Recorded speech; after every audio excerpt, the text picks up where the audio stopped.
Did she say what kind of animal it was that attacked her? So yeah, they're saying it's some type of animal attack. Statistically, there's been more animal attacks, mysterious deaths, people gone missing. In other news, local authorities remain perplexed by the animal attacks. What attacked you in the woods? An animal. What else could it have been? Welcome to It Was an Animal Attack, home of the supernatural drama series. I'm Fadzai. And I'm Sandile. And today we will be finishing off our lovely Bonnie Bennett with a part 4.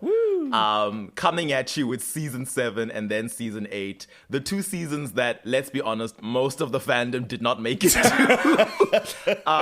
You sent that image the other day when someone was like, I never saw these seasons, so I'm watching them for the first time in my adult life. And I was like, yeah, that sounds about right, I guess.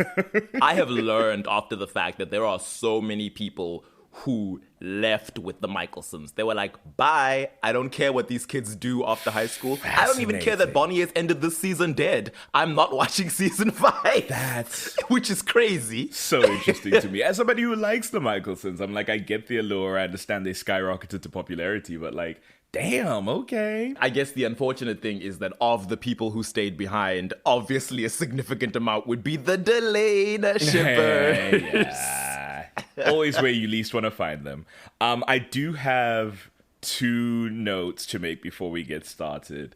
One is less egregious than the other. Okay. The first is a personal one. Mea culpa. I apologize to Bonnie and all her stands, particularly stands of her hairstyles. I made some disparaging comments about her season 5, season 6 cut, which I referred to as an asymmetrical bob. On reflection, it isn't asymmetrical. It is technically a symmetrical bob. The reason I thought it was asymmetrical is because on the left side of her face, because it was on the right side of the screen, there's a bit that she brings up front, in front of her eye, almost like a side bang situation. So the bob encloses a little bit of her face. And that's, I knew something about the hairstyle was not exactly symmetrical, but it was not an asymmetrical bob in terms of the height of her hair, or the length, I guess, of her hair. I see. Still not her best hairstyle, but I was thinking recently on Catherine's bob from season 3, actually because of something you said. And I was like, I need to stop disparaging these girls' bobs. They're never as bad as I remember, but they're still not great. The second one is a bit more egregious, and it's to do with, allegedly, because I couldn't find the source link for this interview. All I could find was a secondhand seemingly copy-paste of the transcript, but the link was broken. So take this with a grain of salt. But we discussed, or rather you, Fadzai, brought up quite rightly, that in 100 years, solitude. What's it called? In what? 500 years of solitude. Which is episode 12 of season 5, I believe, where Catherine dies. You raised that when Catherine possesses Elena's body and everyone believes Catherine to have died, and she does not pass over through Bonnie, why did nobody question anything? And it seems that, again, allegedly, the narrative intent with that earlier scene of Catherine seemingly dying clinically, appearing to Bonnie, then deciding she did not want to die and willing herself back into her body. The only person who's aware that happened technically is Elena, right? For Bonnie, Catherine just disappeared. And so it seems the narrative hope was that the situation would be ambiguous enough that Bonnie would not know what happened to Catherine, but assume she died because she did see Catherine's spirit and it then went away. I see. She was like, Catherine appeared before me, and then she forced her way into peace. Right. Because she didn't want to go to the other side. Right. So it seems that was the hope, that like there was enough ambiguous things going on with that scenario that it would be plausible that the people who weren't directly aware, like Elena was in that room, that Catherine went back into her body, that they wouldn't think too much about it. That's fair. That is fair. I'll take it. Okay, I'm surprised. I still, it's a little bit niggly for me, but I'm surprised you're taking it because you're usually more upset about these sorts of things. This is an interesting day for the Animal Attack podcast. At this stage, I'll allow it because while I don't think Bonnie has ever seen, as an anchor, ever saw a ghost appear before her and then watch that ghost step into peace, the afterlife, heaven, whatever, I will allow that maybe she believes somehow Catherine managed to finagle her way into paradise. Sure. And she's like, oh, I saw her, and then she disappeared, so I guess she found peace in the the very last moment, the skin of her teeth. Okay, fair enough.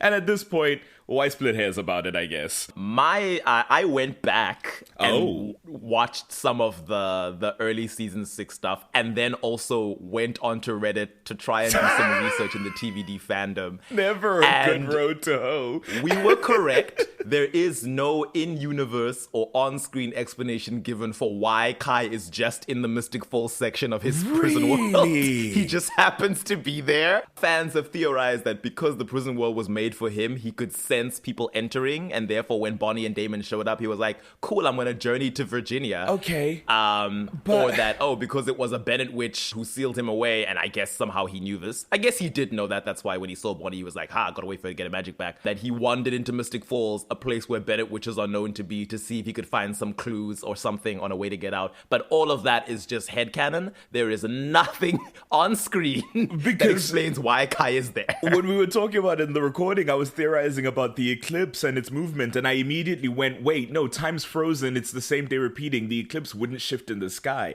And so I cut all of that out. But I was like, there must be something we're missing. Nope. Oh, just boy. a plot hole, as this show is wont to do. Want to do indeed.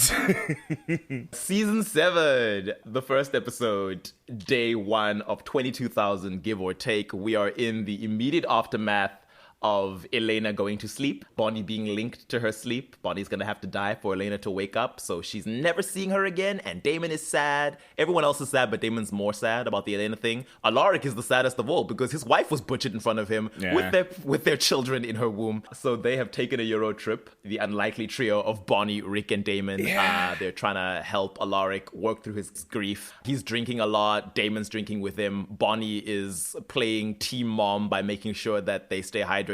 Rick more than Damon, because she's like, if Elena wakes up in 60 years and hears that Alaric died of alcohol poisoning on your watch, she's going to be quite upset, Damon. So Damon keeps making glib jokes about Bonnie dying so that he can get Elena back. This is where we're starting. She doesn't find them too funny, but I'm like, you know what, Damon, since you did save her last season when Kai gave you the opportunity to walk away and let her die, I'm fine, whatever. Sure, I disagree. This is on brand for you. I don't think he gets a pass just because he saved her one time. Sorry, maybe I'm too woke. I'm not that bothered by it. I'm like, Damon has always had this sense of humor. If we're now going to claim these two are besties, this is what a friendship with Damon looks like. This is unfortunately what a friendship with Damon is. I forgot to mention last season, with all the ways he screws over Bonnie, he screws over Rick as well, and his relationship to do some other shit. It's just there's no winning with being this guy's friend. Bonnie gets tired of Damon's silliness and she's like, cool, I'm gonna go rent a bike and go for a ride, because they're in Amsterdam and Europe is fun when you have an American passport. She goes and Damon speaks to Rick a bit about grief. Eventually, Stefan, Matt, and Caroline are dealing with the heretics, and Stefan phones Damon and he's like, cool, so the heretics are out and about. Damon calls Bonnie back. Stefan is like, cool, put Rick on. I need to know how to make a bomb. Alaric is like, well, that's a crazy convo to have in this crowded place. I'm gonna go to a less populated area and then speak to you. And he stumbles away because he's all drunk. Bonnie's like, wow, after everything I did to hinder Lily Salvatore last season, she ultimately managed to get her dangerous vampiric witch family back. And I'm like, yeah, Bonnie, why is it that you always go through the most and it's always for nothing? Damon is like, it's okay, Bonnie, Stefan's got it covered. And then Bonnie's like, wow, I think you're leaving it to Stefan so that you can just stay here and drown your Elena sorrows. And Damon tells her, I've calculated that there will be approximately 22,916 days until you die of natural causes and I can see Elena again. And I'm like, I don't trust your math, but sure, Damon. Bonnie's like, well, Elena wanted you to live your life and not wallow. And that becomes like a recurring this is a phrase, a crutch phrase this season. It's like, oh, Elena wanted you to live your life. Don't dwell. Elena wanted you to not dwell on her death. But Elena I want to do right by Elena. I'm like, okay. I have to do right by Elena. There's no escaping this. It's so boring. And I'm like, after a whole season of you guys having this prison world bond, we're still rooting your friendship in Elena, and it's very dull. I'm like, can you two just be friends with each other? Is that okay? But it's like, what else do they have? Can the story allow that? What else do they have? They don't have, like, principles that align. They don't have, like, personality traits that align. All they have is Elena and banter. There's not a lot of real here, is the thing. So what are they going to talk about? They don't even have Stefan, because Lord knows Bonnie is just not really friends with Stefan anymore. Not anymore. They abandoned that notion once She has this nothing happened. to say to that man. Stefan is a work colleague at most. God. I lament what could have been and what was. Truly. But Bonnie tells Damon that, hey, I also lost Elena, by the way. And Damon's like, no. If you're going to be here, I don't want you to speak about Elena.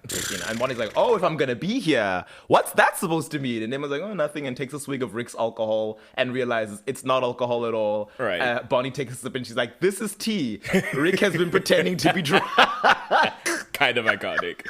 Kind of great to fool both of them in that way, Rick. So they wander around looking for him, and Bonnie's like, how'd we lose him so quickly? And Damon's like, I don't know. Maybe because you're slowing us down because you don't have vamp speed.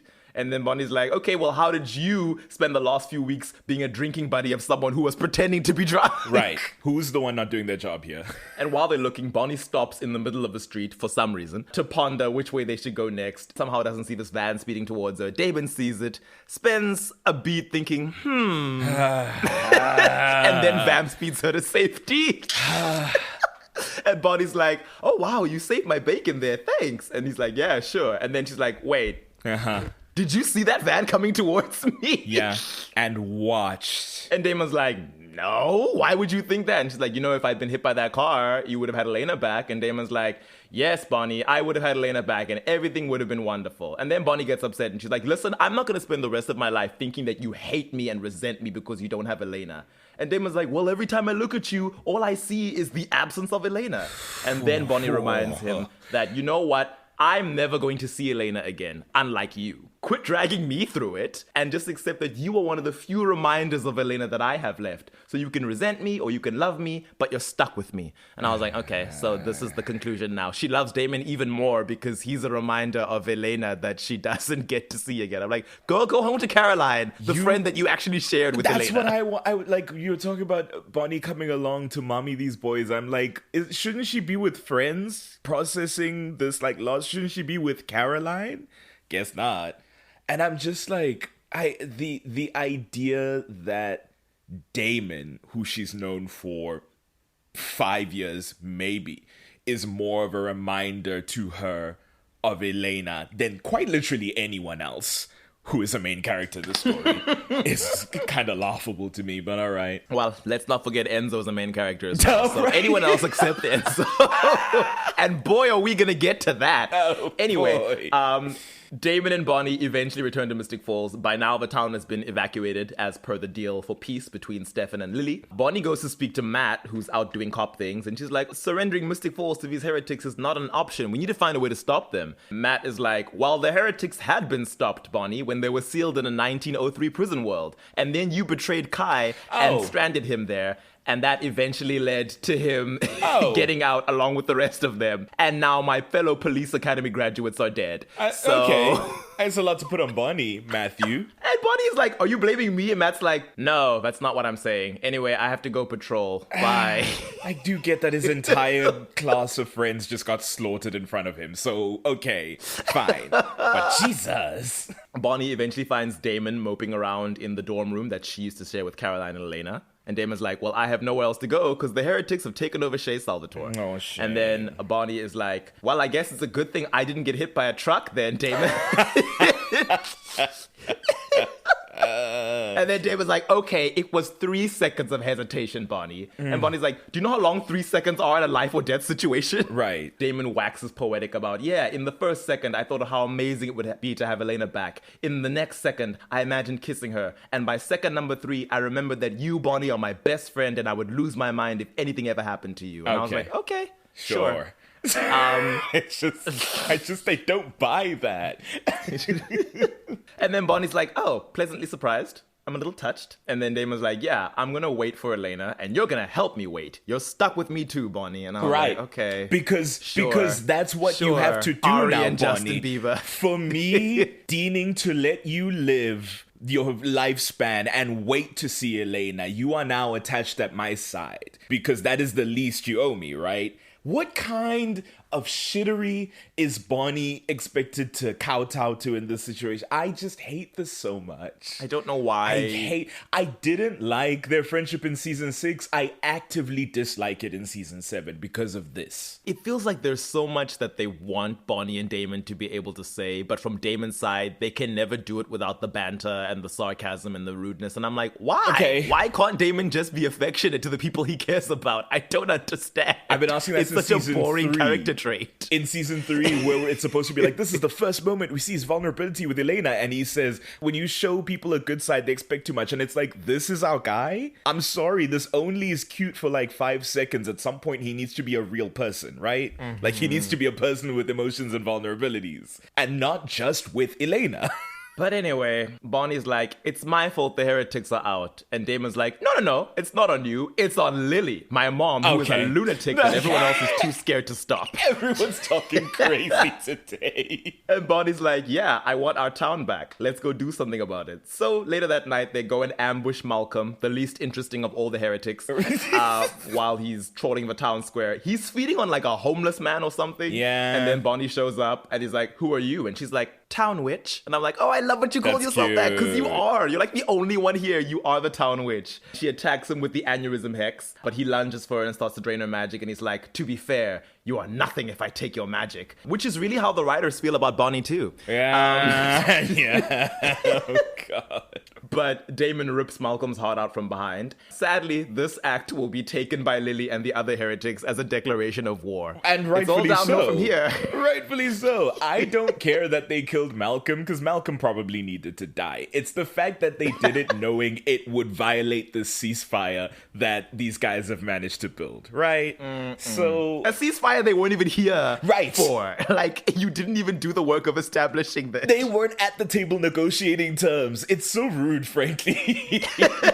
And this duo especially frustrates me because the enablement that happens is just like, oh, God. yes. I need y'all separated. I need y'all paired with other people to keep y'all on level. Because this is we will get to the enablement. Oh. Anyway, episode 2, Never Let Me Go. Bonnie is present for Alaric's very on-the-nose Whitmore lecture about death and the supernatural. And after class, she speaks to him. They're like, yeah, evacuating Mystic Falls to protect everyone from the heretics isn't going as well as we'd hoped. Because now it's a ghost town with ghost stories and all these would-be ghost hunters keep trespassing and getting killed by the heretics. And then she's like, but how are you doing, Rick? Because Damon told me that while we were in Europe, you were looking for a way to reach Joe beyond death. And Rick's like, nah, I'm over it. And she's like, it's okay if you're not. And I'm kind of offended you didn't come to me first. You know, I'm your witch friend. And Alaric is like, oh, you don't think it's weird that I've been trying to contact my dead fiance for months? And Bonnie's like, hey, after everything we've been through, it'd be weird if you weren't. So then Rick's like, oh, okay. Have you ever heard of the Phoenix Stone? 2 quick questions. 1, do we think Bonnie and Rick are friends? I think so. In a group of friends, not everyone needs to be, platonic soulmates. Okay. Sure. Yeah. It just strikes us odd to me. She's like, when was the last time you guys spoke? When have y'all hung out? They were in Europe together. Yeah, on because Euro trip. his wife died a second time and she was there to make sure they don't kill themselves. But like, She when have they... was one of his fiance's maids of honor. Oh, well, if that's what we're going off of, this is She dire. brought him back to life. Accidentally. She didn't know that man was coming through, but fair enough. Second question. Where are we hairstyle-wise? I'm on the hairstyle beat for these episodes now. She's got like wavy-ish hair that isn't quite shoulder length at this point in the story. This is my favorite Bonnie hairstyle. Ah, okay. I like the short, super wavy hair. This is my favorite style that they have of Bonnie, and I'm like, this is the most textured it's gonna be and has been. And it's still not quite her natural hair texture, but I'm like, this is the best we're gonna get in a show that will have a black character and think physically only as a character, which thereby means a white character in terms of what they do to present them to an audience. So this is the best we're gonna get. And I think it looks cute. Well, the bar is The bar's sub to is radio. below us as always. Right. No, I like it. I think it's cute. This is not the one you were worried about. Yeah, this is not the one I'm worried about. We'll get to that one later. Okay. I think that one is in season 8. Okay, fair enough. Trust, I would never have been talking about season 8 in terms of favorites. Yeah, Rick presents Bonnie with the Phoenix Stone, and he's like, a friend of mine from Duke University told me it's supposed to be able to bring people back from the dead. I stole it from the Maritime Museum when we were in New York. I was also pretending to be drunk there. Bonnie takes the stone and she's like, I don't feel any magic in it, but let me do a spell. Sometimes witches can conceal magic in an object. So she does a spell, and then she starts to get those terrifying Phoenix Stone flashes, all the people screaming in agony and covered in blood, and she's like, okay. That feels evil. But let me guess, your friend from Duke already warned you about this. Right. Rick is like, maybe. And she's like, that's why you waited until you were out of options to come to me. Rick, I don't think you should be messing with this magic. Please destroy that stone. Crazily, I guess she just leaves him to do that on his own. Right. And it's like, why on earth would you leave that man grieving his wife again a second time? Wait, no, it's not the second time yet. It's just the first time. Grieving his wife and trust that he's going to be Grieving responsible. his second wife. Right.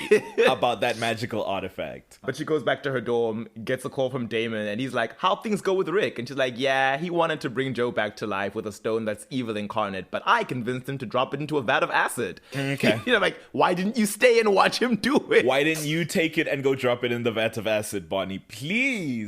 These men will fail you. At this point, Caroline has been kidnapped, so Damon tells Bonnie about that, and he's like, yeah, I can't get into Salvatore because Lily has signed over the house to a human familiar to keep me and Stefan out. And Bonnie's like, hey, why didn't you tell me Caroline was snatched? And he's like, because I knew you'd blame yourself. And then Bonnie immediately does that, saying, oh, I helped kill Malcolm, so it's my fault they're doing this. And Damon's like, no, it's my fault. I'm the one who actually killed him. And this is very typical of me. So don't blame yourself. Wow. An ounce. And I want to say quickly, I forgot to update you when we did the Matt episode. They did not immediately sign it to a human familiar. They signed it to Matt. Made him forget. Yeah. And then, I think Damon doesn't know that yet. Okay. Or at least, no, he hasn't told Bonnie that yet. I think he tells her off screen after this discussion. Then Bonnie goes to Matt, who is practicing with his firearm by shooting glass bottles perched on cars. Matt is in because Bonnie startles him and he arc. turns around and she almost gets shot. Yeah, it's rough.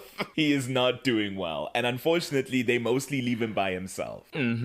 She's like, yeah, Matt, surprise, you are the unwitting new owner of Chez Salvatore. So in order to break the threshold seal, we're going to have to temporarily kill you. And Matt's like, oh, okay, how? And she's like, I'm going to stop your heart and then start it again. And Matt's like, okay, what about the seal though? She's like, no, the seal goes away as soon as you die. Like, after you come back, it doesn't matter. Much like Elena when she owned Chez Salvatore at the end of season 2. Matt holds Damon responsible for this situation and is not pleased that he and Caroline are now on the line.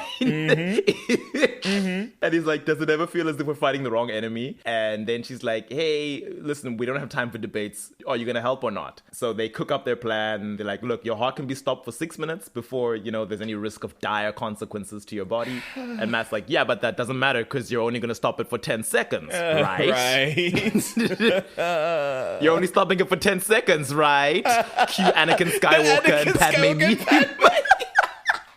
Oh, that's delightful. Bonnie's like, I can see you're uneasy. If you'd rather I not do it, it's fine. And Matt's like, no, I'll do it for Caroline. So Bonnie does her spell. Matt's heart stops. She texts Damon and Stefan to be like, cool, the seal is broken. You can go in. Elsewhere, we see Alaric trying to bring himself to dissolve the Phoenix Stone, but he can't do it. Bonnie has set a timer on her phone to ensure she does not cross the 6-minute mark, and she prepares to restart Matt's heart, but then has another onset of visions from the Phoenix Stone and passes out next to Matt's still dead body. Just having to accept that the visions can also be Bluetooth is just not something I enjoy. Bluetooth. About this psychic side of her powers. It's just like, I touched that thing once and now I'm getting Wi-Fi visions. I don't like it. I don't appreciate it. She does wake up, sees that time is almost up. Oh. And she's like, oh snap, Matt's been dead for 5 minutes and 41 seconds. So she rushes to revive him, casts a spell, and brings him back. Matt wakes up, looks at the phone, and sees that we are actually 1 second over 6 minutes now. And he's like, awfully long 10 seconds, Bonnie. So bad. Later on, Bonnie's like, hey, Matt, maybe we should go to the hospital and get you checked out because, you were dead for 6 minutes. And Matt's like, well, I can't really go in and explain to the medical professionals what actually happened. She's like, I'm sorry. It was the Phoenix Stone. I was having an episode. And then Matt's like, this is Damon's fault. And Bonnie's like, well, actually, no. I was the one who decided to go kill Malcolm. Stopping your heart was also my idea. I don't want to let the heretics just do whatever they want. And Matt's like, I hate the state our town is in. And Bonnie's like, then let's do something about it, man. And I don't know why she's so gung-ho in this era to just wipe out their enemies. The righteous justice. She's like, I'm not spending a season fighting these people. Let's just kill them now in episode 2. It's so wild. But later on, she speaks to Rick and she's like, did you destroy the stone? And he's like, yeah, totally. Dissolved it in hydrofluoric acid. It's gone. And she's like, okay, cool. I trust you. Nothing else happens that episode except this is the first time we see Enzo playing guitar. He does so while being watched by his current love interest, Lily Salvatore. No comments. Episode 3, Age of Innocence. This is the one where they all go off to look for Oscar, the final heretic, who we haven't met yet. Bonnie is still getting visions from the Phoenix Stone. So when she meets up with Rick and Damon, she's like, Alaric, the stone is still giving me crazy visions. Are you sure you destroyed it? He's like, yes, I did. I watched it dissolve with my own eyes. Wow. Through his teeth. Just like a man. He's not lying very well.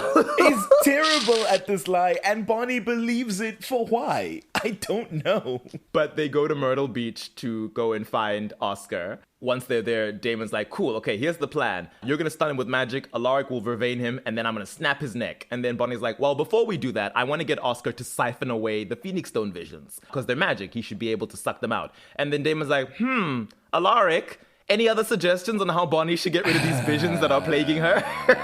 And I'm like, oh, so you know he's lying. Right. But and you haven't done anything. Nothing to her about it. Even though she's explained they've put her in such awful pain. She was so diverted that Matt almost died. And it's just like, hee ha ha, this is the Durka plot line. This is the hijinks situation. It's like, oh, okay, well. But Alaric's like, nope, no clue. Don't know why that's happening. So they go, they meet Oscar. He's actually super friendly. He's like, Alaric, put away your vervain gun. Damon, my old friend from the Civil War. Nice to see you again. Bonnie's like, could you siphon away these crazy visions I'm having? And he's like, yeah, okay, sure, whatever. As he starts to siphon them away, he sees the visions himself and he's like, hey, you touched that's the Phoenix Stone. Bonnie's like, what do you know about the stone? He's like, what do you know about the stone? Alaric is about to tranquilize Oscar, but he easily disarms it with magic and then chokes out all three of them and snaps Damon's neck and runs away. Oscar is sick as hell for the half episode he's here and alive, I must say. A little bit later, when they all revive, Bonnie says that the visions are gone, or Damon says they're gone, and Bonnie doesn't contradict him. And I'm like, so those 2 seconds he was starting to suck them out before he saw the Phoenix Stone visions and then stopped were enough? They're gone? Okay. Like, wow, okay. Fair. Alaric is like, oh no, Oscar took the Phoenix Stone when he left. And then Bonnie's like, how is that possible when you destroyed it, Rick? And then Damon's like, listen, that's not important. We need to find Oscar. And Bonnie's like, oh, you don't seem that shocked. So you knew he had the stone. And Damon's complicit. Like, yes, I did. But, you know, complicit. Alaric, just tell Bonnie what happened. And Bonnie's like, no, I'm asking you. And I'm like, yeah, because you're her best friend now, Damon. Supposedly. Of course she's asking you. And Damon's like, I lived with the guy. Guys know stuff. I don't know whether this means Alaric explicitly told him or Damon just figured it out on his own. I'm not sure. But Bonnie is obviously very angry that she was lied to. And then Damon's like, no, Rick lied. I kept my mouth shut. Don't put me in the middle of this. You two can sort this up between yourselves. I'm going to go find Oscar. No. So she rounds on Rick and she's like... And as you often say, Fadzai, that's a lie by omission. You still lied. I mean, everyone in this show does that. But Bonnie rounds on Rick and she's like, oh, so the horrifying visions, the lost time I was experiencing, the crippling headaches, that just didn't matter to you? And he's like, well, they did, but bringing Joe back matters more. Oof. And Bonnie's like, we don't even know what the stone does. Oof. Like, come on, it might not work at all. And then Lark's like, well, we were both dead, Bonnie, and we're alive. And Bonnie's like, yeah, because we were on the other side, which doesn't exist anymore. Right. But Alaric, understandably, is like, hey, if there's even a 1% chance, I'm going to try. So eventually, Damon finds Oscar, fights him. Oscar gains the upper hand. but Bonnie shows up with Alaric and they're able to take him down. She picks up the Phoenix Stone, reluctantly gives it back to Rick, and she's like, never lie to me again. Never give that man the stone again. I understand he's grieving his wife. I understand the logic of, yes, you are important to me, but not as much as my dead wife and the possibility of her coming back. I can accept that as high-level Bonnie, as transcendent Zen Soul Bonnie, and not give him the Phoenix Stone because I understand he cannot be trusted with it. She's like, he was my teacher. I have a hard time, like, feeling superior to him. No, that man was dead for 2 years and you became a different person. Please get over that. But at the end of the day, Bonnie speaks to Rick and she's like, I don't see what a rock that causes visions of screaming people has to do with reincarnation. And I was like, reincarnation? Girl, reincarnation and resurrection are not the same thing. Technically, you could say a reincarnation is a form of resurrection. Sure, but yes. Yeah, it doesn't. That relationship doesn't work the other way around. Because like resurrecting is coming back to life, however it is you do it. Reincarnation is being born into a new body. Explicitly. I guess technically because Joe's body, it is still her body. So if they were bringing her back, she would just be It's going back still to her body. Strangely, someone in the writing room just got their R words confused. Oh, never do that. But strangely, what they end up doing is a form of reincarnation when you think about it. Yes, they do. I guess unintentional foreshadowing. Yeah, a little lampshade there. But Bonnie's like, hey, there's no other side. Joe's spirit is not behind some veil that can be lifted to magically make her appear. What you're trying to accomplish is necromancy. And I'm like, wild that all the ghostly magic, communing with dead people on the other side, channeling supernatural hotspots because of violent witch death, drawing on the power of over 100 murdered witches, creating expression triangles out of mystical massacres, reconstituting spirits into flesh and blood mortals, and various flavors of vampirism we've seen don't count as necromancy. But okay. You have brought Jeremy twice and yourself once back from the literal dead. What are you talking about? Nonsense. But Rick takes her to the morgue to see Joe's body that's illegally being preserved. And he's like, please, Bonnie, at least try. And she's like, okay. At the end of the episode, Valerie kills Oscar. So that's great. It's rough. Maybe she means reanimation when she says necromancy. Maybe she's saying we'll just be reanimating her body and not her soul. Which, like, sure. Or maybe she means we'd be pulling her spirit from heaven. Which, you know, certainly happens sometimes. Buffy style. Exactly. Episode 4, Carry You With Me. This is the one where they spend the whole day trying to resurrect Oscar, I guess, with the Phoenix Stone, because now it's like, well, Oscar's dead and he's our bargaining chip. We really need him back. So now it's not just about doing Rick a favor. Hijinks ensue. Bonnie struggles to get the spell right. At one point in the background, you see her accidentally setting his body on fire while Damon's on the phone saying, yeah, we're almost there. We've almost figured out how to do this. That scene always makes me think of that scene in Deathly Hallows where Harry gets a wand from one of the snatchers, or Ron gives it to him because he got it off one of the snatchers. And when he tests it out, he's looking at a flame in their little tent and he goes, "Engorgio," and the flame enormously expands and roars. And then he goes, "Reduce it!" Why you would even use that spell on an open flame, I do not know. Why is that your test? Do a simple levitation, my friend. Bonnie eventually meets up with Rick to try and, suss out what they're going to do with Joe's body. She's like, I'd rather be at a Halloween party like a normal student, having fun, meeting a nice guy, or a not so nice guy, having a drunk Halloween hookup. And I'm like, it's too soon for me to hear you talking about other boys. I miss Jeremy. But, that's just me. Eventually, they are able to resurrect Oscar. He is very, very hungry, but they're like, I guess if that's the only side effect, I don't know, that's fine. And I'm like, Bonnie, do not underestimate a hungry vampire. Your mother tried to eat Jamie once. Yeah? So at the end of the episode, they do the spell on Joe's body, and she wakes up. And it's like, ooh, is this a good idea? You tested it once. This is not the scientific process. It is such a wildly irresponsible thing to do magically, especially for Bonnie, who tries to be responsible except when put to the wire.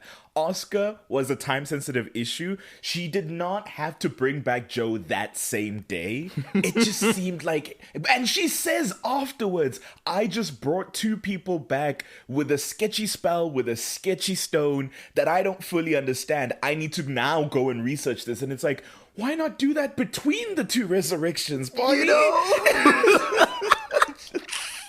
the thing is, it's Damon. She's like, Rick was breathing down my neck.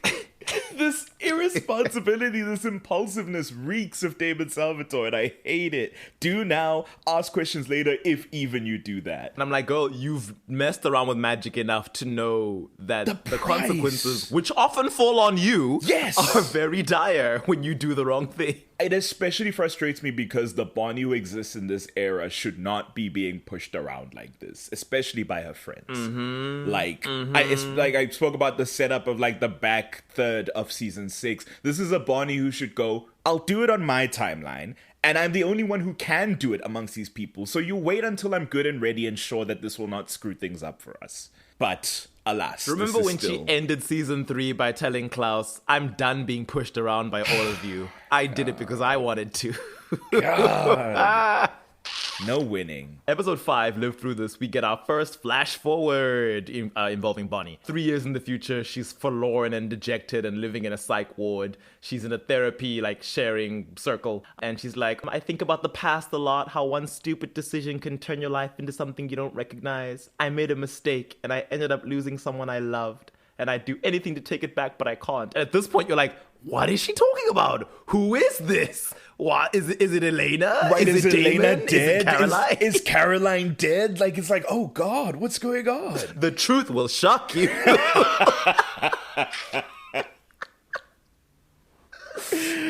But nothing could be more shocking than how this scene ends, because Bonnie goes back to her room and is surprised to find Enzo waiting for her. And she's like, what are you doing here? And he's like, things are bad out there. You can't hide in here forever. And then she rushes over to him and they embrace and they share a passionate kiss.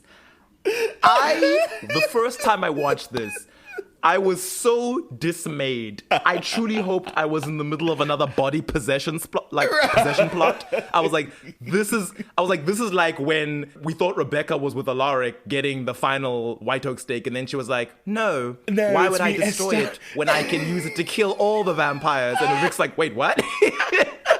Like, maybe this is Lily somehow in Bonnie's body, which is egregious, but we'll think about that later. It certainly solves the immediate issue. And I was shook. I was like, what is happening? No. Confused, distraught, dismayed, just completely. I was distraught. I certainly was. I was just like, now how does this make any sense? And I guess, as I've said before, that's the point, right? That's the point of the time jump season, is to shock you with the things that have developed in the time clickbait. you haven't seen happen. It's truly clickbait this season. Back in the present, Bonnie goes to Rick's apartment. That's where they have the conversation where she's like, okay, Joe was dead yesterday, now she's alive. Let me go do my research. She's scared she's opened Pandora's Rock, as she calls it. Another scene that I thought was just funny enough to mention, where Bonnie speaks to Caroline in her dorm room, and she's like, are you decent? Is Stefan here? Because now Caroline and Stefan are together. And Caroline's like, oh no, I've been hogging the room. Like, I'm a terrible roommate. And Bonnie goes, no, one of us has a man at least. Like, I haven't gotten action in a long time. Miss Cuddles feels bad for me. This is the same setup as Caroline in season 5, being like, everyone's having scandalous sex instead of me. And I'm like, okay, you guys aren't slick. I guess several times she mentions that she's not got a man and just not getting action. Yeah, they really let you know Bonnie is horny and on the hunt. Before she was just telling Rick that, oh yeah, I could be out socializing, finding a man. Now she's like, oh Caroline, I'm alone. Yes. I'm My all bed dried is up. cold And I'm like, and empty. I was in a prison well for 4 months. I need some. And it's like, call up Jeremy. Call He Jeremy! would be here in a heartbeat. That boy was always so ready. Text Jeremy and be like, you up? And he probably is up because he hunts vampires now and they're Truly. nocturnal. He's on a nocturnal schedule. Truly, any person at your enormous university, because there's certainly a rack of fresh meat for you to have a good tumble, Bonnie. It's so odd. It really is so odd as Find far as options Liam, go. because he's never going to date Elena. And you know, he clearly does it for some people. I kept hearing how cute he was in season 6. I'm like, give it a shot. But Caroline is like, yeah, my current drama is that I've sent Stefan off to meet with Valerie and get some closure. And Bonnie's like, you're either completely insane or the most secure woman in the world. Caroline's like, no, I want Stefan to work things out and, you know, have a clean slate. And then Bonnie says, I've been inspired by you. I'm going to go. And Caroline says, are you going to go meet a guy? And Bonnie says, no, I'm going to Mystic Falls to discuss magic with a heretic I just brought back to life. And then maybe I'll go meet a guy. And, it was and like, I hate that this is foreshadowing. Yeah, this is yeah. unintentional foreshadowing. She was like, oh, the guy is there. Little did you know. He's waiting. Because, of course, she goes over to Shea Salvatore to look for Oscar, and Enzo is there. Yeah. And they trade the kind of prickly dialogue that this show loves to give people who are fated to be together. He catches her sneaking in, and he's like, oh, the Salvatore house no longer has an open door policy to the local riffraff. And then Bonnie's like, you're living here, aren't you? It's so naked. It's so transparent. It makes me mad. And then Enzo sarcastically asks how her summer holiday went and if she met any Euro hunks, or she just spent the whole trip following Damon around with a bottle of bourbon. Hey, you know what? Fair. That's a fair question. I'll give him that. Bonnie says, oh, it's so sweet of you to be concerned about my love life. And Enzo's like, listen, you've got a lot of nerve to still be hanging around Damon when you know your life is linked to Elena's sleeping curse. If I were you, I would have moved to the other side of the planet if I knew that I was the thing standing between Damon Salvatore and his everlasting happiness with his true love. Also fair. And then he accuses her of, like, maybe liking the danger, that it gives her a bit of a thrill. And then he's like, or maybe you developed a case of puppy love for Damon. And I was like, God. Bayman tease? I mean, yeah. It's never gonna happen, Bayman shippers. I'm so sorry. I always see a lot of people being like, they wouldn't let Bayman happen because they hated Bonnie. And I'm like, yeah, I guess that's true. Or maybe that was the one time they loved her. No, because that's the thing, is that, like, if they did let her be with Damon, then that would be a sign that because I have to take away my lens of what being with Damon means, existentially speaking. If it's a sign of, like, respect, I guess, for a character if you get to tumble with that man. So I guess they're right. Well, sorry, guys. No more Baramy, never Bayman, but Right. a secret third thing. Bonnie's like, Enzo, you're projecting your own feelings of unrequited love since you're the one sleeping at Lily Salvatore's feet, hoping for some of her good scraps. Oh. Burn! Whoa. Goodness. At that diss, Enzo's like, okay, this is not cute anymore. Get out. And then Bonnie's like, no, I need to talk to Oscar. But she doesn't want to elaborate on the subject.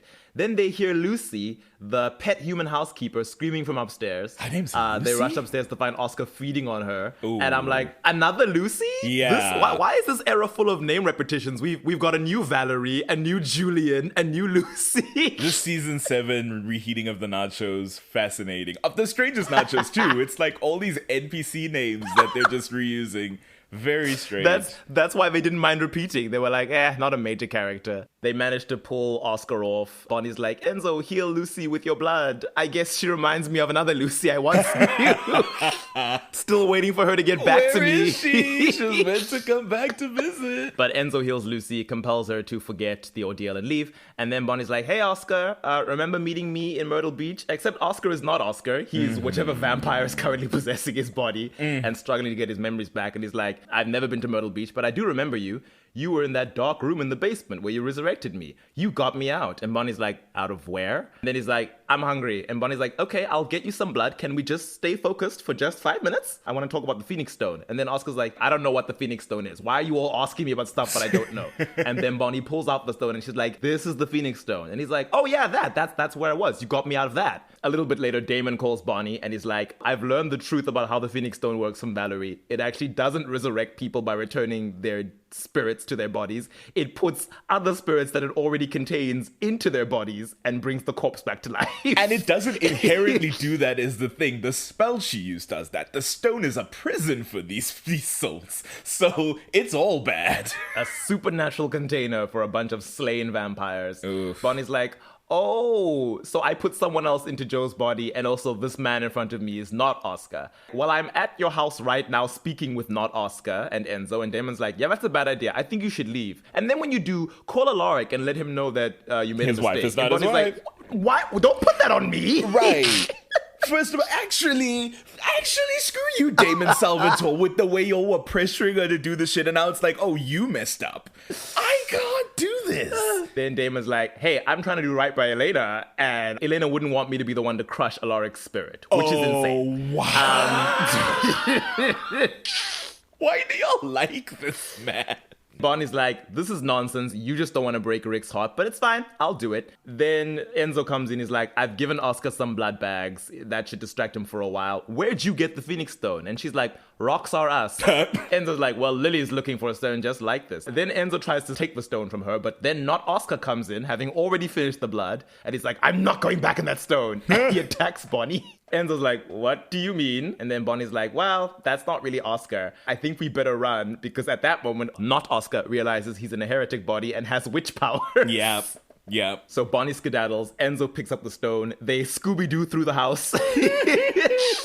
They end up in a room that Bonnie seals them in by shutting the door with magic. Bonnie's like, maybe Oscar, who is now like banging himself against the door trying to break it down. She's like, maybe he'll tire himself out. And Enzo's like, or maybe I'll just use my vampire agility to jump out the window and leave you here to fend for yourself. Wow. And then Bonnie says, give me the stone back. And he's like, no, I want to know why it's so special. And then she says, fine, it's a holding cell for dead vampire souls. And if Lily wants it, then someone she cares about must be inside the stone. And then Enzo's like, oh, it's this Julian guy I've heard about. And then Bonnie says, oh, is Julian another heretic? And Enzo's like, no, he's a regular vampire who's Lily's dead boyfriend. And Bonnie says, well, then you definitely don't need the stone if that's what Lily's after. Do you really want to hand Lily the means to bring her dead boyfriend back to life? Have some dignity. Ooh, dragon. I love the way she says that. Have some dignity, Enzo. Ooh. And then Enzo says, what makes you think I want advice from a lovelorn witch? And Yeah. I'm like, lovelorn? She's had one relationship in this show, you bitch. Shut your bitch ass up, firstly. And it was a very long on and off healthy relationship. And then Bonnie just says, I'm just saying, maybe you deserve better. And I was like, oh, no. Yeah. The seed isn't being planted, This is but the it. packet of seeds has been bought. They went to the Aquarian Islander store. They're preparing. But then not Oscar realizes he can siphon magic away. So he sucks up Bonnie's door sealing spell and bursts into the room. And he's like, where's the stone? And Bonnie's like, well, Enzo has it. Yeah. So not Oscar attacks Enzo and Bonnie just walks away. Yeah, real. And good for her. Good for her. That man said, hey, I'm going to leave you here to fend for yourself against him. And she's like, okay, well, bye. That night, Bonnie has to call Rick and be like, so that's not Joe.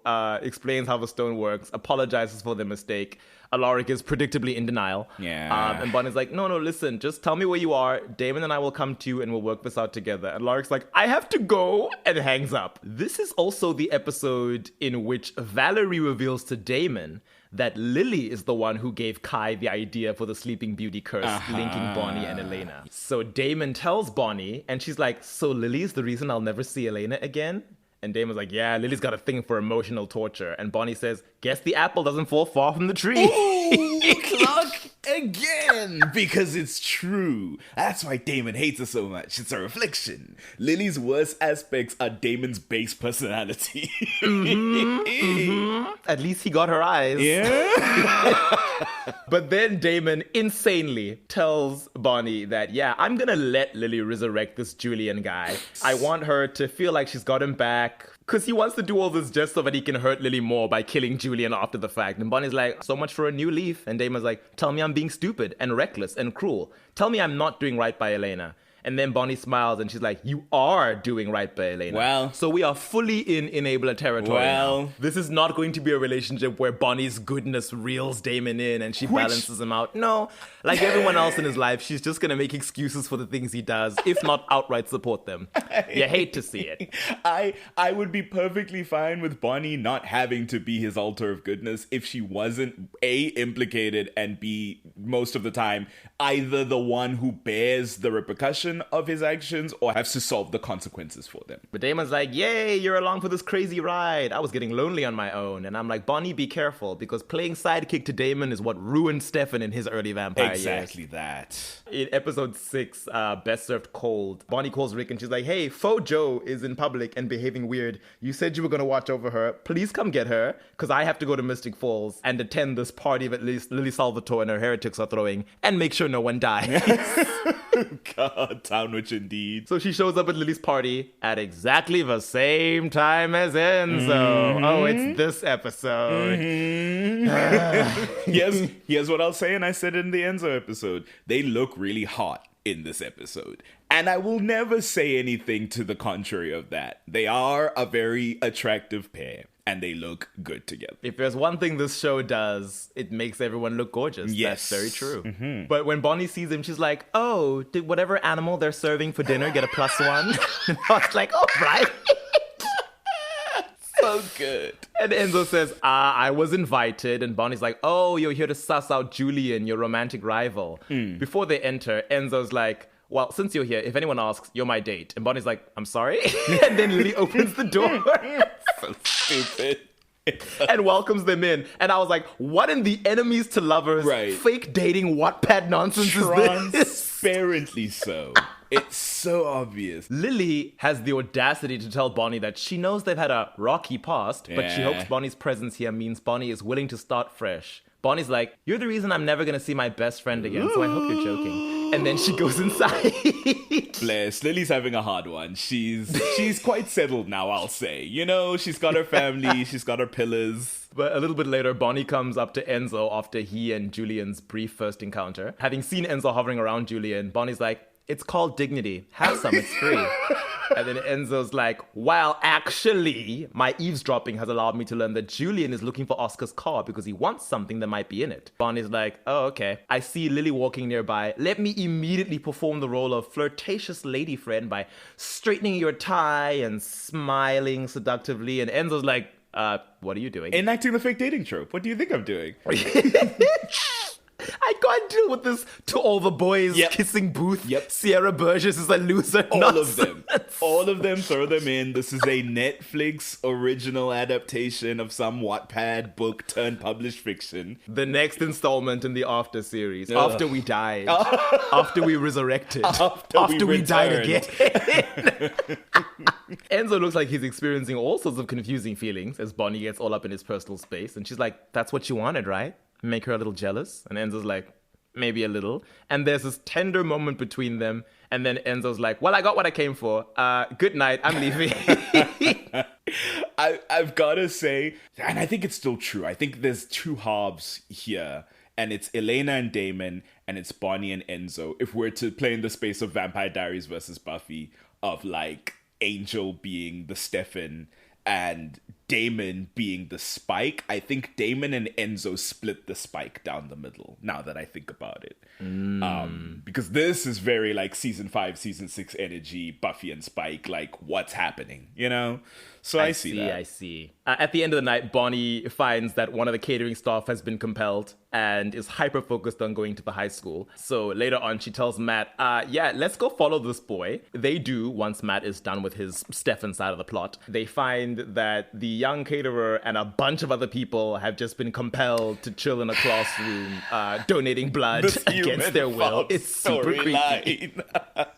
In episode 7, Mommy Dearest. Bless. This is the one where Bonnie and Enzo, for whatever reason, have now paired up to go look for Oscar's impounded car. Yeah. I'm like, why is this why are you two working together? This makes no sense. Because this is the dynamic now. There's no question of like logic. It's just that now they're inexplicably drawn to each other. Now they're entangled. So of course you'd go with him on his really stupid plan. Bonnie's like, why does Julian want this car? Enzo's like, I don't care. But if he wants it, then I want it. And Bonnie's like, are you talking about the car or Lily? Oh. And she accuses Enzo of not caring about stopping Julian's plans and just wanting to get the girl. And Enzo's like, congratulations, Bonnie. You've unlocked every man's true motivation in life. Bonnie advises Enzo to stop treating Lily like a prize to be won.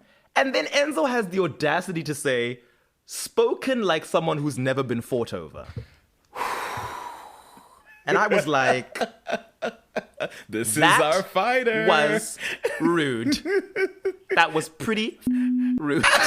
And I'll have you know, she was briefly fought over by Jeremy and Luca in season 2. Yes. And where were you, Enzo? In a prison cell being tortured by Augustine. So why don't you shut your mouth?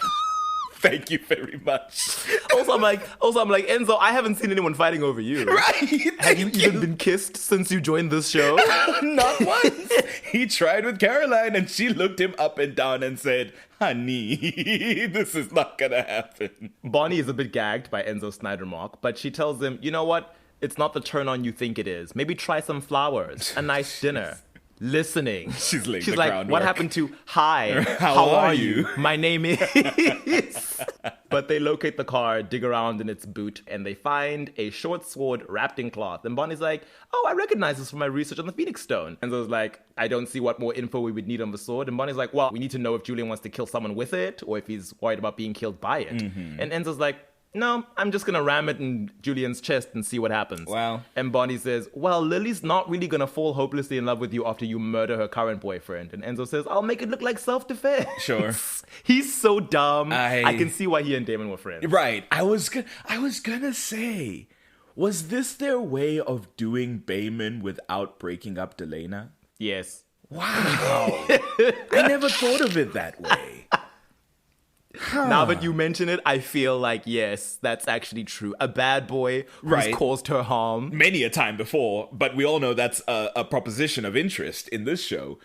He's about as dumb as Damon is and impulsive. He's obsessed with Stefan for whatever reason. The only difference is that he's not integral to the story, so that's the only thing that separates him and Damon. Which is unfortunate. But yeah, Bonnie's like, don't pick a fight with this centuries-old vampire. And Enzo's like, you're actually concerned for my well-being. And Bonnie's like, actually, on second thought, maybe you two can go ahead and kill each other. Right. That would be a win-win for me. Elsewhere in the episode, she finds Alaric moping in his office, and she's like, oh, I just came to do some research, but I guess I'll sit here and research with you, or in your presence, because you clearly need some company. She sees an image of the Phoenix Stone in the sword's hilt, and she's like, so the sword has no power against vampires unless the stone is in it. Whoops. Guess Enzo's gonna get himself killed when he tries and fails to slay Julian with this thing. Good luck to that, man. At the end of the day, Bonnie calls Matt, who's like, yeah, I've been calling you all day. Where have you been? And she's like, sorry, I was on a mission with Enzo. And he's like, I needed your help and you were screening my calls because you were with Enzo?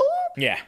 Yeah. The Just same say Enzo that who back to recently yourself, kidnapped my Caroline dear. and made her a hostage. Truly replay that in your mind and tell me I'm crazy. And Bonnie's like, okay, we weren't hanging out. We were on a quest to find a sword to kill Julian. But I can meet up with you now. I'm free now. And Matt's like, no, don't bother. I got in touch with Tyler and Jeremy off screen because they actually answered my calls. My bros and we found a way to help and I'm looking into it. So bye. Yeah, which is fair. Enzo then comes in and sits next to Bonnie. They're in a bar and he's got a drink. Bonnie's like, hey, I hear your day didn't go so well. And he's like, you mean with the sword or with Lily? Because the answer's the same for both. And then Bonnie's like, well, are you giving up? And Enzo's like, well, Lily's made her intentions clear, so I'm just going to accept it. And Bonnie says, that's good. You're better off without Lily.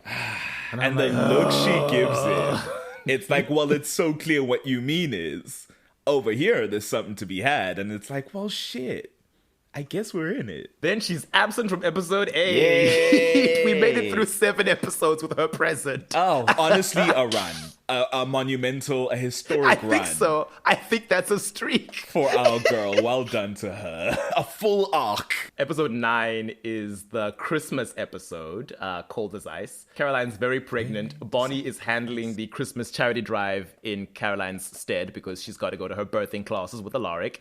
This is when Nora starts to enter Bonnie's orbit because she's had her falling out with Mary Louise. Yes, we're here. We're here. So she shows up at the toy drive and Bonnie is less than pleased to see her. And Nora's like, I've got a toy to donate. It was initially meant to be a passive-aggressive gift for Mary Lou, but now it's being repurposed. And Bonnie's like, cool, put it on the pile. And then she's like, okay, you delivered it. Yay, that's the end. And Nora's like, how will the recipient know the toy came from me? And Bonnie says, I will tell them the toy was from you. Nora continues to linger and Bonnie says, and you're still not leaving.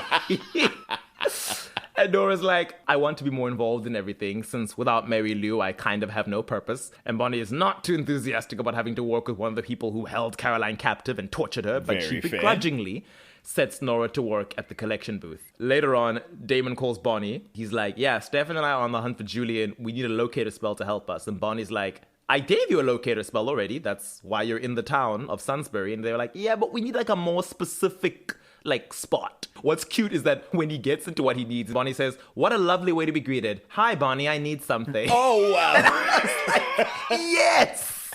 She's sick and tired. Bonnie, that's been happening for years. Why is this the day you would decide, oh, I actually hate that. Hey, better late than The never. straw that broke the camel's back. You know? Bonnie's like, listen, I can't do a more specific locator spell for you. But Nora's here, so I might be able to get some info. So she comes over to Nora with a cup of hot chocolate. And she's like, who's your freshman English professor? Is it Professor Marcus or Professor Dowling? I hope it's Dowling and not Marcus.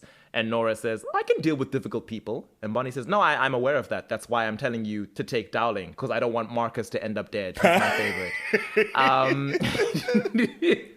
And then she's like, I'm joking, mostly. Nora looks at the hot chocolate and she's like, is there a shot of vervain in there? And Bonnie's like, actually, it's bourbon. Listen, I'm sorry for my iciness earlier, but, I heard that you supported Valerie and sided with Lily against Julian. So, it seems like you're trying to turn over a new leaf. Right. And you clearly have no one else to keep you company. Nora's like, I wasn't born yesterday. What do you need from me? And Bonnie says, what? What are you talking about? And Nora's like, it's okay if you need a favor. I'm in the mood for charity today after all. Right. So Bonnie's like, cool. What do you know about a town called Sunbury? They've been trailing Julian through places called Ridley Park and Old Saybrook, and now they're in Sunbury. Nora's like, oh no, those places are like towns that Julian has lived in, and he has backup there. Please warn your friends that they should not engage. Later on, Bonnie finds Nora handing out presents in the children's ward. As Nora sees Bonnie approaching, she's like, are you surprised I'm not massacring leukemia patients? And Bonnie's like, well, it's still early in the day. And I'm like, you know what? I have a double standard, but I like the standard. It's fine. I was like, maybe I'm the problem, but I like it when it's gay. When it's right? a timeline fave. Yes. And certainly that bias is there. I far prefer this dynamic when it's queer. And to be more fair about it, I think they ride the line better with Nora. In terms of Nora is an antagonist in the story for about 60% of the time that she's here. Yeah. But from day one, there is a sympathetic bent to Nora. You get information on Nora, you get a sense of Nora, even in those first few episodes, that she's not the worst person in the world. She's a heretic at the end of the day. She's part of this squad. But there's a sympathy to her and there's a concern to her. And she's here giving toys to tots. It's kind of cute. It's certainly a line they write better than with Enzo, even now when he's been around for 2.5 seasons, They'll shove a bunch of stuff in with the Enzo backstory later on. To that. But it's like, he's been here for 2 seasons. You can't do this now and expect me to buy it. Precisely. Nora is brand new, so I believe what she tells me. There you go. So it is both biased and accurate. If only Bonnie could be a little bi. Oh, God, I wish. Nora does open up to Bonnie and she's like, Christmas was always my favorite holiday, but now I become sad because I'm thinking of Mary Louise. And Bonnie's like, girl, you need to move on and become your own person. Real. Mary Lou made her choice, and you can't move on if you're living in the past. Stop thinking about her. Stop talking about her. She's dead to you. Then Mary Louise herself shows up to talk to Nora. Timing. When Bonnie goes back to her dorm room, she finds Nora there, sitting on her bed and crying, because she's had an argument with Mary Lou. Bonnie's like, do you want a tissue? And Nora's like, oh, it's all right. I already used one of your hideous tops. And Bonnie's like, okay, well, that's your top now. And she tries to comfort her, but she also asks, what do you see in Mary Louise, apart from her obvious beauty? Apart from the fact that she looks like a blonde Angelina Jolie, is what Bonnie says. That's good. Oh, you are citing Angelina Jolie? Bonnie's bisexual to me. I don't care. You don't reference specifically Angelina Jolie unless you're a queer woman. I'm sorry. She's a Kinsey 2.5. I'll take it. I'll take whatever I can get. Nora's like, Mary Louise is loving and protective. And Bonnie's like, yeah, to you. Only to you. She gets it. They get it. So why don't they get it with all the other... Why don't they get it with the men? Mm-hmm. Oh, because Mary Louise is an antagonist, so we can acknowledge that. And she's a woman. Nora's like, yeah, I can acknowledge that, but I enjoy having one person who doesn't need anything from me and just loves me and thinks I'm the most amazing, beautiful girl in the world. Bonnie doesn't seem to agree, but she smiles kindly. And Nora's like, maybe you don't understand what that's like. And I was like, okay, presumptuous, a little rude. And Bonnie's like, I don't need someone to tell me that I'm pretty. Girl. And I was like, okay, Bonnie, spoken like someone who's already had her prettiness affirmed and validated, former cheerleader and prom queen Bonnie Bennett. But also, this is Bonnie. Bonnie's self-assured. That's very fair. But I hate to think that, like, this situation... no, let me not say it. I don't want to manifest it to the world. Please keep going. Nora's like, yeah, Bonnie, no one needs it, but it doesn't mean it's not nice to hear. And the two of them have a moment of genuine warmth. And then Nora looks at Bonnie like she might be feeling some affection for her. And she's like, thank you, Bonnie. You're a very kind person and beautiful. Even if you do wear hideous tops. Love. I don't care what anyone says. The heretics are fun. Especially the three girlies. If I couldn't get Baramy, this is the only thing I would have accepted. This is the one. This is the one I've been hugely here for. But the girls share a laugh, and then Nora gets up to head out. However, before she can leave, she gets a text from Julian that literally reads, they've taken ML hostage, Mary Louise. Just thought you should know. Nora looks horrified, and then she looks pissed. And she turns to Bonnie, and she's like, I guess I was wrong. Bonnie has no idea what's going on because she wasn't privy to this plan. Completely disconnected from this plan. It's so unfair. Lesbophobic, frankly. I hate that this happens.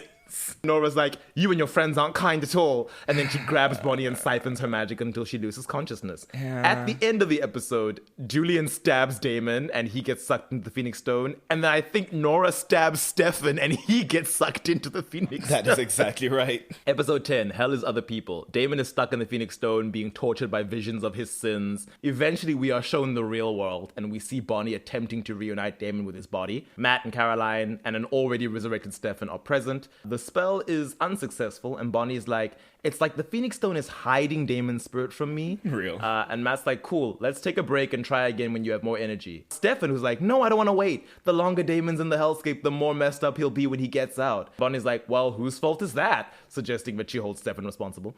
But at the end of the episode, Bonnie is able to get Damon's spirit back inside his body. She's relieved to have saved him, but Damon was yanked out of his hellscape right as he was making peace with his vision of Lily. Yeah. So he starts to freak out. He's like, no, send me back. Because he thinks he knows how to play through properly now. And Stefan's like, no, Damon, calm down. You're not still in the stone. And Damon's like, no, I am. None of this is real. And eventually he loses it and attacks all of them, snaps Stefan's neck, stakes Caroline, knocks Matt out. And then he bashes Bonnie's head against the wall at vamp speed and chokes her out with a fire poker until she loses consciousness. It's crazy. Gruesome. Why did she hold Stefan responsible? I'm not sure. I don't get that. I guess Stefan was involved in this thing to go after Julian, which is why Damon got stabbed in the first place. Okay. This was Stefan's revenge quest. Okay. Were we to let Julian live? I don't understand. I don't understand that, but okay. You know what? For Damon. For Damon and country, I guess. Episode 11, Things We Lost in the Fire. We pick up right where we left off. Damon's like, oh, I'm not in the stone. He panics. He rushes to heal Matt and Bonnie with his blood. Bonnie starts to wake up and Damon's like, I was confused. I wasn't in my right head. Caroline stakes him from behind and knocks him out. Real. Later on in the episode, Matt and Bonnie prepare a trap for Julian's vampires because I guess we're on a killing spree trying to get rid of his little mob of underlings. Bonnie's on her phone and Matt's like, oh, you're getting texts from Damon full of empty apologies. And she's like, no, I'm letting Stefan deal with Damon. And Matt's like, yeah, that's smart. Until Damon manipulates Stefan into thinking he's changed and he's our problem again. Matthew! Clock it, Matt, this season. It sucks that he's written... Now, we spoke about this in the Matt episode, but it sucks that he's just, written out of this in the most silly way because he's right. And this scene is so cool. Matt and Bonnie could have been a really good duo, but alas, here we are. Bonnie's like, hey, I'm trying to stay positive. Hey, what's this? You have a dating profile on a dating website called matchsingle.com? Look at that. It matched us. Ha ha. Matt makes fun of her profile name, which is Mystic Queen. And Bonnie tells him, well, you need a new profile picture. I can't believe you have your gun showing in this photo. And Matt's like, I was in uniform. I'm not going to crop out my gun. Please do. Please do. Bonnie's like, well, you know, you should show a softer side of yourself. You'll probably get more hits. Then Julian's drag racers speed down the road. Not that kind of and drag get their race. tires blown out. Thankfully, there's only one vampire in each car. So with the combined efforts of Bonnie's magic and Matt's guns, they're easily able to kill them. So sick. Matt becomes a little bit violent with the last vampire, stomping on his face even after he's gone down. And Bonnie's like, okay, stop. Stop. He's already dead. He's like, I don't have any softer sides left. Matt's like, yeah, well, at least Lily kept the heretics on a leash. Maybe I've lost my soft side. And Bonnie's like, okay, I'm not going to force the issue. Let's just get the bodies out of here. Caroline has her baby shower. Bonnie gleefully records Matt, Tyler, and Alaric playing that game where they're changing the baby doll's diapers. Then Nora shows up to the party. Wow. Matt sees her from a distance and tells Tyler, well, she wasn't invited. And then Bonnie's like, hi, Nora, wasn't sure you'd make it, suggesting she did invite her. Wow. Fascinating. Nora gives Bonnie the gift that she's bought, and Bonnie's like, did you use the registry? And Nora's like, that list of demands. No, I refused to buy something called a milk warmer, so instead I got them cute little baby socks instead. I don't know who writes the British people in this show, but it's always good. Except for Enzo. Nah, Enzo has his lines sometimes. But just the delivery, the sharpness, the wit, it's just so good. Bonnie's like, it's fine, that's a practical gift. Caroline should be fine with it. Then she leads Nora to a bar, offering her a drink. A little bit later, we get that scene where Matt confronts Bonnie and he's like, why is Nora here? Right. And Bonnie's like, probably because I invited her. And Matt's like, oh, that's ironic, because we've been killing all of Julian's vampires, but now you invite one of his heretics to Caroline's baby shower. And Bonnie's like, Nora is not Julian's heretic. Also, she then says that Nora helped them get Stefan out of the Phoenix Stone. I don't remember know the how scene. they did I don't know that. when that happened or when that was established. I was like, off screen? Because didn't she put Stefan in there? Yeah, maybe she had to change. You said this. Maybe she had to change her heart, and she told Bonnie the spell to actually find a specific soul. Fair enough. But it's like, girl, that puts you at net zero. I don't know. Yes, Matt is like, yeah, Nora put Stefan in there in the first place. She also helped massacre my graduating class from Police Academy. And she held Caroline hostage while torturing her. Right. And then Matt says she murdered every human at her own anniversary party. Oh. That last one, I'm like, I don't know about that. I didn't we do see that. compelled guests at Nora and Mary Lou's anniversary party. And we see Julian and Lily and the heretics feeding off them, but we definitely don't witness anyone dying. Okay. Much less every human there. But then, so I was like, I don't know whether this was something that was lost in the script because it was like they compelled people to go wait at the school at the creepy blood drive. I don't know. But I was like, but no one died.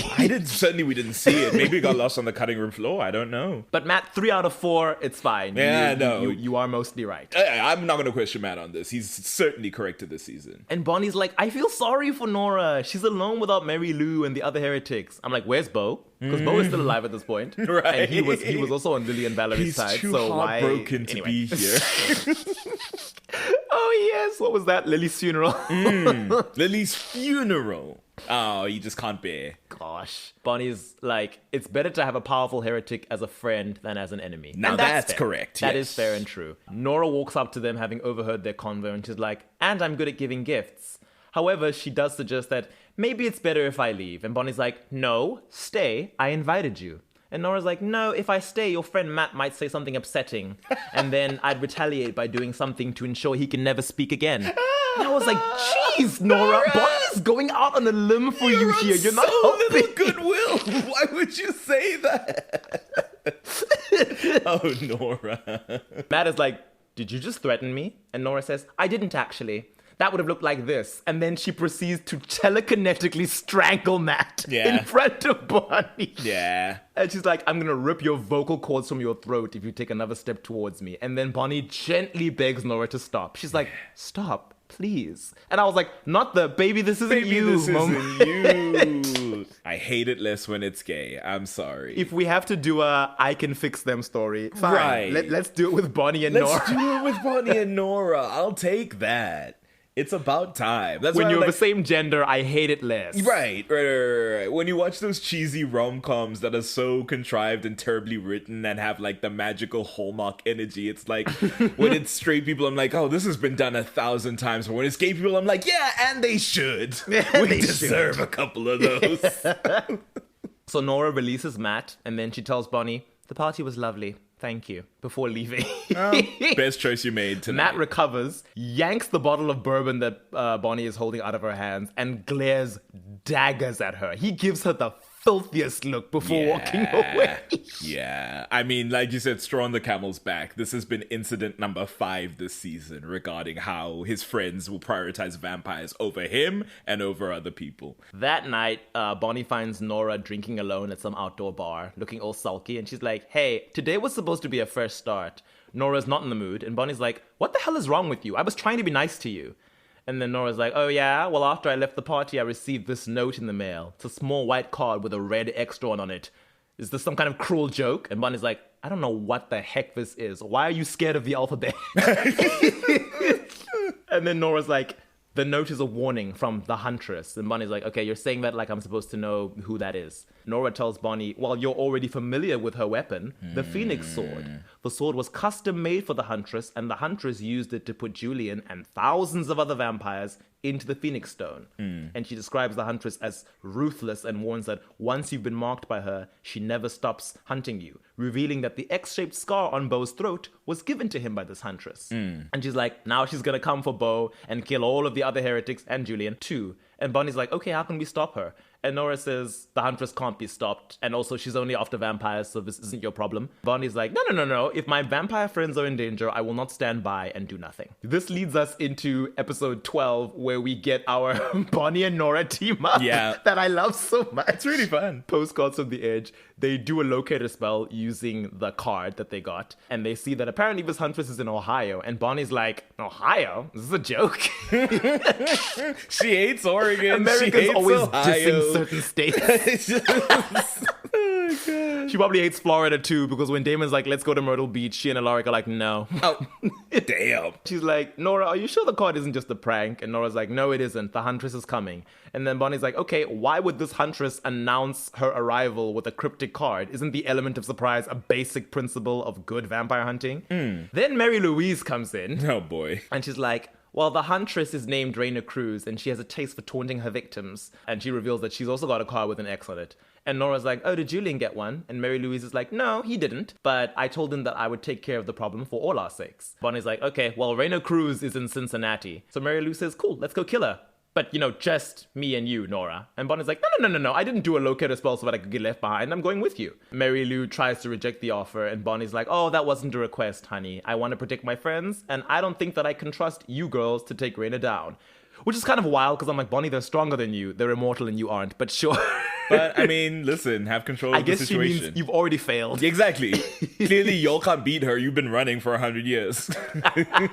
And Mary Louise asks Bonnie, what makes you think we trust you? And then Nora says, I trust her. Ooh. She actually cares about the well-being of others, unlike you, who only cares about pleasing Julian. Ooh, this is a spicy one. Mary Louise is gagged.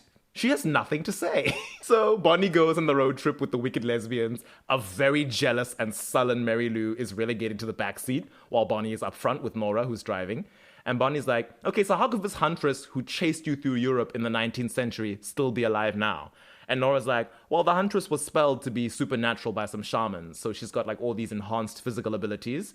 She's probably also got longevity. Nora's like, the shamans also created the Phoenix Stone and the Phoenix Sword. She asks Bonnie, did you do the readings from one of those classes we're taking at Whitmore? And Bonnie's like, oh yes, I have. And she name drops the 8 Everlastings. And Mary Louise sneers and she's like, am I supposed to be impressed that the two of you are study buddies? And Bonnie's like, no, but feel free to try and be civil. Otherwise, we will be more than happy to drop you off at the side of the road and you can hitch a ride back to whatever rock you've been living under. I love how catty Bonnie is in this era. For season 6, she is all out of F's to give. She's dragging Enzo. Right. She drags Damon occasionally. She's dragging Nora and Mary Lou. Yeah, and it's always deserved. Maybe she was right when she told Jeremy, I've changed since coming back from That's the what I prison was world. saying. I was like, this Bonnie in season 7 is definitely a changed Bonnie. I love it. Bonnie and Nora are all giggly and friendly with each other, and all she can do is sit in the back and feel excluded. But eventually they arrive at the Stillwater Estate Hospital, a psychiatric facility in Cincinnati. Bonnie describes it as a nut house for the criminally insane. So I'm like, Bonnie, Now we're going to have to add ableism to your list of That's not unwoke great at sins." all. Mary Lou is like, maybe this is Raina's karma since she is, quote, a deranged serial vampire killer. I don't think any of the heretics have the right to be talking about serial killers in any sort of critical way. They've Certainly been slaughtering not. people left and right every time one of them has a bad day. Y'all got locked up in a prison world for how much serial killing y'all were doing, for how You much know? mass murdering y'all did on an average Tuesday. Nora compels the nurse to tell them where Raina Cruz is and grant them access. And when they find their room, Bonnie is unimpressed to see a frail-looking, white-haired old woman lying in bed. And she's like, okay, this is your terrifying, vicious, big, bad huntress. So Bonnie introduces herself. She's like, are you Raina? And the woman's like, sounds right. As though she's not 100% certain, but is pretty sure. And then Nora's like, okay, do you recognize me and Mary Louise? And Raina's like, no. Should I? And then Mary Lou's like, well, you hunted us across Europe for decades. Raina's like, no, I'm confused. What's this about? Could you give me a cookie? I only get fed through a tube these days. She's all tied up and restrained in the bed. So it's like, I know she seems frail, guys, but maybe some red flags going on in this room. Maybe a bit of concern. Bonnie pulls the other girls aside and she's like, okay, this can't possibly be who we're looking for. She couldn't send a postcard, let alone kill a vampire. Mary Lou is like, yeah, whatever. Let's kill her while we have the chance. And Bonnie's like, no, I'm not letting you kill an old woman whose only mission in life is to eat a ginger snap. And then Nora's like, Bonnie's right. Mary Louise gets irritated at Nora siding with Bonnie. And she's like, yes, of course she is. Bonnie's right about everything. Bonnie's perfect. Oh, bless. And Nora's like, we'll search the rest of the facility. Maybe Raina's here under a different name. And Mary Louise is like, no, I'll go off and search on my own. You can stay here and bat your eyelashes. But Bonnie's like, hey, go after her. And Nora's like, why? And she's like, listen, I know you've been trying to use me to make her jealous. It's obviously working. So just go help her look for Raina. I'm tired of being caught in the middle of your drama. Bonnie comes back a little while later with an oatmeal cookie that she managed to snag for the old woman. And Raina's like, you seem like a nice girl. What are you doing hanging around a pair of deviant vampires? And Bonnie's like, oh, so you... I don't think she meant it that way.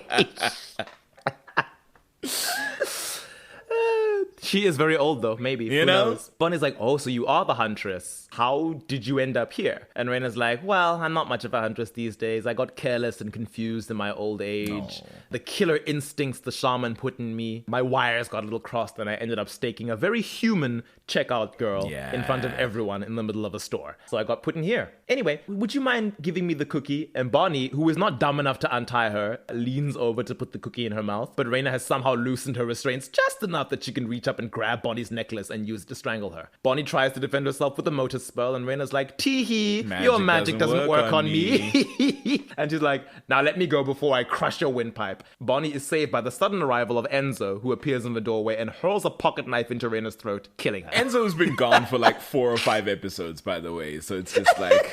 Okay. Yes, because Matt handed him over to the armory. Yeah. Enzo rushes over to Bonnie and checks her injured throat. He's like, are you all right? And I'm like, and this tenderness and care is coming from where? Anyway, Bonnie's like, I'm fine. Ariana, what are you doing here? And Enzo's like, oh, that's a long story. But for today, I'm your guardian angel. When we cut back to them, Bonnie's like, okay, where have you been? You seem to have fallen off the face of the earth. And he's like, oh, did Matt not tell you that he handed me over to the agents of S.H.I.E.L.D.? And he's like, oh, you missed me? That warms my heart. And Bonnie's like, I didn't miss you. I'm curious about your recent whereabouts. There's a difference. Enzo's like, well, I'm surprised Matt didn't brag to you and the rest of the Mystic Falls gang about what he did to me. Okay. And Bonnie's like, I'm surprised Matt did that. And Enzo says, well, it didn't turn out the way he expected, but he doesn't elaborate. I guess it's because he ended up working with the armory. Yeah, yeah, which is still just so wow. Okay. I guess he told them his surname and they were like, oh, wait, no, he's family. Shame. No, let's... Yeah, no, but they specifically wanted him, so they've been tracking him for some time. So I think the bust was to get him. I see. Well, sorry, Matt. Sucks to be you if you thought they were going to kill him or lock him up forever. Enzo's like, we need to get Rena's body out of here. Cloaking spell would be useful. Go run along and find the lesbians, and the three of you can come back here and cloak all of us so we don't draw attention to ourselves dragging her out. So Bonnie gets Mary Lou and Nora. And Nora's like, are you okay after being attacked? And Bonnie's like, I'm fine. Did you know Raina was immune to magic? And Nora's like, no, I swear I had no idea. When they get back to Raina's room, they see that she's disappeared with Enzo. And Bonnie's like, that lying little weasel. Right. And I would hope you don't forget it.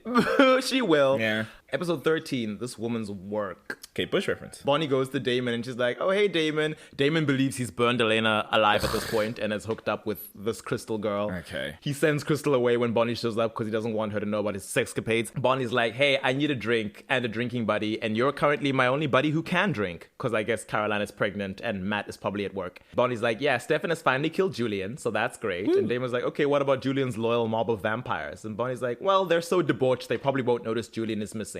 And then she's like, on the subject of missing people, have you spoken to Enzo? Because, I was dragged into a very bad L-Word rerun starring Nora and Mary Louise yesterday. And I'm like, Bonnie! Stop this! This is that season 1 energy, but also... This is that look at the shower curtain on Kelly Beach. But also Mia Kirshner reference. Love that for her, our own Isabel Fleming. She's like, yeah, we tracked down Raina Cruz, who turned out to be old and senile, only to have Enzo show up out of nowhere, kill her, and steal her corpse. Then she finds an item of Crystal's clothing, a denim miniskirt, and she's like, okay, who does this belong to? So Damon's like, okay, I had a hookup. And Bonnie teases him about it. And about the woman being Crystal with a K. Oh, she sounds classy. With a K. With a K. And Damon's like, okay, chastise me for betraying Elena. I couldn't even maintain celibacy for 1 year. Like, and Bonnie's like, ew, no. The last thing any of us ever wanted was to deal with 60 years of a cranky, bitter, sexless Damon Salvatore. Elena would never do that to us. And she reminds Damon that Elena gave him a whole pass to go out and get with whomever he wanted. So yay, that's great. She says the only thing she's criticizing is Damon's low standards. Then Damon gets a call. This confused me. Damon gets a call from Enzo, who's looking for Bonnie. Yes. Enzo says Bonnie hasn't been answering his calls. And I'm like, but she came here to Damon looking for Enzo, so I don't understand. I don't imagine she's... I'm so confused. Well, yeah, I guess she is looking for him, technically. Yeah, because she was asking Damon. Yeah, because she was like, when last did you speak to him? I was like, maybe she's just informing Damon of what's happened recently. I don't know. Maybe. I don't know. Maybe. That's fair. Because Enzo tells Damon, I've been texting Bonnie, but she hasn't been picking up my phone calls. Why does he have Bonnie's number? Doesn't matter. Why does anyone in this show have anyone's number? Yeah, that's never been an issue, to be fair. Damon's like, Bonnie, Enzo wants to speak to you. And Bonnie says, no, I don't deal with shady old lady corpse stealers.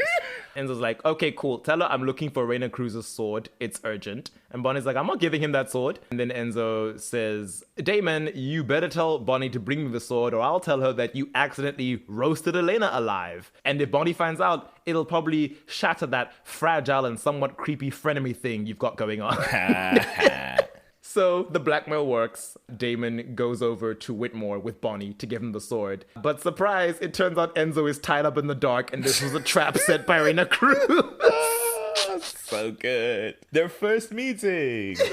It is crazy that it takes 13 episodes for Raina Cruz to encounter this group. What's funny is that when Bonnie's initially like, I can't believe you told me to bring this sword here. Damon's like, no, I'm doing a solid for a friend, which is crazy because he and Enzo haven't been friends in a hot minute. But Bonnie's like, I'm doing a solid for you, my friend. I just want to know why. But Damon refuses to admit to the Elena thing, which we know is not even true. Right. But once they meet Raina, who's armed with a crossbow, Bonnie's like, who are you? And Raina's like, you don't recognize me? Bonnie's like, I know. Surprising, since I've seen every Hunger Games.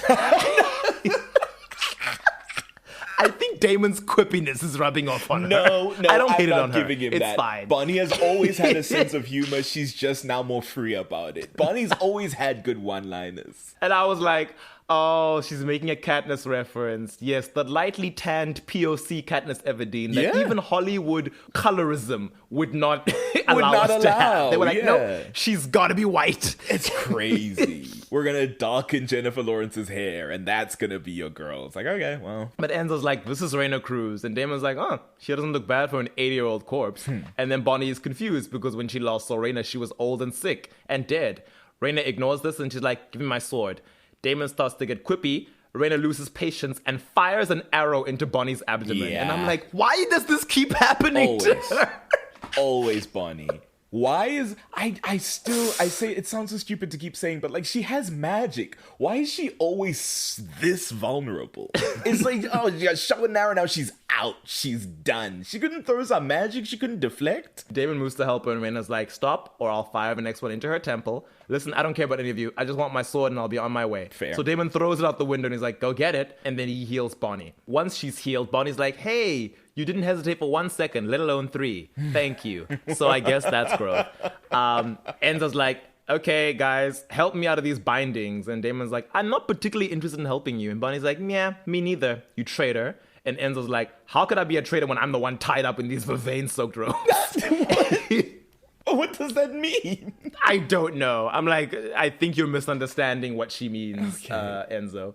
Then Nora calls and she's like, hey, did you let Raina get the sword? And Bonnie's like, well, I didn't let her get it, but yeah, she has it. And Nora's like, cool. The wound of Bo's scar has opened back up, which means Raina is coming for us and she'll never stop coming for us. Yeah. Once she's killed Bo, she's going to kill every other vampire in her path. And Bonnie's like, okay, where are you? And Nora's like, well, that's the thing. We're at the hospital with Caroline, helping deliver her baby. The confluence of events. Damon calls Stefan to warn him Raina's on her way. Once Bonnie and Damon arrive at the hospital, at this point they see that Raina has already attacked and killed Bo. And she's like, oh no, Raina's here. Bonnie goes to the operating room. Stefan's there with Caroline, obviously. Valerie has stayed behind and is trying to keep up the spell to coax the siphon babies out of Caroline's womb. Stefan's like, we're about to get the babies out. Bonnie's like, cool. Valerie, I'm so sorry, Bo is dead. And Valerie's like, okay, what about the Sapphics? And Bonnie's like, well, I don't know. I didn't see them. But Raina's probably inside the hospital. Stefan's like, where's Damon? And Bonnie's like, you need to go help Damon because my magic doesn't work on Raina and Damon is unlikely to be able to take her on alone. And Stefan's like, well, no, I'm staying with Caroline because I'm in love with her. And Bonnie's like, please, I'm going to stay and help Valerie with the spell. You know I would never let anything happen to Caroline. She's my best friend. I love her. Please go help Damon because he's also my friend and I can't help him right now. Bonnie and Valerie do the spell. The babies are delivered. Caroline wakes up and Bonnie's with her and she's like, how are the babies? And Bonnie's like, oh, they're healthy and they're beautiful and Alaric's getting them checked out. And Caroline's like, cool, where's Stefan? And Bonnie's like, well, Stefan went to face Raina and got jabbed with the sword, so now he's marked for death and he had to run away. Episode 14, Moonlight on the Bayou. This is where Bonnie and Damon go to the armory and they meet Enzo there. And he's like, this is the armory. They deal with all these supernatural things and yada, yada, yada. He says they've somehow managed to hide their existence for all these years. And I'm like, sure. Okay. But he's like, yeah, they keep certain dangerous artifacts under lock and key so they don't fall in the wrong hands. Damon and Bonnie are like, cool, we've never heard of it, so we don't really care. Where are the rest of the armory members? Why are you here giving us the grand tour? And he's like, no, they're out on their own supernatural treasure hunt, but they've recruited me to capture Raina Cruz. She's been our top priority ever since the Phoenix Stone turned up. And Bonnie's like, why do you care about the armory's priorities, Enzo? And he's like, wow, they have something that I want. Enzo's like, we need to get Stefan to the armory so Raina will follow him here and then we can incarcerate her again. So Bonnie's like, yeah, okay, fine, I guess we'll do that, Damon. Let's do this. Later on, she speaks to Enzo and she's like, well, you lied and hurt your friends and screwed other people over just to get the info that the armory claims to have on your family. I don't know what friends she's talking about. They keep using the word friends on Enzo. Guys, Enzo is not friends with you people. Yeah. And it really is. The question is always, why is Enzo here when nobody likes him and he makes no effort to be friends with them? It's just like, why do we keep pretending? You know? Who are all these friends? You know? I'm like, he was only helping you for a bit because you all hated Julian at the same time. Right. And even then, he wasn't that much of a help, actually, when you think about it. What does Enzo do in the fight against Julian? Fails to kill him with the Phoenix sword because the stone wasn't in it. And that was a personal vendetta at best. Like, Enzo really just kind of floats around this story. But he waxes poetic about his tragic human backstory of abandonment and homelessness, and it's all very sad, and you can go listen to the Enzo episode to hear more about that. I assume. I wasn't leading that episode, and I don't remember because I don't care about Enzo. Sorry, not sorry.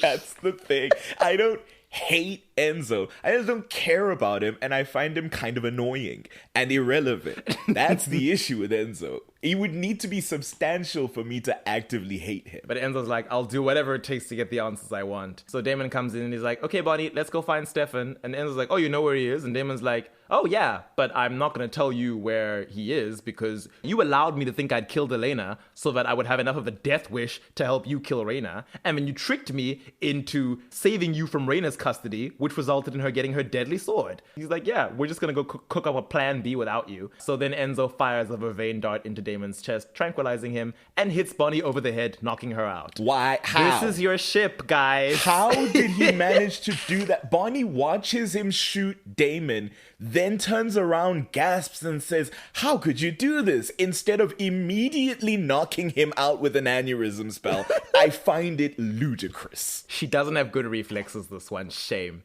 But when she wakes up, she's lying on a sofa in the armory. Enzo's standing over her and he's like, okay, I've locked Damon up with Tyler, who he attacked a few episodes and left a little brain damaged, but who is healing now because it's the night of the full moon. So Tyler will, chow down on Damon and kill him unless you tell us Stefan's location. He's like, your bestie, your sidekick, your humanity project, the man who spins your moral compass in a tizzy. And then I'm like, are we still trying to push this narrative where Damon and Bonnie's friendship is simultaneously about A, her making him a better person or steering him towards better choices, and B, him showing her that the things she stands for aren't necessarily set in stone and her world is actually like in shades of gray? Because I'm like, yes, no, we've done this with Delena. Yes. I don't need to see the platonic version of Delena. This is boring and untrue. This is the whole point, is that for the fact that Elena is now asleep and she gets to live, she must now fill that gap. Thanks, I hate it. But Bonnie tries to attack Enzo and finds to her shock that her magic isn't working. And Enzo's like, teehee, I injected you with something from the armory but switched off your powers. So I want it noted that the first person to administer these drugs to Bonnie with malicious intent is the man that she's destined to be with. It's the one of everything that he does to her, it's the one that feels most like a violation to me because he takes away her magic. As many times as Bonnie gets depowered in this damn show, when he takes those pills, as we'll come to learn, and drugs her to disable her magic, it just pisses me off in a way that feels so primal because that's such an important thing to her. That's such an important tie to her family, to her culture, to what she is. And it's so flippantly done, and it pisses me off. But she tries and fails to break open this sealed door. She's like, Enzo, open the door. And he's like, no. And then Bonnie says, what happened to you? When did you become this person? And I was like, what? Remember in season 1 when she touched Stefan and was like, what happened to you? That's immediately where my brain went. And I was like, this is wild to do now. Right. Because this makes it sound like at some point the Enzo she knew was a good and selfless person. Right. She first met this man when he threatened to bust Jeremy's head open like some vandalized Halloween pumpkin if Bonnie didn't find a random witch to do a locator spell on Dr. West. So why is she acting like this is surprising behavior? I don't get it. The whole thing is silly. Again, go back to the Enzo episode. This whole thing is silly. The pretense that must be done. And Enzo rightfully points out that Bonnie has never found any previous version of him charming. And then Bonnie's like, well, at least you used to be a person who knew what he wanted and fought for it without steamrolling everybody else. Also Again, untrue. I don't know what she means. That's not true. Doesn't know what he wants, constantly jumping through storylines to find it, absolutely steamrolling over everyone in the process. Yes! I'm like, he kidnapped Caroline to prove his loyalty to Lily. Right. This season. He actively just knocked you and your friend out in order to swear fealty to an organization he met 3 episodes ago. What are we talking about? Well, I guess she's saying, yeah, you're doing it now, but you didn't used to. And I'm like, no, you did. You never did it before. Okay. She really did, Bonnie. Okay. Then Enzo's like, the supposed better version that you knew previously got me nowhere. I lost Lily anyway, and now I don't belong anywhere. And I'm like, you've never belonged anywhere, Enzo. So I don't know what you're talking about. And he's like, the Enzo you knew didn't get what he wanted, but this new Enzo will. And then Bonnie's like, do you really want your family who abandoned you and wiped every trace of their existence from your life? Are you really willing to make an enemy out of everyone for them? And it's like, yes. And then Enzo says, look at how you leapt to your feet to save Damon when you learned he was in trouble, despite the fact that he was guilty of injuring Tyler, and regardless of everything else Damon has done. I want that kind of devotion, Bonnie. Okay. All right. And then Bonnie says, good, I hope you find it. And then grabs a metal vase and whacks him over the head with it. Impressive. Iconic. And then she swipes his own vervain dart gun and tranquilizes him. She drags his unconscious body over to the door and uses his handprint to open the electronic lock. And I'm like, I love it, Bonnie. I love this. On your feet. Let's go. She goes downstairs to save Damon. It's this whole thing where he's like, you can't open the thing without using a handprint. And Bonnie's like, okay, guess I've got to go all the way back upstairs. Where a semi-conscious Enzo is now stirring. And she grabs some ancient axe from one of the armory's displays. And she says, this is what happens when you have enemies, Enzo. For the record, I would have been a better friend. Ooh. And she lops his hand clean off. Real. With one swing of the axe. Real, justified, deserved. And this should have been the end of it. In my humble opinion. But she uses his hand to open the cell door. Tyler then attacks her and Damon. And Damon's like, no, Bonnie, get out of here. Tyler will kill you. And Bonnie's like, no, I'm not going to leave you. Then he knocks Bonnie aside and hits her. This somehow shakes him out of whatever feral state he's in, because Damon's like, look, you've hurt Bonnie. You better leave now, Tyler, or I will kill you. And I'm like, this is supposed to be a sign of Damon's devotion to Bonnie. I'm like, you've wanted to kill Tyler for years. Don't try and lie to me. Also, the number of times Bonnie's grievously injured in this season just to prove that Damon cares about her. It's like, okay. It's horrible. But Damon feeds her his blood and then realizes, wait, she's not healing for some reason. And he picks her up and takes her to whatever medical facility is linked to Whitmore College. Joe's facility, I suppose. And Damon's like, don't worry, I'm gonna heal you with my blood as soon as whatever magic neutralizing agent Enzo has put in you is no longer in your system. And he waxes poetic about how he doesn't want her to die and he'd be devastated if she died for him. He's like, you and Stefan have both been put in mortal peril trying to save me. But don't worry, I'm gonna make sure that isn't a problem anymore. So then we get into episode 15, I Would For You. Bonnie wakes up and Damon's in a chipper mood because he's like, cool, we're gonna go after Raina Cruz. Bonnie's like, how can I help? And he's like, no, I'm flying solo today, sorry. And Bonnie's like, you'll just end up back in the Phoenix Stone and you don't even know how to kill Raina. But you know who might? Enzo, because the story's got to keep putting these two people back together. Damon is like, I am very against you reaching out to Enzo. And Bonnie's like, well, Enzo's been blowing up my phone, so he probably wants to apologize for what went down in the last episode. And I'm like, Christ. He wants to apologize?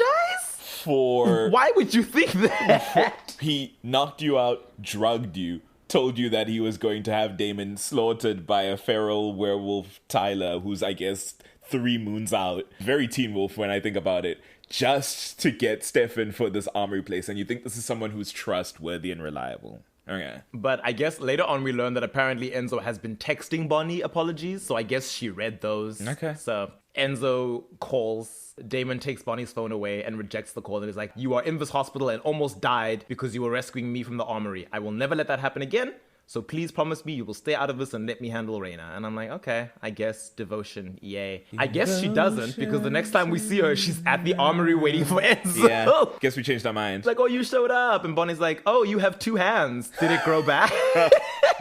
Enzo's like, actually, it got reattached. Thanks for the concern. And she's like, nope, just curiosity again. Listen, I'm not stupid enough to believe this is actually an apology. This is clearly some sort of a ploy or a trap. But I warn you, if you ever try to disable my magic again, I will cut off something even worse than your hand. And Enzo's like, ooh, Damon's crudeness is rubbing off on you. Okay. And he claims that she's following Damon around like a high school groupie. And then Bonnie is like, well, you and Damon used to be friends and now you have none. So what do you know? And then Alex St. John comes in and she's like, hi, please ignore Enzo. Sorry, I left him in charge for a bit.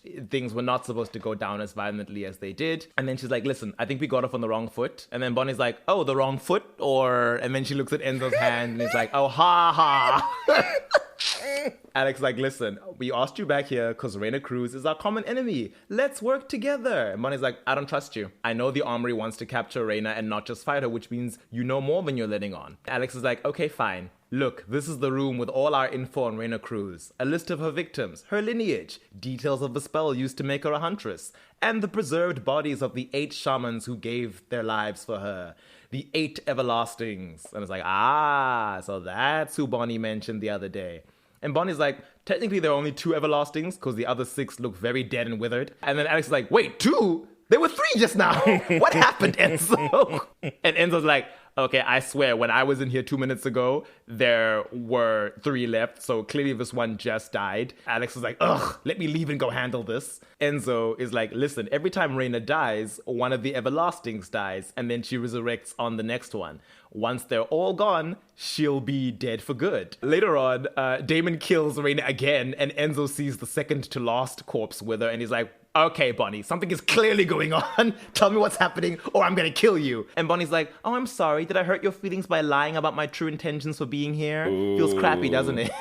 She's like, Damon is responsible for Raina's recent slew of deaths. And then Enzo's like, oh, okay, well, then you should know that every time Raina dies, she comes back stronger. Bonnie's like, well, when she dies the last time, she won't be stronger. She'll just be dead for good. And Enzo says, well, the Phoenix Stone has a failsafe that creates a bond between her and anyone she's marked with the sword, like Stefan. So when she dies the final time, Stefan and all her other marked victims will die too. and she has to call Damon, who's buried Raina alive, and he has to quickly dig her up and revive her. Bonnie just has an outburst where she's like, we have to go save Damon because now he's stuck with Raina on her strongest life. I guess this makes Enzo finally realize that they do care about each other. And he's like, oh wow, you're willing to kill for Damon? Do you really think Damon cares that much about you? And Bonnie's like, well, yes, I do. And Enzo's like, oh, you have no idea what Damon is planning, because he already knows that Damon is planning to deuce out at the end of this episode. And just live out that 70 years and wait for Bonnie to die so that Elena can come back.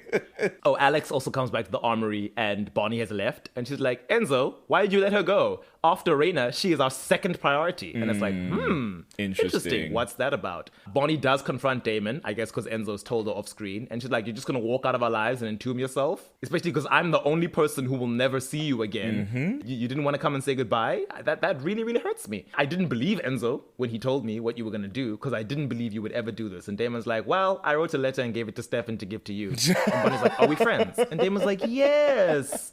We are. We don't actively try to kill each other anymore. And Bonnie is fed up with the quips and the sarcasm and the banter. And she's like, no, are we friends? And Damon's like, well, listen, Bonnie. And she's like, I know why you didn't want to say goodbye to me in person. You just wanted to desiccate in peace, imagining that wherever I was, I'd be okay with this decision. Well, that's not my reaction. I am not okay with this. I'm not okay with you choosing yourself. I'm not okay with never seeing you again because you're my best friend. Oh, boy. And then she sobs and she's like, this hurts me.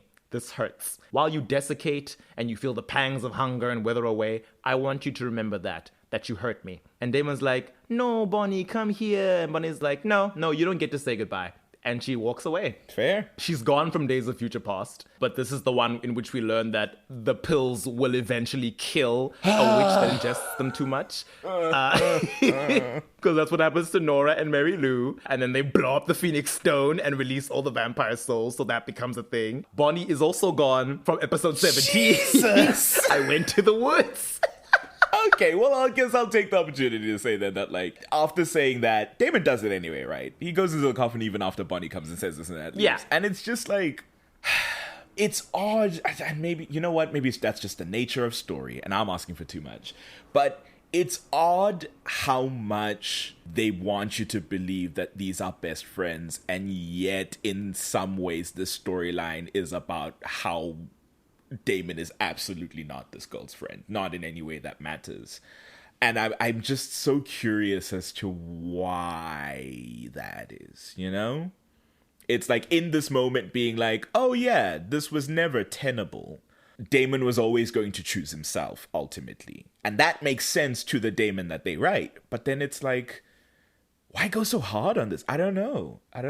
I guess you could argue after this, they don't really come back the same way, right? Like after this, Bonnie and Damon aren't really friends. It'll come back in a thematic way in the 8th season, like their friendship and their connection or whatever, but it's never gonna be this again. Yeah. Which is fair. So I guess, Yeah. So what is, I guess now I'm asking myself, what is my beef with then? Is it with the fandom? Maybe that's always the issue. Just for people who believe this friendship was worth so much more than it actually was. Because they're not friends. They were friends. And even then, it was like Damon was the only one winning in that friendship. Bonnie was just like sacrificing piece by piece to like fuel this fire. And then he does this, and then it ends, right?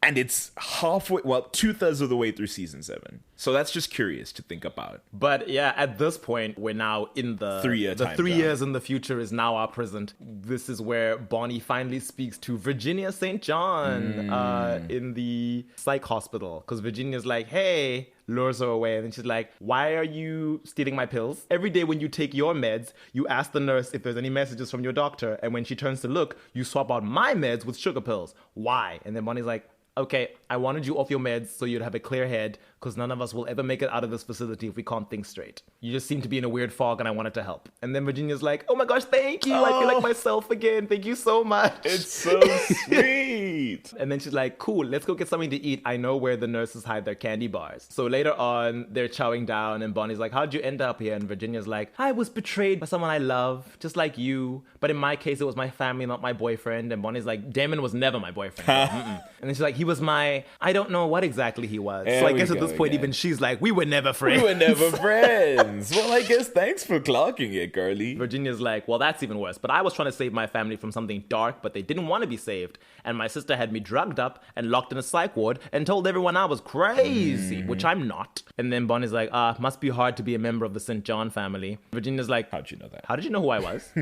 And Bonnie's like, she's like, how do you know my family? Are you here to spy on me? And Bonnie's like, no. And she's like, did my sister send you? It's like, no, I'm hiding from your sister, Alex St. John. No. I'm hiding from her because the armory's after me as well. And Virginia asks why. And she's like, I have no idea. I faked a story and checked myself into this facility in the hopes that, you could help me figure out their motives. The army's been after me for 3 years. Virginia's like, well, I have no pearls of wisdom. I can just tell you that that's what they do. They hunt relics and weapons and people. And they won't stop till they get you. Bonnie's like, okay, well, I want my life back, so please give me something I can use. I'm a Bennett witch. Does that mean anything? And then Virginia's like, do magic and prove it. And Bonnie's like, I can't. I've been taking these pills that hide me from any locator spells, but they also suppress my own magic. So we are officially in another Bonnie depowerment era.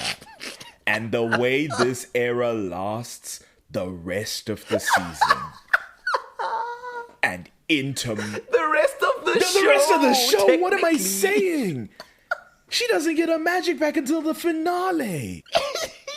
Jesus Christ. Oh, no. There's a blip that happens in this season that she quickly does away with. So yeah, after this point, she's effectively not a witch. Okay. It's quite sad. Bonnie's like, look, I can prove to you that the pills are real, but you have to keep my secret. Virginia's like, only if you help me break out. So she shows her the pills. She's like, they're made from the blood of Raina Cruz, the vampire huntress. Virginia says, I'll tell you why the armory is looking for you if you make good on your promise. And Bonnie's like, no. Tell me first. And then Virginia's like, fine. There's a magically sealed vault in the basement of the armory and only a Bennett witch can open it. Lucy Bennett, last seen in season 2, episode 7, Masquerade, Right. was the last living Bennett witch anyone knew about, but Lucy disappeared 4 years prior. I don't know why the armory didn't know about you, Bonnie, until 3 years ago. And Bonnie's like, I was officially dead for a while, and then I wasn't. But Bonnie's like, what's in the vault? And Virginia just vaguely tells her that it's something that cannot be let out, this evil, corruptive force. Virginia says, please promise me you'll never open the vault. And Bonnie's like, well, the vault is the key to my freedom, so I'm not promising anything until I know what exactly is there. And Virginia goes, oh, I was hoping you'd be on my side. And smashes a mirror and uses the shard of glass to attack Bonnie. Some orderlies come in and drag her away, and one of them is like, are you okay, Miss McCullough? To Bonnie, and it's like, book reference. The fake name she was using was her real surname from the books. Very cute. Eventually, Bonnie's packing her bags to leave, and she sees the letter that Damon left her, which has remained unopened for 3 years. And Enzo shows up, and he's like, the hospital contacted me. Bonnie's super happy to see him. They hug and kiss. It's very sweet. It's a lovely, tender moment. There, I indulged them. I acknowledged the ship without insulting it. I will not be holding myself to that standard again. She tells Enzo about the vault, and she's like, I need to figure out what's inside. This is the best way to leverage my freedom from the armory. Enzo's like, cool. On my side of things, I've learned that you can't take these pills anymore because Alex and John found out that I've been stealing them for you. And she was like, well, they started killing Mary Lou, so they'll probably kill Bonnie wherever you're hiding her. And Bonnie's like, no, I need to stay hidden from them. I'm closer to the truth than ever. And Enzo's like, no, they're poisoning you. And Bonnie's like, I feel fine. And he's like, well, Mary Louise only blew herself up because she knew she was done for. So I'm so sorry I gave them to you, but you need to stop. And Bonnie's gave you a like, death sentence. Impending death near the season finale again. Old hat at this point. I'm back in the building again. I just... and it's so, again, not to rehash the Enzo episode, but just, this was the only option they had for Bonnie to be safe from the armory. She couldn't use her magic to figure shit out in some way, couldn't fly anywhere, couldn't do a cloaking spell. There's this strange supposition that cloaking magic can only be done by the Gemini Coven, when prior to the Gemini Coven even existing in the story, we've seen plenty witches cloak things and people. So I don't know why Bonnie couldn't just cloak herself from the cabal of witches that the armory apparently has ready to track. Witches whom we never see, by the way. So there's suddenly Wolfram and Hart who just have like psychics in the lower division. I don't understand why this is such an issue. The only way was to take away her magic, not only take away her magic, but to drug her so badly that now she is dying and there's nothing we can do. Couldn't she have like removed her magic and placed it in Miss Cuddles again? Also, very convenient that these pills that depower witches also have the added side effect of happening to cloak you from locator spells. Why? Don't know. Like, why? You can use a locator spell on a human or a vampire Who so don't it's have not like magic. a lack of magic means you can't. It's giving Professor X is able to walk in Days of Future Past with the same serum that makes Beast look human again. I'm like, huh? Why? And not to raise your blood pressure further. But then Damon comes in. Yeah, no, I was expecting it. With a bouquet of flowers and some half-assed apology. Yeah. He tries to apologize. Bonnie slams the door in his face. As she should. And deserved. Episode 19, Somebody That I Used to Know. We get all the flashbacks showing us how exactly this benzo ship began. And this is a big issue. All of this happens in retrospect, filled in. Truly, there's like 3 or 4 chained together flashbacks in this one episode that is supposed to sell you on the idea that A, Enzo's now a completely different person, right? Enzo post-time jump, completely rewritten. B, before that happened, Bonnie was entranced enough by him after some time that they developed a relationship. C, once again, because she was hidden away from the armory and she had no one to speak to other than Enzo St. John, much like in season 6 when she was trapped in a prison world with Damon. It is a rehash, it is a repeat, it is a reheat of the forced proximity nachos. And I don't care for it. It's not real to me. The fact that they managed to do fake dating and forced proximity in one season lovers. with the same ship. Oh, yes! Oh gosh, they got a hat trick. They got all 3. All the way to the top. This relationship is built exclusively on fanfic tropes, and it's silly. It's wild. And how does Enzo begin this ship? Well, he drugs and kidnaps her. That's what happens. Kidnaps her. The armory comes after Bonnie while she's packing up her things to leave. And she's like, oh no, hides from them. Enzo vamp speeds her to safety. And she's like, thanks for the save. And he's like, cool. Shoots her up with a syringe. And to be clear, he did not come there to protect her from the armory. He made sure he wanted to get her first before the armory could, because his bridge with the armory was now burned and he wanted to find his own shit his own way. I just don't care for it. I really don't. Sorry to you benzo heads out there. I know y'all exist, and good luck to you. I don't have ill will, in the way I do towards Delena. I just think this is silly. That's all. He takes her to his beautiful cabin in the woods. She's obviously very annoyed that she's been drugged and assumes he bears her ill will. He's like, no, I gave you anti-magic drugs that will keep you hidden from the armory. And she's like, why? And he's like, well, we need to figure out why they want you. Here's a bunch of research I swiped from the armory. Sift through it, look for answers. Here, these pills are made from Reina's blood. Take one every day and you'll be concealed. And Bonnie's like, why are you helping me? And he's like, maybe I'd rather see you alive than dead. Maybe I'm just curious about what the armory's plans are. Or maybe I'm just showing you common decency. I can tell you're not used to that. And I was like, what? What does that mean? I know this show mistreats Bonnie frequently, but we're not going to pretend like anything the Mystic Falls gang has ever done to her is anything worse than what Enzo has done to her. That is not true. This is silly. The pretense. We then skip to another flashback that's slightly closer to the present. It's 2.5 years ago. They discuss the armory. Bonnie's like, oh, I found some blueprints about something going on in the lower level. The armory collects things that are one of a kind. That's why they wanted Elena in her coffin. She's the lost Petrova doppelganger. That's why they wanted Raina Cruz, the huntress. And I guess they want me because... And Enzo's like, because you're a bad guitar player.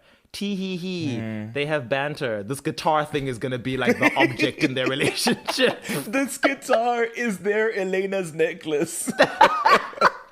They don't seem to have a real theory at this point for what makes Bonnie so special, but I'm like, hey, she's a very accomplished witch. She's Well, it could part just of be the that. bloodline that is linked to every spell ever. Yeah, she, it's strange they worked don't with the original witch. assume. She did expression. It's strange they don't assume it's She was because the she's anchor. a Bennett. That's usually why people want her. Eventually, Enzo is like, hey, I sympathize with you because Damon was also my friend. We were close and we kept each other going when we were in the Augustine cell together. And then he enacted the plan that I came up with to escape and left me to die. That's fair. So I get it, Bonnie. And I'm like, oh, yay. They have something to bond I over. guess they have this thread. He tells Bonnie, someone like you with that fire and passion and loyalty, you deserve much, much better than that. and tells her not to waste her time anguishing over Damon because everything that has gone wrong is Damon's fault. Then we see a flashback to New Year's Eve, 1.5 years ago. Bonnie has a wavy hairstyle now, but slightly shorter. I like it. It's pretty. They have dinner together. Enzo speaks about his family and all of his worries and woes about that. And like, oh, I just wanted to find out about my parents and find out why they abandoned me. And Bonnie's like, why? It sounds like they suck. Yeah, it sounds like they left just you behind, erased themselves from history so you couldn't find them. And it doesn't seem like there's any particular reason they did it. They just didn't like you. It's actually so bizarre. And he's like, no, but if I can find out, why they did the things they did, maybe I can, come to understand and yada, yada, yada, blah, blah, blah. Anyway, they end up discussing Virginia St. John's journal. This is how she finds out that Virginia exists and eventually will end up going to the facility to look for her, the psychiatric facility. Yeah. It's all beautiful. Enzo has done up this room in the cabin to look lovely with holiday lights, and he told Bonnie, no, it's New Year's Eve, wear something nice. So they both look very nice. They dance together as friends, but then it quickly becomes more intimate, and it's like, they speak about that damn guitar again and about how Bonnie's been practicing and she's getting much better at it. They almost kiss, and then Enzo's like, I gotta get going. And Bonnie's like, it's not even midnight yet. Perhaps hinting at a New Year's kiss? Yeah, when the and ball Enzo's drops. like, no, I've stayed too long. I've got to go be, double agent at the armory. And he kisses her on the cheek and wishes her a happy New Year before leaving. The final flashback scene is when Enzo comes to the safe house. Bonnie's practicing guitar, and they speak about Virginia St. John and her cousin Lucy, and that Virginia knew Lucy. And she's like, I found her. She's in a psych ward. I'm going to go there and ask her questions. And Enzo's like, oh, your detective skills are impressive. Your guitar skills aren't that good. Let me show you what you're doing wrong. And he moves in closer, shows her what to do. And they kiss for the first time. So, yeah, an item. Yeah. Congrats to them. The present day is just mainly Bonnie being very angry at Damon, understandably, and being like, don't talk to me. Speak through Enzo, because I have nothing to say to you. It's a fascinating shift of the foot this season. That's the only thing I like about the time jump, is this change in dynamic to be like, now we both hate Damon, which Enzo fully lucks out on. Skates by with that one. Congrats. They go to Raina. By now they know Bonnie is dying, so they're like, Damon once again has one of his crazy plans, and he's like, hey, what if we took Raina's final life that she's on and gave it to Bonnie? That would probably heal her. When Enzo speaks to Raina about this, Raina is a bit skeptical. She's like, you have no idea if that would work. And Enzo's like, no, but Bonnie's well-versed in this stuff and she thinks it will work. And you know what? I'll take that. Bonnie is a witch and an expert at various forms of resurrection and life transference at this point. They make a deal with Raina and they're like, let us transfer the essence of the lost everlasting to Bonnie and heal her. And we will kill off all these vampires on your list for you. She's like, I don't know. And Damon's like, well, if you don't, we'll just kill the everlasting and kill you anyway. It's Enzo who has to sweeten the deal and be like, okay, please don't listen to Damon. I'm the good cop. I'm the good cop. A thing he's never done before. He's like, sweetie, aren't you tired of hunting all these vampires? Spending your whole life. Don't you just want one day of rest?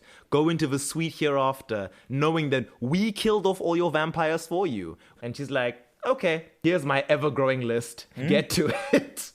During their vampire hunting, Alex and John catches up to Enzo, and she's like, hey, I know Bonnie was in a psych ward because I was told that my sister had an outburst the other day. And she's like, did you know that my sister killed Lucy Bennett? Yeah, she's violent and unstable.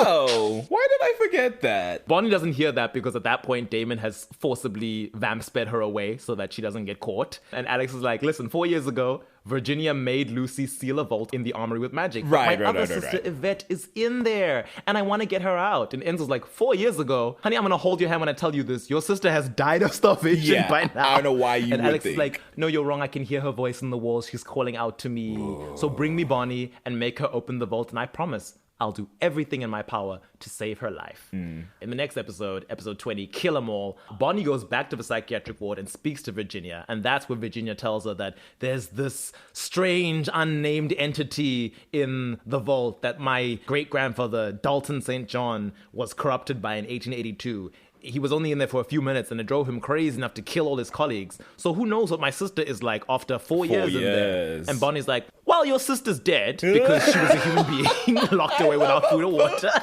both her and Enzo, like, I don't know if you all have considered your sister was a human and definitely has succumbed to human needs. Virginia's like, well, Alex says she can hear her in the walls, but please, whatever entities in there can't get out, promise me that you will not let Alex set that thing free. Bonnie is again nearing a season finale in which she might not survive. And she starts to feel like, my days are numbered. Guess it's time to say my goodbyes. And she speaks to Reina and she's like, hey Reina, you're not long for this world supposedly. Don't you want to spend your day doing something nice, like going to a fancy hotel in Paris, having the best bottle of champagne?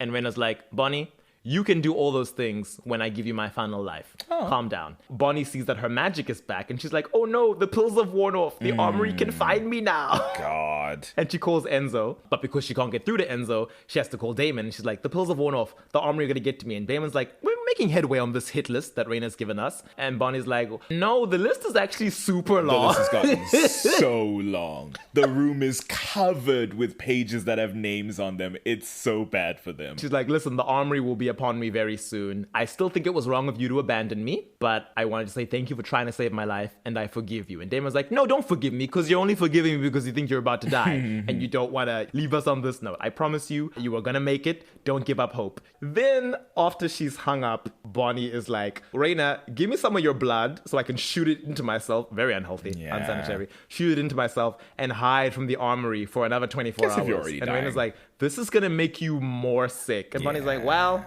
you know, what are I'm you gonna already do? on the way out. I need to hide from them while my friends and I figure out what's what. So Reina calls Damon and Enzo and she's like, Bonnie is like on her last leg. Enzo over the phone is like, have you lost your mind? Poisoning yourself is not a better option than hiding from the armory. And Bonnie's like, listen, I just want you to come home to me. You're obviously not going to finish this. In the very likely event that I die, I don't want our goodbye to be over the phone. Damon eventually enlists the help of the armory by calling Alex. And he's like, help us kill off all these vampires and I will deliver Bonnie to you. I thought he was bluffing, but he absolutely intended to do that. That's what I always say with David. David will Crazy. just do something and be like, we'll deal with the consequences after the fact. I don't really super care right now. So Enzo comes home to Bonnie. They have their tender moment on the couch and she's like, I've decided not to be sad about all the things we didn't get to do. I'm instead going to think about all the things we did get to do. And then Reina comes in and she's like, no, the armory's polishing off my list. It's going very well. Damon returns to the cabin. By now, Bonnie is aware of the deal he's made. And she's like, how could you do this? Just when I was coming around and forgiving you. And Damon's like, well, did you really expect me to just let you die? And Bonnie's like, I would rather die than be forced to open that evil vault. And Damon's like, well, I don't care about that. what happened to the new Bonnie who was so much less eager to sacrifice her life for everyone else? All you have to do is open the vault for Alex and then you can get Reina's 8th life. It's all good. And Bonnie's like, I don't trust Alex. And Damon says, listen, she just wants to get Yvette, what's her name, out of there, okay? It's gonna be fine. And Bonnie's like, the thing in the vault turns people into monsters. I will not be responsible for unleashing it. Right, because that's the thing. You've put it on her now by deciding for her that this is how we're gonna do this. And Damon's like, Enzo, come on, back me up. Enzo's like, Bonnie can make her own decisions. And Damon says, yeah, and when she's dead, you'll be making them for her. Like what dress she's gonna be buried in.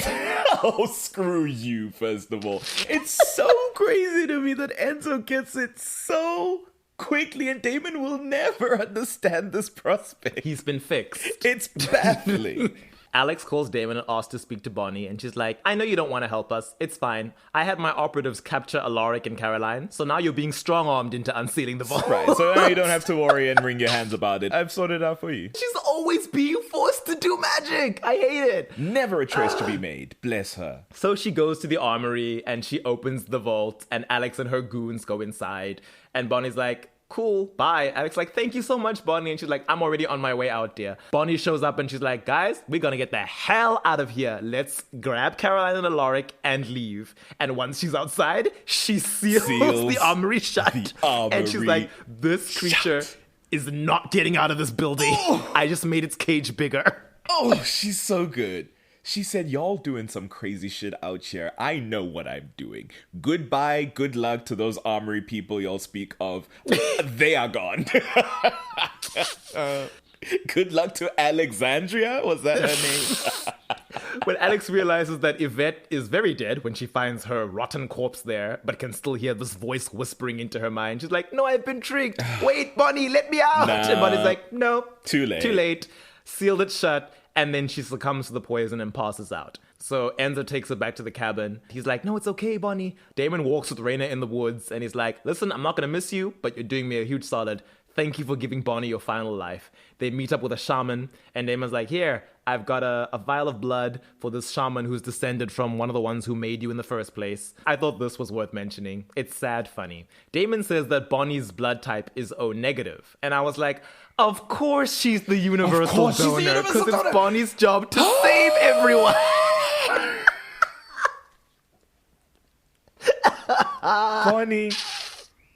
Bonnie, I'm so sorry, Bonnie. If I were your writer, I was gonna say if I were your mother, but yeah. Well, her mother. Too. Yeah. Not the best track record. Ugh. So the shaman casts his spell, pours Bonnie's blood onto the old ceremonial dagger that created Raina in the first place. And he's like, I call on the Great Spirit. Let Raina's journey end. Let another take on her remaining years. Let another take on her burden. And Damon's like, wait, what? Hold on. He literally says, wait, what? And Raina smiles and she's like, I wasn't just giving Bonnie my life. I was turning her into my successor. Ooh. Did you really think I would forgive you for all the things you did to me this season, Damon? I mean... And now, Bonnie won't forgive you either. Ooh. When she wakes up, she'll be a huntress, full of hatred for you and your kind, and unable to rest until they've all been wiped from this earth. And then she plunges the ceremonial blade coated in Bonnie's blood into her chest and kills herself. Yeah. May she rest. Long had she reigned. Thank you. And Bonnie wakes up with a gasp. Episode 21, the penultimate episode. Requiem for a Dream. Bonnie's a little dazed. She wakes up. Enzo, Caroline, and Rick are with her. Bonnie's like, I feel different, but I also feel thirsty and hungry. And Rick's like, I'll get you something to eat. And Caroline's like, I'll get you some water. And Bonnie's alone with Enzo, and she's like, actually, I'd love a bourbon. And Enzo's like, yes, let's have a drink. What should we drink to? And Bonnie's like, New Beginnings, and smashes the glass over Enzo's head. And then she snaps his neck and throws him into the fireplace. For a hot second. It's so funny. For a hot second, I was like, wow. Wow, bold. Interesting. And then Caroline comes in and she's like, oh no, Enzo's burning alive. What am I going to do? Bonnie decapitates her from behind with one of the Salvatore's decorative swords. And that's when you're like, okay, that's They're not going to kill Enzo real. and Caroline in the same breath. That would be a travesty, to say the least. What's really happening is that Damon has arrived home and has seen that Enzo, Caroline, and Rick are waiting for Bonnie to wake up, but she hasn't woken up. So Damon explains that Raina screwed us over and Bonnie's gonna wake up and be Buffy the Vampire Slayer, but more violent. I didn't even get the chance to ask any follow-up questions because Raina's body burst into flames when she died and the shaman just magically disappeared. They do that from time to time. Enzo's like, okay, but if the transference worked and Bonnie is like alive and healthy, maybe some part of Bonnie's psyche is willing herself to remain unconscious because she wants to protect us. Caroline is eventually the one who's like, I'm gonna go inside Bonnie's head because I'm her best friend and I'll try to speak to her and coax her out. She goes into Bonnie's mind. Bonnie has that dream where she's in a lecture with Rick, who's acting like evil Rick, and being like, would you be able to kill a vampire, Bonnie? Would like, you? Who are your alien X, like, masculine and feminine aspects in the cosmos as the new vampire huntress? And of course, it's evil Rick. So who else would you invoke? Evil Rick, who then gets the vampire eyes while he's talking to her, and is like, oh, it's Vampire Rick. Yeah. Which is funny because I guess her blood was used to like finish his transition. So there was that connection. She runs out of a lecture hall, which is now full of like vampires who are chasing her. She ends up in her dorm room because it's dream logic. And then Caroline is there and she's like, no, this isn't real. And Caroline's like, no, the rest of this isn't real. I'm real. Bonnie, look at me. Stay with me. And Bonnie's like, no, something's twisting my mind and my memories. It's making me want to kill. And Caroline's like, no, focus on me. I'm your best friend. You know I'm a good person. I would never hurt anyone. I have a family. I have kids and they're wonderful and they love me. And Bonnie's like, yes, your kids.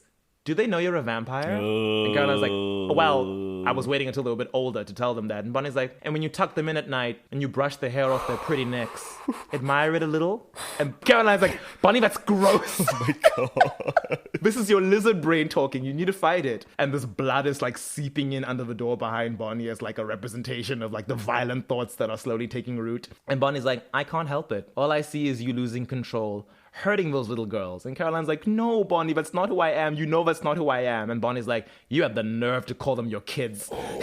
And then she breaks off a piece of wood from the door frame and stakes Caroline in the chest, forcing her back into the real world and out of her mind. And it's like, damn. Yeah. And then Stefan, who was with Caroline, is like, wait, why do you have a mark on your chest? And Caroline's like, wait, I've been marked, but there's no phoenix sword. Bonnie's psychic mark, psychic weapon, her TK blade. Her cyanide. The focus totality. And he's like, oh no, she's marked you. It's created a psychic link, and now she can track you. She will chase you to the ends of the earth. Caroline has to run. Enzo is up next. Now she's at the high school in her cheerleader uniform. She gets attacked by some stoners who are actually vampires. She easily kills them. Then Enzo shows up and he's like, I'm here to help you. I'm here to get through to you. Focus on how much you love me. And they go to a classroom. They play guitar. And Bonnie's like, I've always wanted to be loved by someone the way you love me, Enzo. Okay. And I was like, Kill Bill sounds to start playing in my head. But anyway, Bonnie's like, I don't want to take Reina's lost life if this is how it's going to go. So just let me die. Please let me go. And Enzo's like, I'm not going to leave you. And she's like, okay. Smashes the guitar over his head and uses the neck to stake him. So now he's also marked when he wakes up in the real world.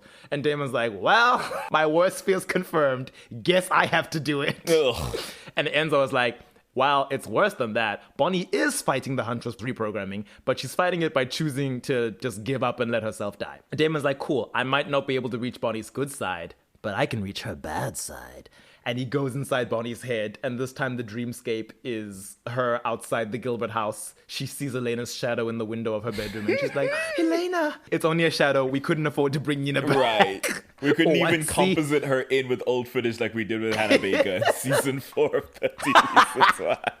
And then Damon appears, and she's like, oh, you. Leave me alone. You're literally the last person I want to see.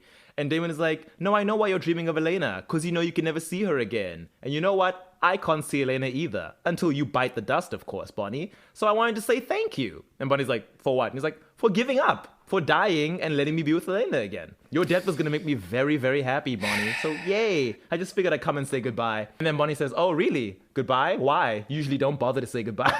And Damon is like, well, that's not the truth, Ellen. I gave you a letter. And he whips out the infamous unopened letter that's now existing in this dreamscape. And he's like, just read it so we can finally move on. You to the afterlife, me back to Elena. And Bonnie's like, not good enough. Never has been. Never will be. And rips the letter to pieces. Fair.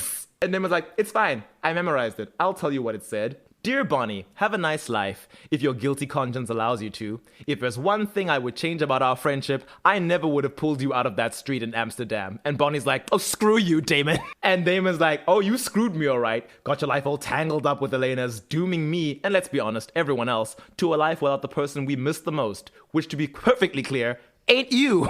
Oh my god. You know why we're here on the Gilbert porch? Because I've got a bunch of memories here with my beloved Elena. I kissed her here. She told me she loved me for the first time. She took the cure here, and she was about to get the life that she wanted. Until you ruined it for her. But my happiest memory of all is that this is where you're going to be standing in your dreamscape when you decide to let yourself die so I can have Elena back. So close your eyes, Bonnie, and slip off into the sweet hereafter. And Bonnie's like, you're a monster. And Damon's like, sure I am, but I usually get my way. And then she rips his heart from his chest. Okay. And he wakes up in the real world, but this time she wakes up too. Right. And By the Damon's power like, sorry, of Bon Bon, hate. I had to get you to wake up somehow. Catch me if you can. And Vamp speeds away. Jesus. Stefan and Caroline are having a storyline moment. Bonnie calls them, and she's like, hi, I'm awake. And Caroline's like, that's wonderful. And Bonnie's like, no, it's not. I can sense you and see you, and I know where you are, and I'm going to come kill you. Please run for your life. Bonnie then speaks to Damon on the phone as she walks around the house looking for weapons. And Damon's like, how do you feel? And Bonnie's like, there are no words to describe the depths of my hatred for you. I know the feeling, Bonnie. Damon's like, listen, everything I said was a ploy to get you to wake up. And Bonnie's like, really? So why are you running scared through the woods? Damon is surprised she can see where he is. And she's like, oh, not only can I see you, I can sense your emotions. So I know that deep down, there's a part of you that meant what you said in that dreamscape. And Damon's like, no, I said all that to save you. I've saved you many times. So can actions speak louder than words for once? And Bonnie's like, the only reason you've ever saved me is because you knew Elena would never forgive you if you didn't. And I'm like, oh! That's correct. That's exactly right. And I was thinking, to be honest, Elena would have probably found a way. Right. Pre-Delena is endgame. Maybe she would have held it against you. But the Elena from season 6, she would have gotten over it. She would have eventually. been like, I know you were in a tough position, Damon. This is going to be hard to get through, but I know your heart. And Damon's like, well, you're faced with the same conundrum because Elena will never forgive you if you kill me. And Bonnie's like, well, that's the thing, Damon. As you were so eager to remind me, I'm never going to have to explain myself to her because I'll be dead when she comes back. Right.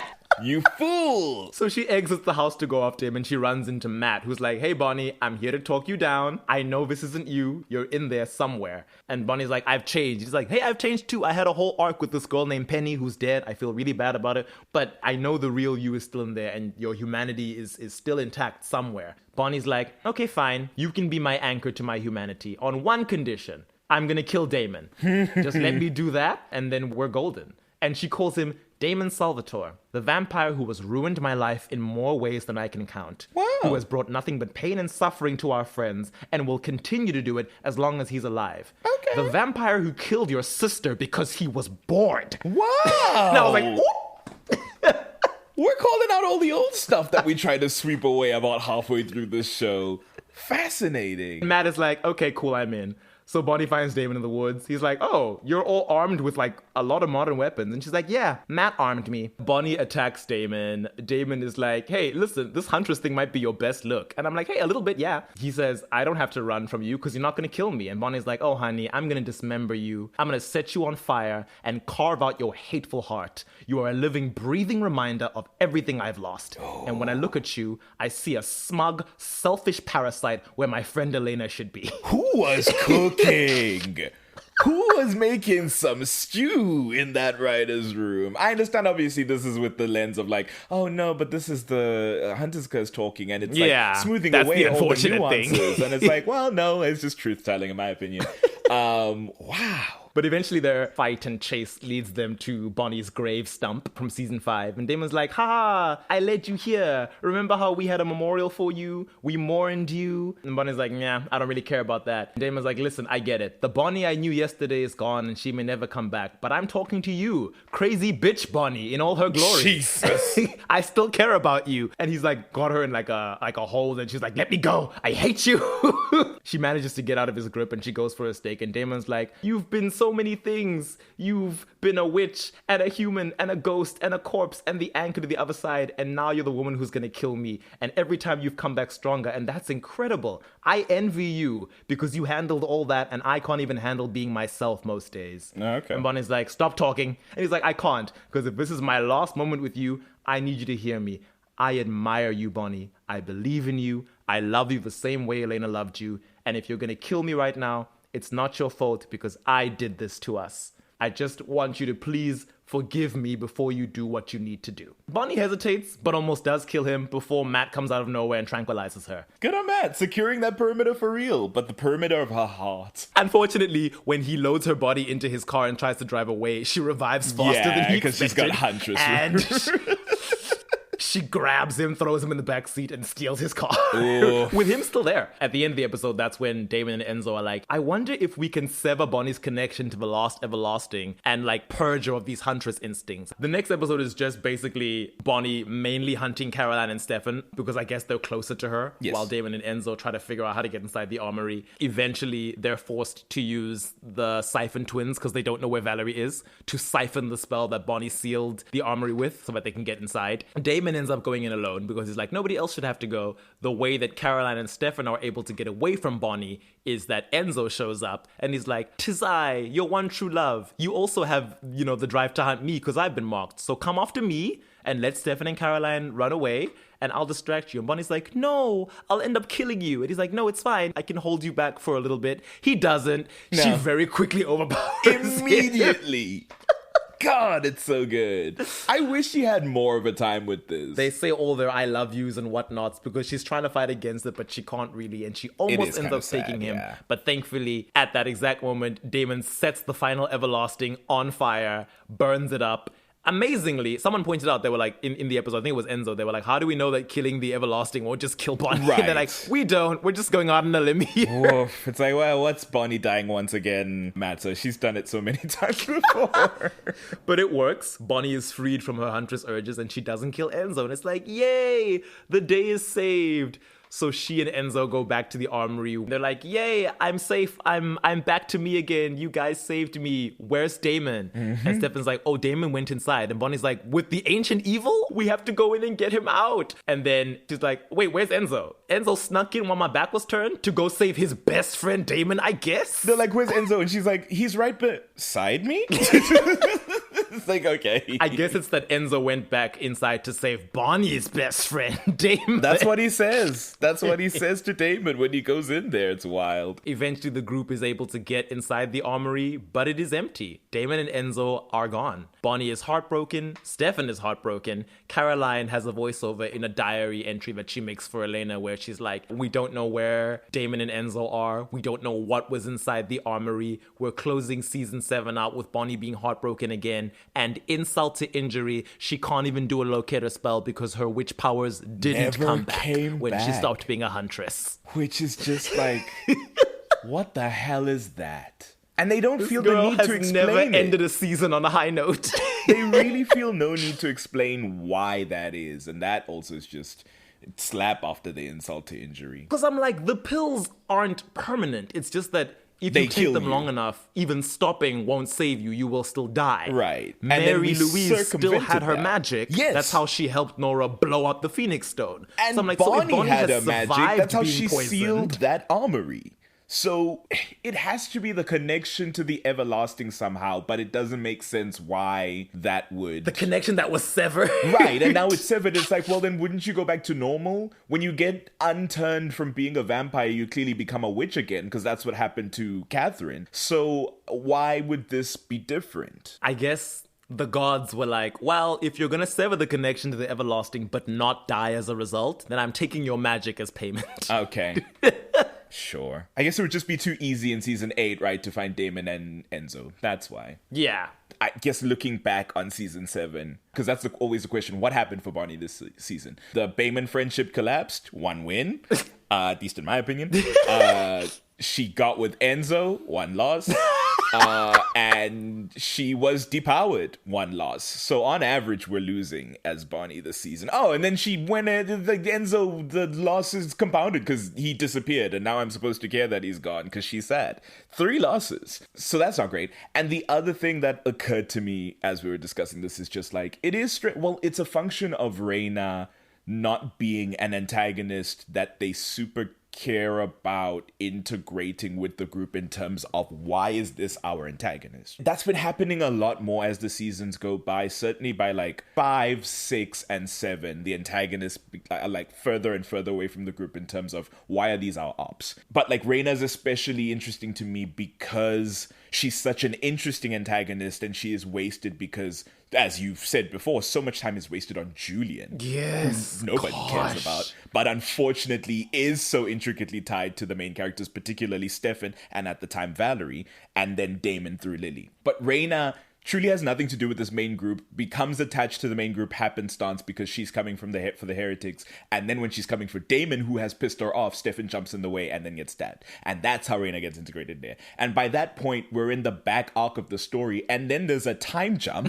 and then it's like so many other things happen that Bonnie and Reina only start interacting in those last episodes. And when she becomes the huntress after her, I sort of went, wow, what an interesting thing it would have been, because the thing you said is that Vamp Laric shows up and starts speaking in the way that when he was on his own thing about like, I'm a person who doesn't like vampires on average, and I feel I've been making a lot of allowances and that needs to change. I feel like especially this season would have been an interesting conversation to have with a Bonnie who is so far past, I mean, the interaction she has with Matt going, how far are we meant to bend? for these vampires who, yes, are our friends, but clearly every time they are prioritized, like somebody loses, and it's either us or it's the people in this town, or it's the people even beyond this town. And it would be interesting to confront that with Elena Cruz, another female figure who has this power and who hates vampires, somewhat driven supernaturally, but also because her life was ruined by vampires, in the same way that Bonnie was saying when she was taken over by the Huntress Drive. I thought of like a version of this season where Reina was a more central antagonist for Bonnie that confronted some of her opinions that have settled in this season, or at least woke her up a bit to the idea that like she's let a lot fall by the wayside as pertains to vampirism and vampires, and how her like principles and ethics settle on that. And that's not to say for the outcome to then be, and now I become scattershot, all vampires must die. Certainly I think that's what happens with Matt for a time, but then they do away with that because they don't care about Matt. It's just to like create another hurdle. I just feel like it could have made for a more interesting story. Because whose op is Reina? Nobody's really in this story. Reina's kind of a force that must be reckoned with, and that's why they're able to work with her so well. Right. And they're like, yeah, cool, give Bonnie your lost life, we'll kill the vampires from your stone that we don't care about. Okay, I barely care about you all Bo, to begin with. who it's worth mentioning, Bonnie didn't want to kill Bo when he shows up in his new body. And then said, Damon kills him anyway because he's like, we made a deal with Reina, and I'm the bad boy who does what needs to be done. But yeah, I was just like, that might have been an interesting conversation to be had, but alas. It's a wild season. It's such an insane season. It's very interesting for Bonnie, I will say. Mm-hmm. It's just... yeah. Always as usual, she's mainly getting hurt. Yep. Screwed over. Yep. Stuck with this man now, after being stuck with that other man, out of the fire into the frying pan. Yeah, and she ends up with Enzo, who, spoiler, this will be it. This is her last romance in the show. Yeah. Season 8. Yeah. The final season. Yeah. And you know what? It's not the worst one. Yeah. But it's by a very small margin, to be very clear. I will say, because we often say, oh, season 5 is like super weak. Now that I've had to focus on Bonnie, season 8, I think, is less interesting to me, Bonnie-wise, than season 5. I agree. She's not doing much. She's in a relationship with Enzo, and that's basically it. And that's it. Her entire... I mean, it's the same issue as with Elena in season 6, right? They get with the man, and then their whole life is that man. Ugh, it's so annoying. Yeah. But let's get into it. Episode 1. Hello, brother. She's all depressed because Damon and Enzo have been missing for months. Obviously, it's Enzo she cares about. She didn't end with Damon on the best note last season. She's journaling for Elena, and she's like, this is the hardest thing I've had to do in my whole life. And I was like, really? Harder than burying your grandmother? Or dying twice? Harder than making your way through an empty North America to an island off the coast of Nova Scotia without magic so you could go spelunking for Ketsia's tombstone? None of it holds a candle to the absence of Enzo St. John, light of her life. Harder than standing and watching Silas slit your father's throat and not being able to help him. The crazy thing is, they've not been dating that long. Like, I know there was a 3-year time jump in which, again, he was the only person she was allowed to speak to, I guess.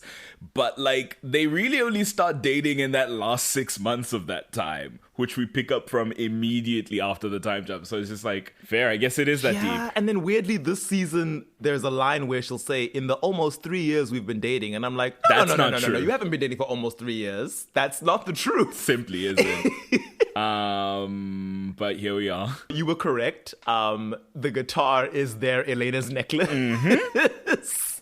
She's like playing the guitar all on her own. She's having flashbacks to when Enzo was like, oh, your guitar playing would have sent Odysseus sailing in the other direction. And then Bonnie's like, who's Odysseus? I'm not a nerd, so I don't know Greek mythology. What?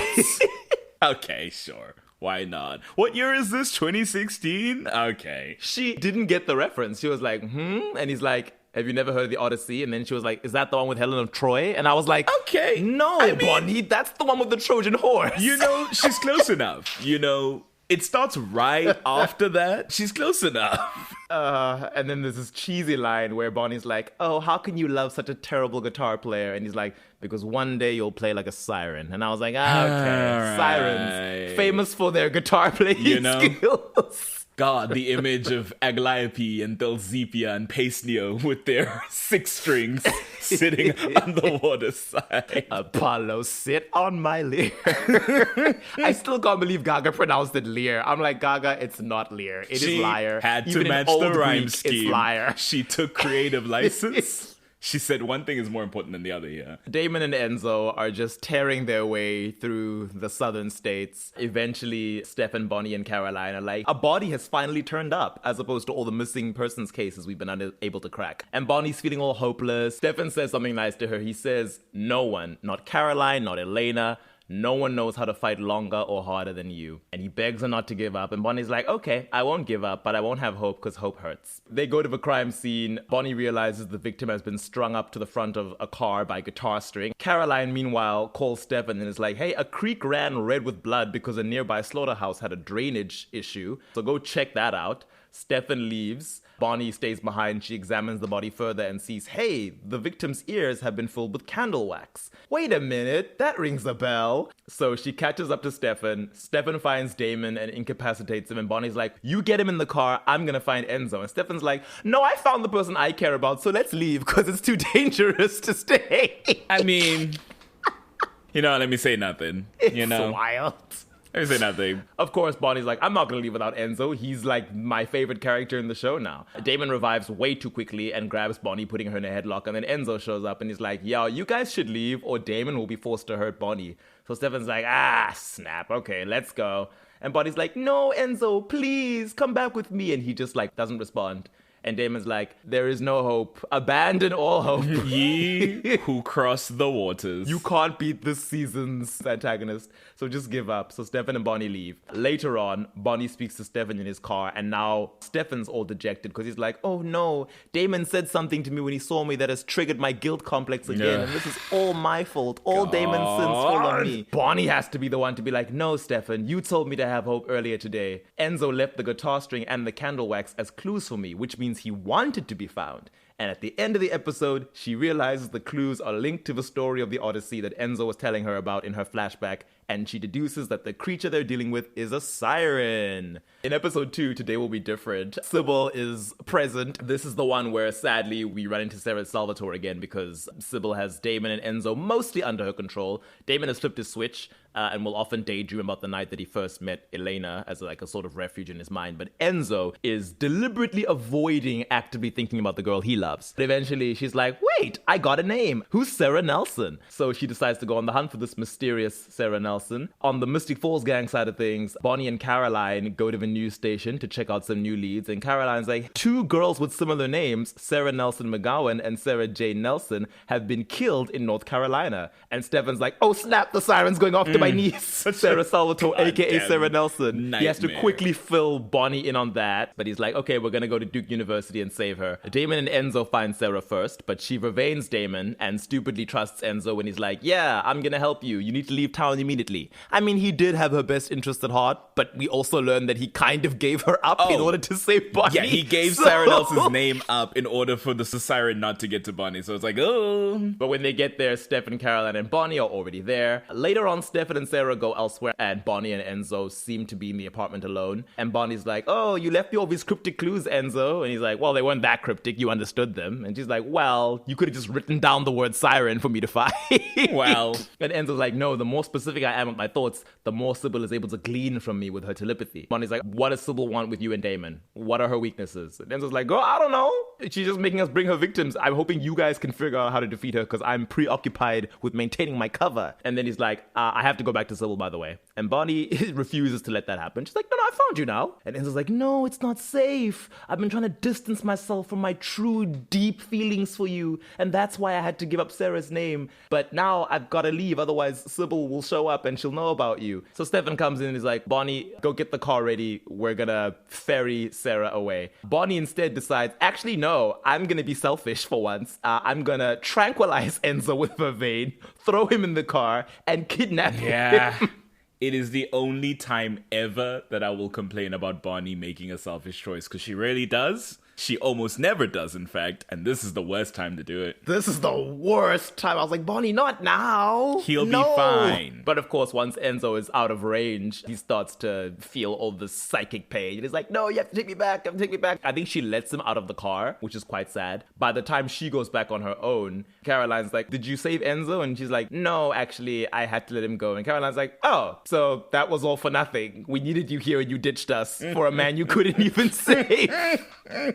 Bonnie's like, I needed to rescue my boyfriend. And I was like, ugh, I hate hearing that word come out of your mouth when you're talking about him, especially since you took so long to call Jeremy your boyfriend. But anyway, it's not about Jeremy. And Caroline's like, Bonnie, we had a plan. And Bonnie's like, well, my plan was to grow old with Enzo. How, Bonnie? He doesn't age. Why are we in this Elena season 1 era of thinking? Yeah, Because that'll come back this season in a big way. Well, true. She's like, yeah, I want the kind of life that you have now with Stefan. And Caroline's like, oh, you went rogue because of the storyline of it all? And Bonnie's like, no, I feel happy for you guys. But seeing everything that you have while I can't be with the man that I love makes me feel so alone that I just want to die. And I was damn. For a man, for this man, I don't like this era. And, again, congrats to them. I just don't care about it. And Bonnie has been through so much, but I guess because she loves Enzo so much, anything that jeopardizes this relationship will be the end of her this season. She can't cope. She can't take it. And I'm like, okay, cool. Fine. But at the end of the episode, Sybil is finally able to break through Enzo's mental defenses, and she finds out about Bonnie by seeing her in his memories. Episode 3, you decided that I was worth saving. Sybil gets tired of Enzo refusing to submit to her fully and flip his humanity switch. So she's like, I'm just gonna have to rob you of your emotional ties by killing Bonnie. Bonnie goes over to Caroline and she's like, hey, happy you're engaged era.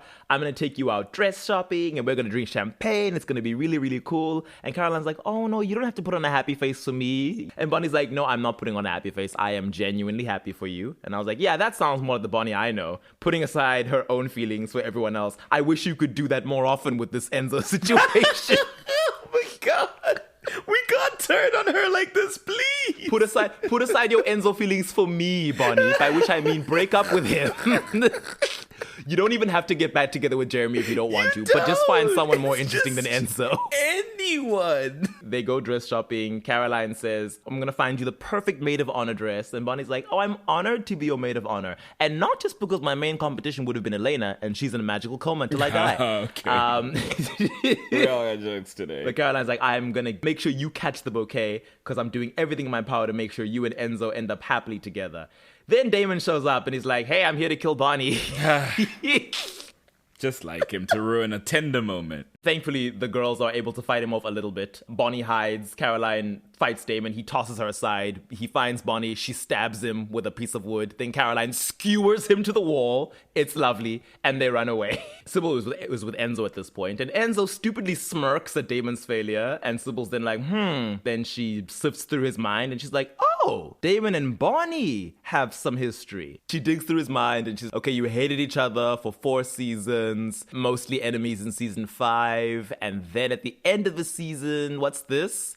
Oh, do you think it'll hurt? I don't know. And then you were forced to be each other's only company for several months in a prison world, and that's how you became friends. Okay, cool. I'm just going to delete that memory. There. Now you're all better. Maybe Sybil made some points, actually. Giving us the show we wanted. You know? Do Enzo next, Sybil. Do Enzo next. Caroline and Bonnie return to Chez Salvatore, and they're like, okay, we're going to arm ourselves with vampire hunting equipment, and we're going to go after Damon. Then Sybil herself shows up at Chez Salvatore, and she's like, hi, Bonnie, I want to know what makes you so special, because both of my mind slaves have this weird attachment to you, and I don't like it. Now, I understand your relationship with Enzo. You know, there's the accent that's really sexy, and the appeal of the whole star-crossed vampire witch romance thing.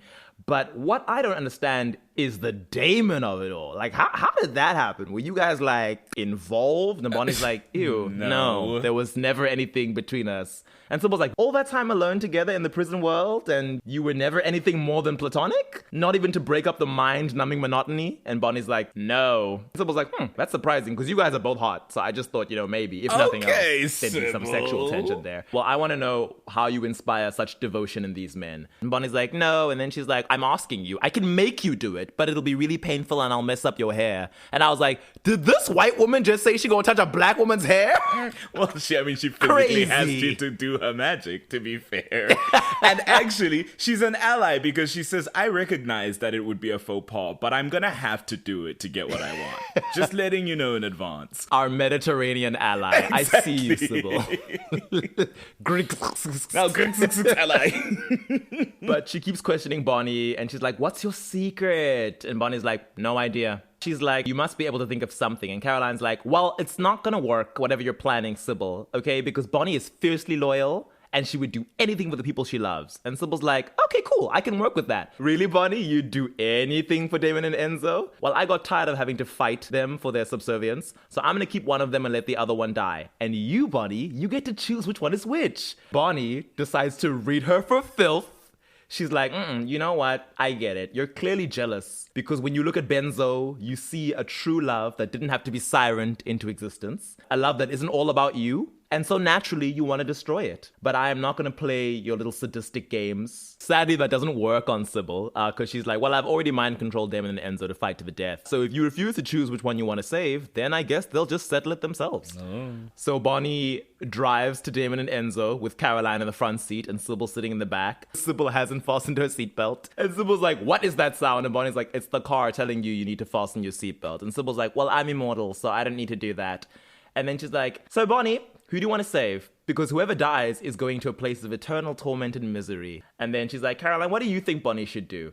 Then she reads Caroline's mind and she's like, oh, you think Stefan's going to be able to stop this? Stefan is obviously going to protect his brother over Enzo. And then she's like, poor Enzo. Nobody's choosing him. You're not even choosing him, Bonnie. And then Bonnie starts to accelerate the car but doesn't respond. And then Sybil's like, so you're just going to sit there and allow Enzo to die? And Bonnie's like, no. And slams on the brakes. And Sybil, who has not put on her seatbelt, is flung from the back seat through the front windshield, and it's hilarious. So Bonnie and Caroline drive without her, and as they approach the high school, which is where Enzo and the Salvatore brothers are currently, she's like, Sybil is right though, Stefan's gonna protect Damon, and I can't protect Enzo because I have no powers now. Yeah, in case you forgot. So Enzo fights Damon, he eventually gains the upper hand, but Stefan steps in to help Damon, and suddenly Caroline arrives and fends him off, and she's like, sorry Stefan, I have to fight for Enzo on Bonnie's behalf. Yeah. Damon immediately snaps Caroline's neck, and then Enzo snaps Stefan's neck, and then they keep fighting, but this time Damon gains the upper hand, and he's about to rip out Enzo's heart, and Bonnie arrives, and she begs Damon to fight through the mind control and spare Enzo's life. And I'm like, when has this man ever fought through mind control? Even like, once. Girl. Even once for anyone. Not even for Elena could he figure that one out. Why do you think it's going to work for you, my dear? And I'm like, Bonnie, I know you like to pretend like you've forgotten all about Jeremy, but I haven't forgotten that when this man was compelled by Cole to murder him, he couldn't fight through, even though Jeremy was Elena's last living relative. So, please. Anyway, Damon continues to try and kill Enzo, and Bonnie's like, okay, fine, I choose Enzo. And then Sybil's like, oh, wow. Okay, Damon, stop. And Damon's like, wait, no, Bonnie, please. Don't let me die. Bonnie's like, listen, Damon, I know the Damon I care about is still inside there somewhere. And I'm just gonna have to live with that because I can't let Enzo die. And then Sybil goes, actually, nah, I prefer Damon. So here's what's gonna happen. Damon, you're gonna kill Bonnie, and then I'm gonna kill Enzo myself. Unless, Enzo, you finally submit to me and turn off your humanity. If you prove your loyalty to me, we can all go home safe and sound. Bonnie will live. Enzo just tells her, I don't have any other options, dear, so I'm gonna have to do it. And Bonnie's like, no, please, I'm begging you. And Sybil's like, in case you have any doubts, you remember the hell that awaits you if you die? What if Bonnie's also destined for hell? If I kill her and she goes there, it'll be all your fault. But if you spare her life, maybe she'll live long enough to redeem herself. And that was crazy. I was like, why would Bonnie go to hell? What has she ever done? Insane. Can't think of a single, well, I mean, I guess by the rules. Well, by Cade's rules, I guess. Her worst sin is almost hooking up with her foster brother. But other than that, she's done nothing wrong.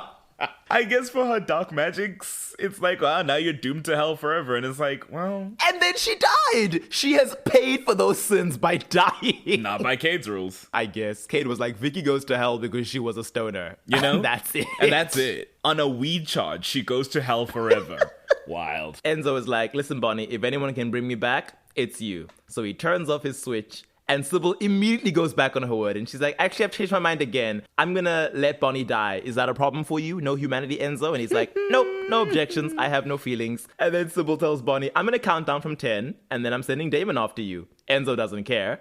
And Sybil mocks Bonnie for the failure of her supposedly indomitable love. And I'm like, yeah, that's because you switched it off, Sybil. That doesn't count. You kind of cheated, so it's not really a fair test. And then Bonnie, my beloved, wastes half of the countdown standing there and being heartbroken and shocked. And I was like, Bonnie, she's giving you 10 seconds. Why did it take you until she was on 5 to run? Once again, thinking this man can fight it off. It's like, girl, I don't know what to tell you. And of course, Damon easily catches up to her outside and almost kills her, even though she's begging him to stop. And he has the audacity to say, Bonnie, I'll give you a choice. Do you want to die by neck snap, heart extraction, or having your throat torn out by my fangs? Thankfully, Rick arrives and saves Bonnie by hitting Damon with his car. And then he uses that ancient tuning fork thingy to create a high-pitched reverberation that hurts Sybil. Stefan snaps Enzo's neck. And then Damon just gets up and leaves. He drives away, leaving his 2 new allies behind. At the end of the episode, Stefan and Bonnie speak in the armory as they watch over Sybil in her new cell. And Bonnie's like, so Stefan, were you really going to choose Damon over Enzo today? And Stefan's like, yes. And Bonnie's like, even though Enzo was the one who was fighting Sybil all this time and trying to give us aid by leaving us all these clues. And Stefan's like, yes. What does that mean to Stefan? He doesn't like that guy. This is the crazy thing too. It's like, Bonnie, you're the only one who likes that man. I'm sorry. She has had her mind wiped. She does not remember anything from before the latter half of season 7. Wild. And then she's like, tell me something. What has Damon done besides give up? Now, I'm with you there. I don't care about Damon neither, but that's his brother, girly pop. I fought against it. I haven't won. I don't know what you think you're gonna do. She's then absent from the next episode. Yeah. Even in this shortened season, There are not enough protagonists to go around because 2 of our protagonists are evil right now. Still, Bonnie is absent from episodes. In Coming Home Was a Mistake, this is the one where Tyler has been killed by Damon. Bonnie opts out of the funeral because she's like, sorry guys, I'm gonna stay with Enzo and try to get him to switch on his humanity, so, sorry. Wild. Opting out of Tyler's funeral, who you've known your whole life. I guess they haven't really had a conversation in a few years. Sure. Sure, and it's been all Enzo the last 4, so, okay. But no humanity Enzo is like, Bonnie, if you untie me and let me go, I'll take you on a date anywhere you want to go. And we can fix everything that's broken inside me and repair our relationship. And Bonnie's like, okay, cool. Unties him. He immediately tries to vamp speed out of the cabin. And Bonnie's like, well, I predicted that actually. And I have magically sealed you inside this house. And Enzo's like, gagged. Wait, your powers are back? And Bonnie's like, no, the writers wouldn't allow that. They would never. So what I have done is I've used the magical object like the kind that Cammy was using. Right. In the I spin-off called up show. Cammy Nolans and said, baby girl, you're not using that shit except to shout at people who don't care about you. Why don't you give me one of those objects? Thank you. So she's lit a magic candle that only she can blow out that is binding Enzo to the house. And she's like, oh, by the way, I can come and go as I please, but you are stuck here. Later on, she speaks to Caroline and she's like, nothing's working. I starved Enzo. I told him about our history. I played him the guitar and I still haven't gotten through to him. That's how you know it's serious. Get pulled out of your no humanity era. Caroline is like, well, I had to face my biggest fear, that I wasn't worth loving anymore and that my mother would be ashamed of me. I had to be reminded of how much my mother loved me and I had to want to live up to that. So Bonnie's like, okay, cool. That gives me an idea. She goes back to Enzo and he's like, listen, love, you've got enough on your plate with Tyler being dead and all your friends mourning. Just let me go. And Bonnie's like, turn your humanity back on. And he's like, listen, my humanity was a hindrance. I was angry, depressed, a tragic poet full of darkness. And then Bonnie says, but you were also loyal, creative, and wildly romantic. And I was like, loyal to who? To whom? Bonnie, what show have you been... Don't talk to me for answers. I don't have them. Enzo's like, well, missing Tyler's funeral was very cold of you, Bonnie, which is not wrong. But she's like, I'll be right back. She leaves, and then she comes back, and when she does, she finds Enzo has strung up all these holiday lights and is playing some music in a mockery of their romantic New Year's Eve memory. And he's like, wasn't our slow burn love story so unbelievably saccharine? I mean, I kept you safe for 3 years only for you to try to kill me when you were the huntress.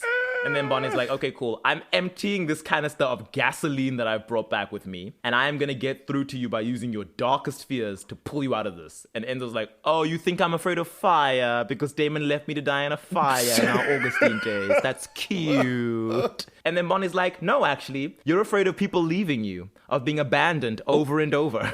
Damn. And I'm like, I wish the writers would leave him. I wish they abandoned him. Oh my God. Should have left him back in season 5. Truly. She's like, I'm not going anywhere. I will stay here in this burning building unless or until you turn your humanity back on. Because I'd rather burn alive than abandon you. And with that, she lights the fire. And I was like, Okay. I don't like this. Yeah. And you know what's horrible? The last time Bonnie was this devoted to a love interest, the only other real love interest she's ever had in this show, it was always not about them. It was always Elena, the Elena of it all. You're Elena's brother, Elena's last living family member. I have to protect you for Elena. I can't let Elena live without you. And now I'm like, you have all these feelings and all of this like devotion, the kind that you get on this kind of a show, and it's for Enzo? He has not earned this. No. You can't play guitar in a few flashbacks, do forced proximity, fake dating, and what was the third one? Enemies to lovers. Enemies to lovers, and expect me to believe that this is Endgame. Well, this is Neo Enzo, who's a different person and has earned this. Because actually, he was there for her the whole time, would you believe it? This is post-lobotomy Enzo. Truly. He's been fixed. This is post brain chip Enzo, who's nice now, I guess, question mark. Brain chip. I don't know. But I mean, the spike brain chip shows that he really sucks even with the chip. Spike sucks start to finish. The brain chip is a fallacy in my opinion, but like some people seem to believe that Spike is nice. I don't know. All the brain chip serves to do is to make him unable to hurt the Scoobies. He messes around with them psychologically for a while, and then he's like, actually, I'm super violent and I have to punch something. Hey, what if I punch the demons you guys fight? And then becomes like this unwanted ally and eventually token evil teammate. And it's like, yeah, but it didn't make him a good person. What? You ask, I was just going to say you ask the right people, but you ask, as far as I've seen, most people, and that's what happened. Gosh. Enzo doesn't take her seriously, but the cabin fills with smoke and Bonnie begins to suffocate. And she keeps repeating over and over that she's not leaving him, despite all Enzo's snide and dismissive remarks. And eventually she just passes out, and then Enzo's like, wait, no, don't die. Bonnie, wake up. Shortest no humanity arc ever. Yeah, it lasted like a day, which is like, okay, good for you, buddy. I mean, technically it lasted 2 episodes, but they weren't in the last episode. Right, so who knows how long that was, I guess. He gets her out of the house, but he's still stuck in it because the candle is still lit. She wakes up and she's like, oh, Enzo, you saved me. You're back. And he's like, yeah, I'm about to die now, but it's okay. It's my time. And you love me more than anyone, which is enough for me. And Bonnie's like, that's silly. And she runs back into the house and puts out the candle with her hand. And then Enzo vamp speeds them both to safety. She could have blown out the candle, but I guess she was like, no time for that. I have to burn the flesh on my hand, like by putting it out with my skin. And I was like, I don't like How this. How else do I show I don't my like devotion? The symbolism. I burn for you, Daphne. I'd burn for you. I'd bleed for you. But Enzo's like, I'm sorry I almost got you killed. And Bonnie's like, it's okay. You're stuck with me and I'm never ever leaving you. Like I said before. And it's like, oh, good for you. Episode 6. Detoured on some random backwoods path to hell. Bonnie and Enzo are canoodling in their house. Bonnie sees that Caroline is blowing up her phone. Then Enzo gets a call from Damon, and he answers it and is hit with a siren song over the call. Well.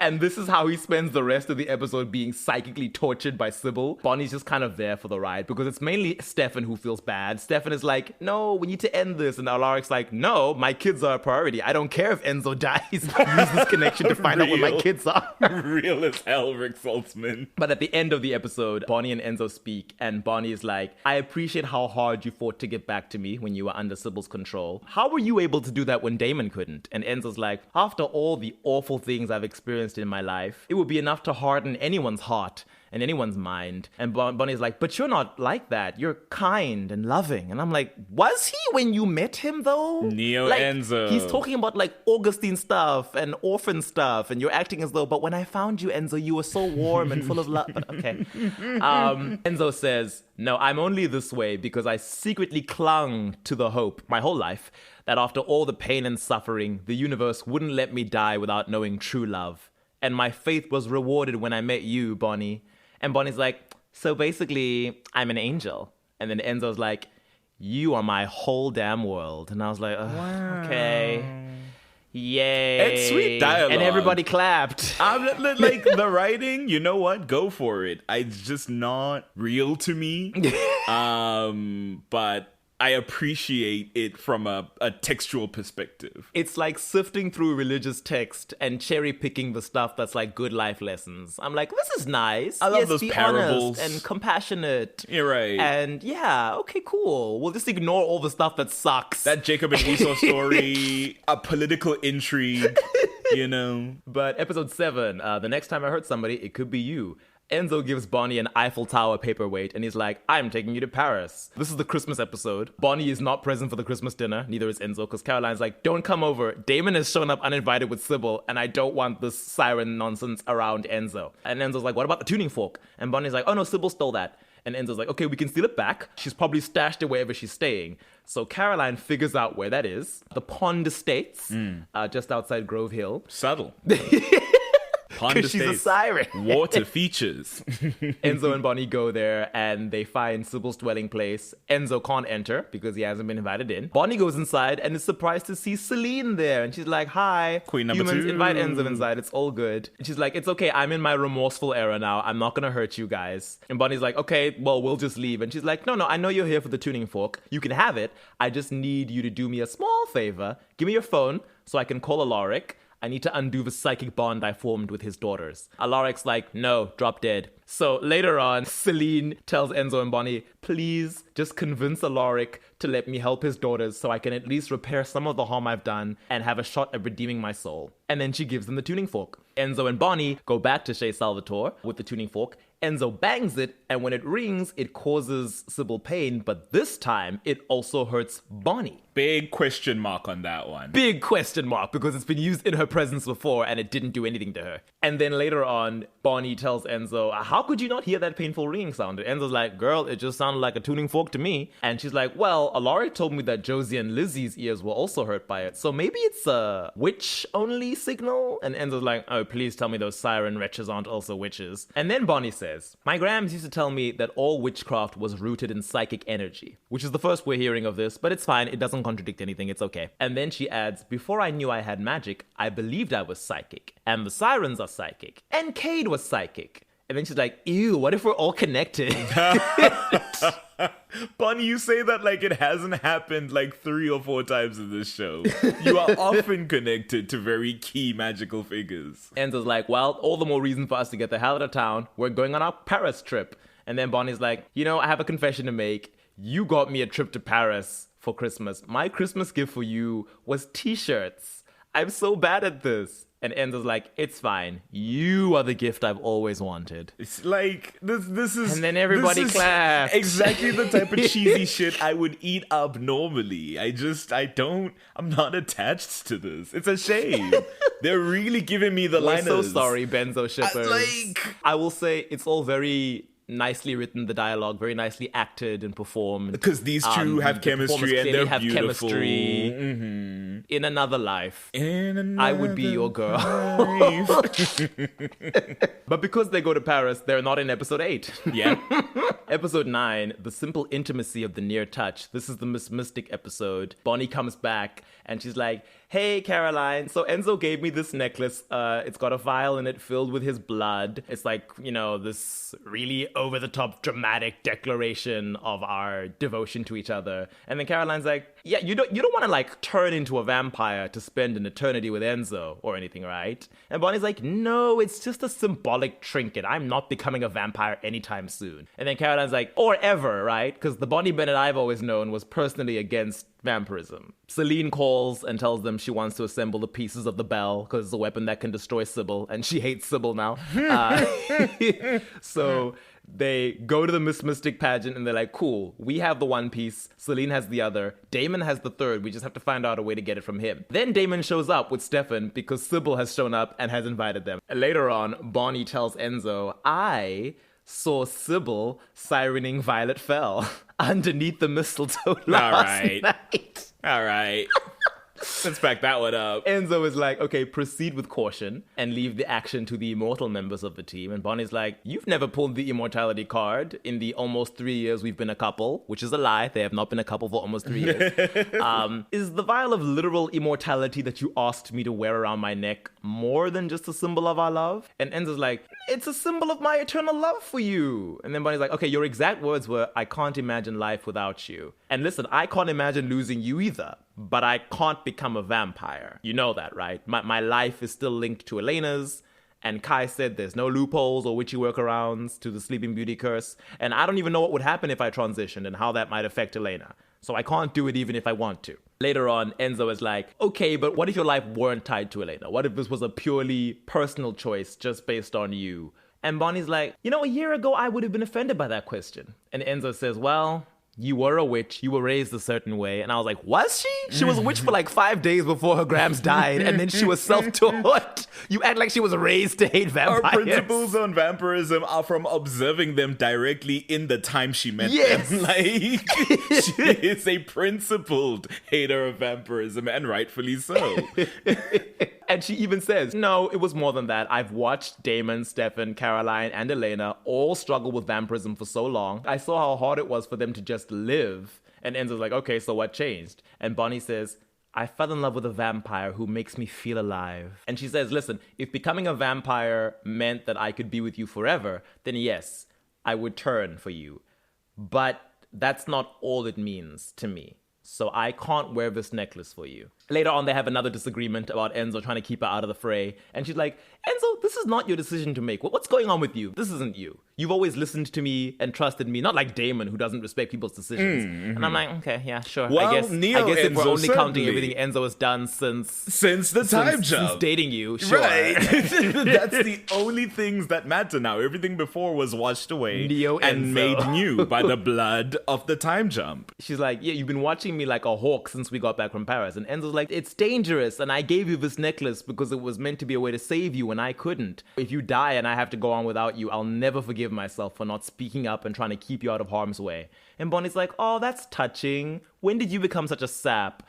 And he says, I fell in love with a human who makes me feel alive. Which I guess is what triggers Bonnie's conclusion in this episode, where they speak about life together. And Bonnie's like, maybe it was wrong of me to give the necklace back to you. And Enzo's like, no, it's fine. This time it really is just a symbol. Please put it on. And Bonnie's like, well, symbol or not, I never knew what it was like to truly want to be with someone forever until I fell in love with you. And Enzo's like, yeah, but that isn't an option because of Elena and the sleeping curse. And Bonnie's like, yeah, I guess we'll just have to have our 60 or 70 years together. And then Enzo says, but what about when you're dead and gone and I have to spend the rest of my eternity without you? And Bonnie says, oh, here's an idea. What if you take the cure and then you live out a mortal life with me and one day we just die of natural causes together? As most human couples do, die exactly on the same moment. Episode 10, Nostalgia's a Bitch. That's the one where they're sifting around Damon's subconscious. It's not really important, except that, to Bonnie I mean, except that she does see Grams in Damon's mind. Not the real Grams, but I guess like a psychic echo of who Damon knew her as. Damon's subconscious self wearing blackface to show her Grams to her. She tells her Grams, I am dating a vampire, by the way. And her Grams like, are you trying to kill me, child? No. Because again, that's Damon saying that. Damon going, what is you talking about? What is it? The finna is tea, child. Right. When the child is tea, but the finna is gag, sis, I'm dead as a child. Oh, that sentence is insane. Later on, Bonnie speaks to the Damon part of his subconscious, and she absolves him of all his sins, being like, oh no, when you did all those things, it wasn't you. It was the siren controlling you. And then Damon's like, yeah, but I still suck. And he recites the actual letter he wrote for her last season. And Bonnie's like, yeah, that one was a doozy. But he promises her that he will never leave her again. Episode 11. You made a choice to be good. This is the one where Bonnie and Enzo are taking the magic bell out of town. And then Bonnie's like, well, since you're going to be human again soon, let's just have like a little bucket list thing where we do a bunch of daring stuff that you wouldn't do if you weren't a vampire, so that you like get all the thrills out of your system. And eventually they make their way to the secret property that Bonnie owns. She says she bought it a few months ago with the money her dad left her. And I was like, don't remind me about Rudy Hopkins. Not in this moment. The pharmaceutical money. That's big pharma money, baby. Opioid crisis paying for your man's house. But it turns out that Elena's coffin has secretly been here for a while. So Bonnie's like, yeah, let's just take the cure now. Unfortunately, Damon calls and he's like, no humanity, evil Ripper Stefan. Let's just give him the cure. That way he'll be fixed. And Bonnie's like, well, no, because I want the cure for my needs. I'm giving it to Enzo. And Damon's like, please, Bonnie, we don't have a choice. And Bonnie's like, ugh, gosh, okay, fine. Stefan, meanwhile, gets the house legally changed, signed over from Bonnie's name to some other lady who he then gets to invite him in. But before he does that, Enzo is yanked out by the threshold seal being renewed. And Stefan rips his heart out of his back. Yeah. I was shook when this happened. I was like, oh no. Damn. I don't care. I'm just shocked. It's stunning. Wild. Like watching Animal Planet and like a little gazelle gets eaten and I'm like, When the line actually catches I don't have a up to the deep buck. emotional connection. But it's... Really, the emotional weight that I'm attached to this scene is the heart-wrenching scream that Bonnie gives out as she goes to his dead body. Oh, yes. Like, that's what She gets me. does. But first, Stefan goes to kill her, and she's like, okay, well, I guess, Stefan, I have only one defense against you. Jabs him with the cure that she's taken out of Elena, and Stefan is human. Then she goes outside and screams so loud, she sends out a psychic shockwave. And I was like, ooh, Oh. okay. Well, magic coming back. you know? In the lost... third of the 3 season? episodes? Why not? Episode 12. Bonnie is like being haunted by some psychic echo of Enzo. Her mother, Abby, shows up to like prepare his body for the grave. I was like, Abby, we haven't seen you since season 4. You're blonde now? And it's like, of all the things to come back for, not your husband's funeral, not your daughter's death, but for the death of Enzo St. John, Abby Bennett Wilson is back in the show. She says Caroline called her because Bonnie wasn't really willing to speak to Caroline, obviously, because Caroline is in love with Enzo's murderer. Right, with her enemy now, Stefan Salvatore. It's like, oh God, what a nightmare. Bonnie and Stefan, enemies over the death of Enzo St. John. Tell me that 3 years prior to this happening, and I might have ended the world. With a rift that will not be repaired, Never. really, for the rest of the series. For the rest of the season. It's so sad. Bonnie tells her mother, no, I can feel Enzo reaching out to me. And she's like, honey, there's no other side. So that can't be happening. And then Bonnie's like, please, mommy, please try, help me. And Abby's like, okay, fine. We're gonna, I guess, hold a seance, even though neither of us has magic, right? It's like weird that this happens. But they just speak to Enzo's spirit and they're like, Enzo, we're reaching out to you. Please give us a sign you're here. And then he does. And it freaks Abby out because she's like, I sensed where he was. It was a place of darkness and torment. And you know what? It's actually you reaching out to him. We gotta close this gate right now. I'm gonna burn his body up. And she does. And that is a black woman and a witch who knows what she's talking about. You do not open doors to that shit. You close them down. One of the things she says, though, is she's like, listen, Bonnie, as a mother, I failed you in so many ways. Please let me do this for you. Let me help you now. And I was like, aw. It's you true. tried to help her with the expression. Like, you were there. Yeah, it's tough. She's supposed to be, like, closing her mind to Enzo at this point. But she clearly doesn't, because like his spirit is hovering around. So then in the next episode, 13, The Lies Catch Up to You, that's when Cade is accosting her. And he's like, ha, Bonnie, my kin, my psychic brethren, the Jean Grey to my bald Charles Xavier. Let us come and speak. Bonnie actually meets Cade before she knows who he is. Yes. He's like getting coffee behind her. He's just so like in line at the coffee shop. It's like, oh, hello. Also at this point, Kai is out and about and Damon is like, Bonnie, I need to speak to you about unlinking Elena from you. And Bonnie's like, how would you do that? Kai's the only person who can do that. And Damon's like, yeah, I know. And then she's like, Damon, who are you with? And he's like, nobody. And Kai in the backseat is like, can I speak to Bonnie? Is it Bonnie? Can I say hi? Tell her I said hi. There's no escaping this man. Bonnie's like, Damon, I'm getting a very strong feeling. And Damon's like, no, nothing, Bonnie. It's fine. And meanwhile, in the back, there's this scene where Kai, like, breathes onto the glass of the car window and then draws a heart in the mist. And I was like, is this what you wanted, Bon Kai shippers? Were you hoping Enzo died so Bonnie and Kai could be endgame? They thought, oh, the writers are on outside, actually. This is the setup in the last checks clock 3 episodes of the show. Bonnie meets up with Cade and she's like, how do I get Enzo out of hell? Because I figured out that's where he is. And it's like, okay, I'll teach you how to reach into all the darkest, most painful aspects of yourself so that you can see him. And she does. And Enzo is like, hey girl, don't trust Cade. That man does not have your best interest at heart. And Cade is like, did you see him? And Bonnie's like, nope, couldn't find him, sorry. Keeps walking. Have a good day. And Cade is like, wow, I have a theory that when Enzo died, the psychic blast that you let out in your grief created a new dimension, just like I did thousands of years ago. You are the only other psychic in the long line of psychics that there have been since me to ever do such a thing. Oh. You're fascinating. Okay, sure. I don't even really know what he wanted from her in this era. I guess he wants Enzo's soul because we established that he eats them, right? That's the most recent development we've made in rewatching season 8. That his whole deal about this quote-unquote hell is that he wants to eat the bad souls. So Enzo must be a fairly delicious soul, and he's just like, I want that shit for me. I guess. Please. But after this episode, Bonnie finds out that Enzo is in this little, I guess, pocket dimension that she's carrying around in her mind so he can speak to her. And it's like, oh, look, he's the Bonnie to your Jeremy. Thanks, I hate that. In season 5. Episode 14, it's been a hell of a ride.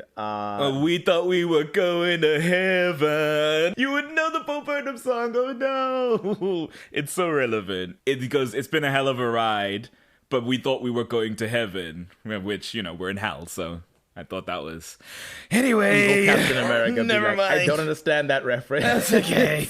But Bonnie is chilling in the ruins of the safe house that didn't quite burn to the ground. And then Stefan comes over and he's like, hey, Bonnie, I'm coming to you as a former Ripper. Yeah. I'm coming to you as a human and saying, I want forgiveness, please. I'm so sorry for all that I've done. And Bonnie's like, no, that's not going to happen.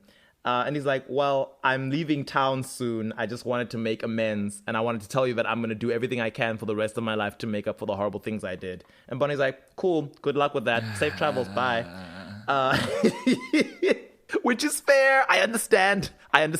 For sure. It's just over Enzo St. John. Wildly. It's Enzo of all people in the little psychic pocket dimension speaking to Bonnie, who's like, be a good Christian girl and forgive Stefan, please. He was under Cade's control when he killed me. So eventually Bonnie is able to be like, all right, fine. I guess I can maybe come to a place of not hating him as much. I don't know. But mainly what's spurring this call to action is that Cade is like trying to drag Damon to hell in this era. And Stefan is like powerless to help him because he's human. They failed to kill him with the bone dagger. And then Bonnie ends up in this like battle on the psychic plane with Cade fighting over Damon's soul. Forgot about that. I was like, where are we? What's happening? It's Charles Xavier and the Shadow King. Actually, fighting on the astral plane. She's able to hold her own. I almost thought she was going to beat him. She doesn't beat him, though. Stefan manages to kill him with the bone dagger in the real world, which destroys him. Bonnie tells Stefan, thanks for the save. This doesn't mean that I forgive you. Yeah. But, I guess. See you at the wedding, I suppose. Yeah. At the end of the episode, she traps Kai in a brand new prison world. I don't know how she does this without a celestial event, because she traps him there and says, yeah, I taught, the only 2 remaining Gemini witches, Josie and Lizzie, the spell. But then she tells them, you're not getting out of here because there's no eclipse this time. And I'm like, okay, but then how did you put him in the first place? Don't you need a celestial event? Guess not. Guess she just used her new psychic pocket dimension powers Well, to at this make point, it. what does it matter? You know, I'll literally forego any concerns about the mechanics of this just for the way they shoot this scene in a way that makes it look like Bonnie is Jigsaw or something. Because it starts on Kai, like, chained up to a chair and zooms out to her smiling face with her back to him. And I'm like, yeah, this is sick. I love it. But yeah, she leaves her arch nemesis Kai, or I guess her second arch nemesis after Silas, trapped in a prison world forever, listening to a song that he hates on repeat. But before Kai lets her go, he's like, well, actually, the final boss of this season is Catherine. So egg on your face, Bonnie. Hell is not gone. Catherine is running it now. Catherine has staged a hostile takeover and, in fact, was the silent partner this whole time. Before we leave Kai behind forever, I have to say, when I was looking up for images to make the tweet for the part 3 of Bonnie's episode, I had to put one of Bonnie and Kai because he's so relevant to a story in season 6. All I searched, and this was my mistake, was Bonnie and Kai. Ooh. And the number of edited photos to make it look like Bonnie and Kai Parker were romantically involved disgusts me. Y'all are wild, insane, troubled people. I'm sorry. I try not to moralize over people who are, well, it's not that hard. But I try not to be like yucking people's yum. But I think it especially pisses me off because it feels so gross to, part of it is that she's a black woman. Part of it is, as we've discussed their story, how weird it is that like these are the two you want to be in a pair. A really big part that is a more personal issue is that they're editing him into photos of Jeremy and Bonnie, right? They're taking Kai and putting him in the place of Jeremy. Couldn't they do that with Enzo? Because that's the only images you can get of Bonnie being close enough to a male form that you could make it look like Kai is there instead and they're being canoodly and romantic. What other white man in this show is she that close with? Maybe Damon, there's an occasional like shoulder bump, but Jeremy should be embraced with him, resting her head on her shoulder. Enzo is fair-skinned. Enzo is... Why are they not defiling his pictures?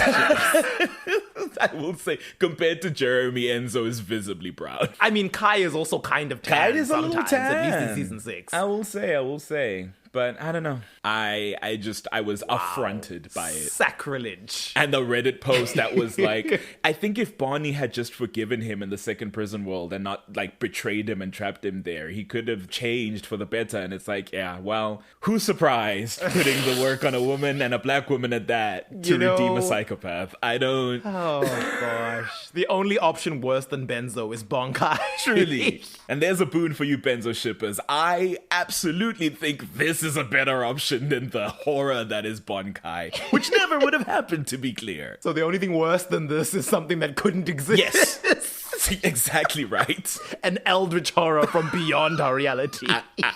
No, you know what? Bayman would be worse than this for me. I'll say that. Yeah. Because they wouldn't have done a Neo Damon. It would have been the same Damon. At least Enzo, we're not even pretending she's dating the original Enzo. We just write a new one. So I'm like, yeah, I see. The cloned Enzo. Right. That's what it is. The second last episode, we're planning a June wedding. That's the one with Caroline's wedding to Stefan, which is a ploy to draw Catherine out. Bonnie's like, thanks, I'm not coming. It's okay, Caroline, I'm happy for you, but I can't stand there and watch Stefan be happy when he just killed my man. And Caroline's like, no, it's fine. I understand.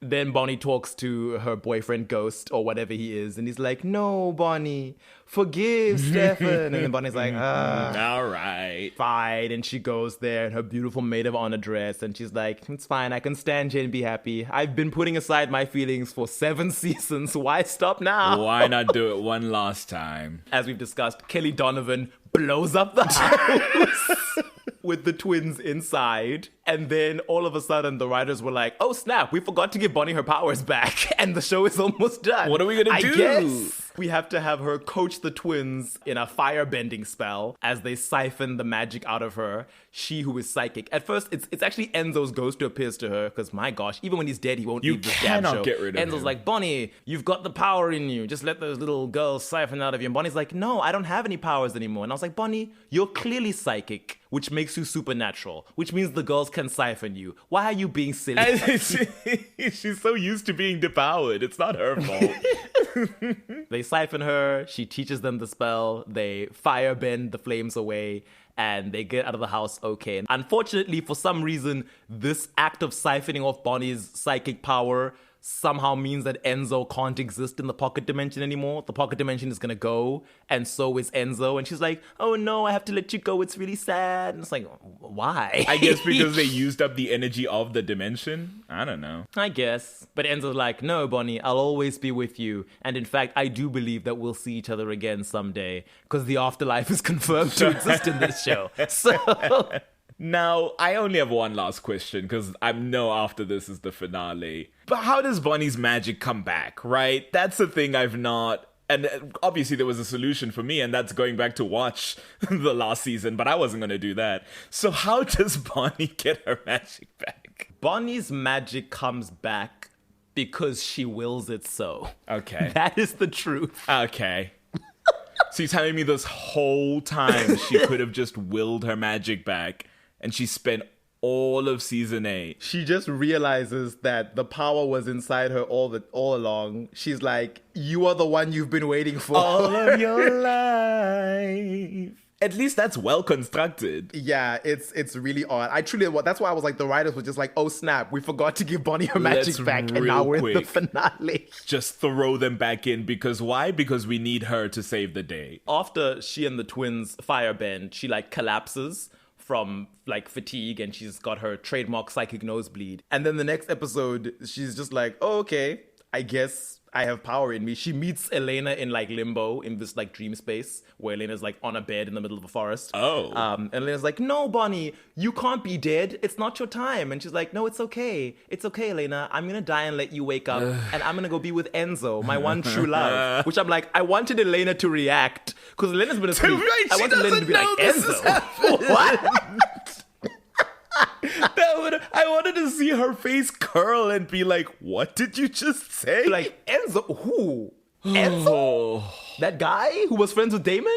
The one who helped Damon kill Aaron Whitmore? That Enzo? The guy who stuck around way too long and everyone was like, why is he still here? Girl. She'd be like, is Jeremy dead? If I was Elena, I would have been like, oh, I'm still asleep and this is a nightmare, clearly, because this makes no sense. I'm on a bed in the middle of the forest. My best friend is telling me that an antagonist from a few seasons ago is her one true love who she's willing to die for. Well, this makes no sense. Well, maybe it would bring them closer, actually, honestly. Game recognized game. She was like, oh, you're dating Enzo. No further questions asked. All I know is that you can never judge me about Damon again. Thank you very much. Then she'd be like, now you, all that shit you said before, which isn't fair. She never said anything, honestly. And then Enzo, speak of the devil, appears and he's like, no, Bonnie, it's not your time. You have to wake up. And he pulls her back into the land of the living. She wakes up and she's there with the Mystic Force gang. And she's like, it's okay. The power is in me. Cool.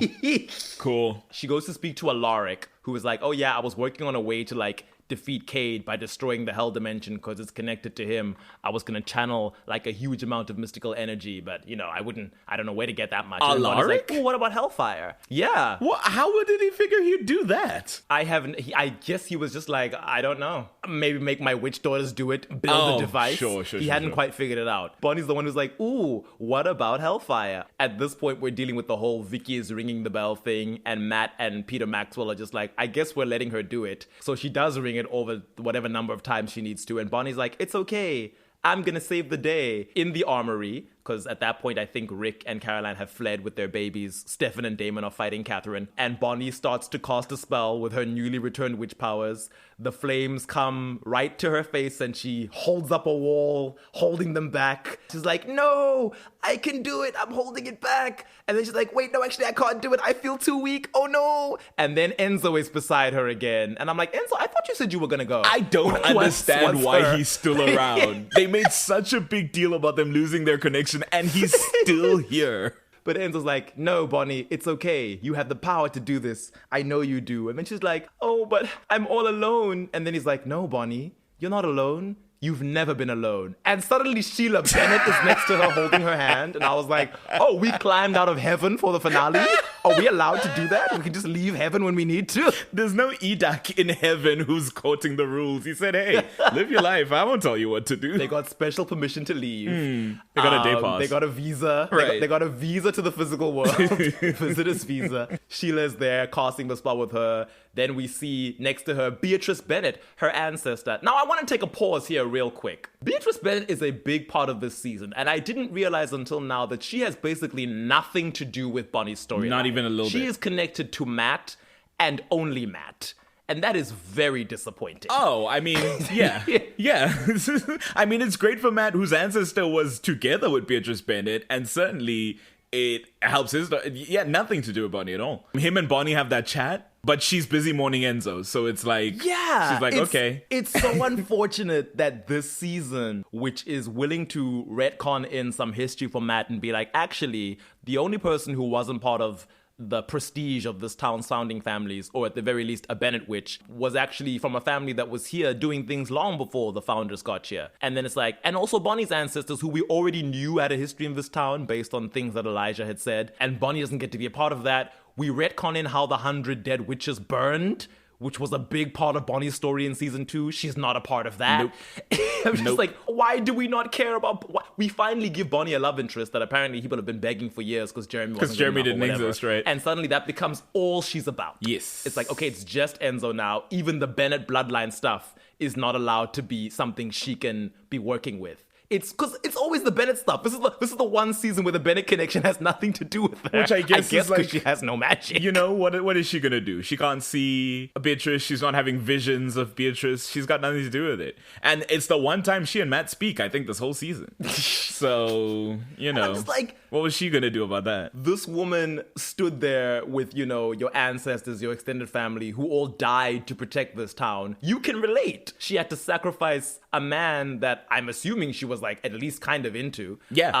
The Maxwell ancestor, by sealing him away so the Sirens wouldn't be able to do their nonsense. And I'm like, look at that. Bonnie, that's like your whole she's shit. You in another life. Right. And this is the first time they interact. Until this final scene where her spirit comes from the afterlife and holds Bonnie's hand to spellcast with her. I'm glad Enzo disappears while this is happening. He simply cannot be we here. pan over to Sheila. Right. And then when we pan back to the other side of Bonnie, Enzo's gone and now it's Beatrice. And I was like, thank you. Please don't come back.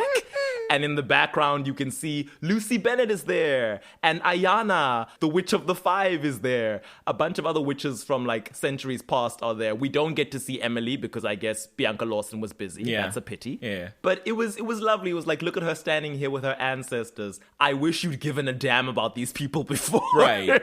It's like truly in the last moment do we give any sense of like reverence to these women. And it's once again to save the world in a thankless way. Which is what Bonnie says when she wakes up from her Elena dream. She's like, I'm going to go save the world. And I was like, you really feel... This feels like a protagonist's line, but this show will never let you be the star, Bonnie. That's why I said when we started this whole shit, in my heart of hearts, Bonnie should have been the main character of this goddamn show. But she pushes the Hellfire back into the bell. I guess she destroys the plane of hell and Catherine with it. So...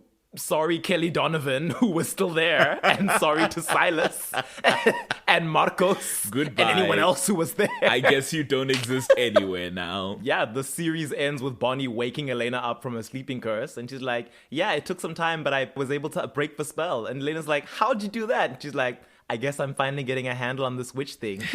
And I was like, no, but seriously, how did you do that? Why couldn't you have done that, like, in season 7? Again, I'm just like...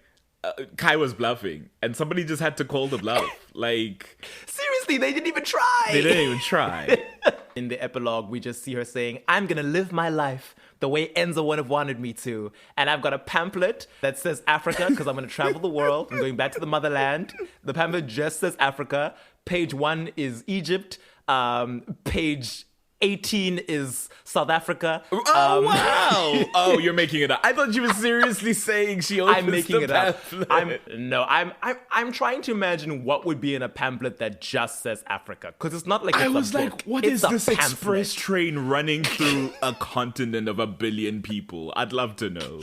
Because I'd like to take it. And that's it for Bonnie Bennett. And since we're on the topic of ancestors, I've been dying to speak about Castlevania Nocturne. Oh, and wow. a mage named Annette. Okay. Yeah, Who is, in many ways, what I wish this show and this universe would have allowed Bonnie and a number of other black witches to be. For sure. Because if we're going to play in this thing of magic is linked to your ancestors and their spirits and your family and your bloodline, why are we so afraid to actually go that route with Bonnie? Because nothing Bonnie does is ever really like, oh, it feels like culturally tied to who she is. Like, we don't even do like any voodoo, even like a New World type thing. It's always just the Bennett witches who are vaguely doing spells for everyone in every flavor of magic you can imagine. And then Ketsia's from the Mediterranean, we don't know how. Yep. And Ayana's from Nordic country, so she got Ayana there. is a black Norwegian witch. She got there predating any sense of that kind of connection. So yeah, I mean, the show did tell us, I suppose, that like that's not the sort of shit that's going on with Bonnie, which is unfortunate because that's more interesting. Certainly, as you say, like Annette and Nocturne, who invokes the ancestors, whose powers come from these figures that exist in her family's spirituality, that like lasted generations, even through transatlantic slavery, that worked so hard to break people from their connections to their roots, to their ancestors, to their homeland. She still has that connection to Papa Legba, to the Orisha, to all these figures. She even says she's descended from gods. Like on one side, she's descended from, I think it's Ogun. Ogun. I can't remember the other one, but she's descended from on her mother's side, and that's why she does like the earth and metal bending, because she's like, oh, he's the god of iron and war. Yes. And it's so cool, and I'm like, I know no one in the Vampire Diaries universe ever really invokes a deity, no.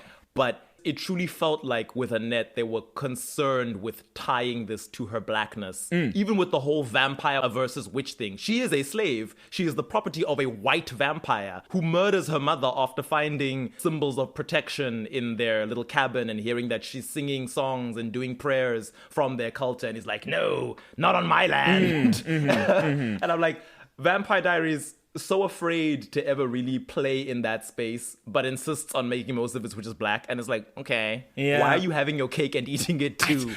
This is what you could have been if you'd been bold. And this is the thing is, I don't know if afraid is the word. It might be. I can't tell what their vibe is, or if it's just like unconcerned, which is equally nonchalant. possible. Right. Yes. It's like just unconcerned with all that. Like, that's not something that occurs to them as an interesting story. I'm like, Vampire Diaries writers, what do you think of black cultures and their folklore? And they're like, I don't think about them. That's the answer.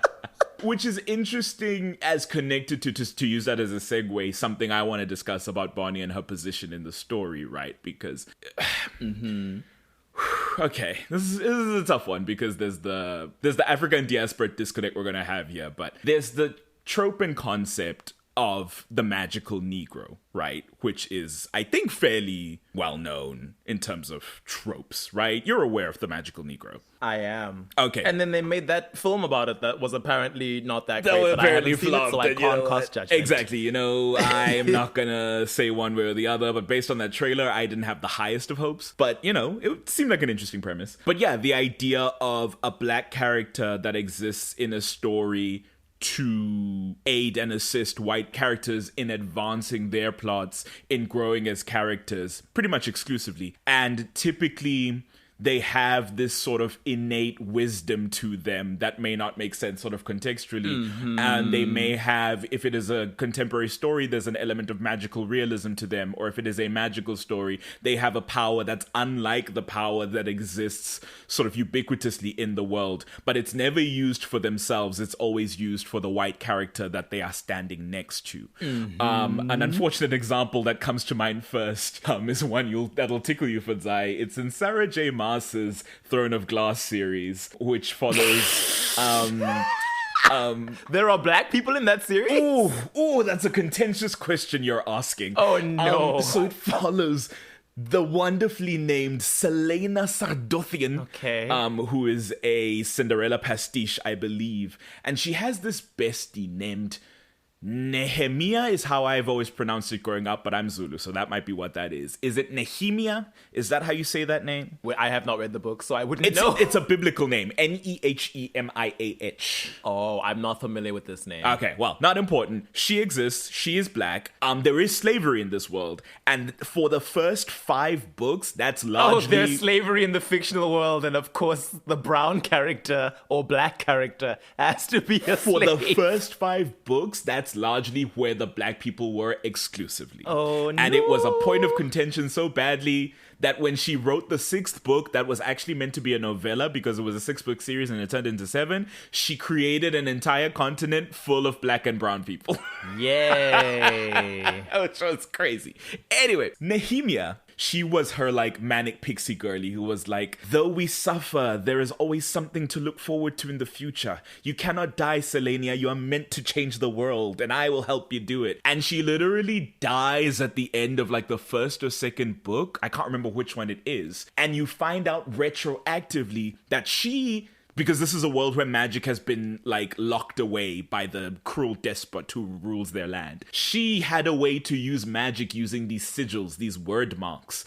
And she made a deal with some extra dimensional being that she would die to literally spur forward the main character into caring about the like politics and the oppression of this kingdom. It was the most egregious version of the magical black person trope I'd ever seen in my life.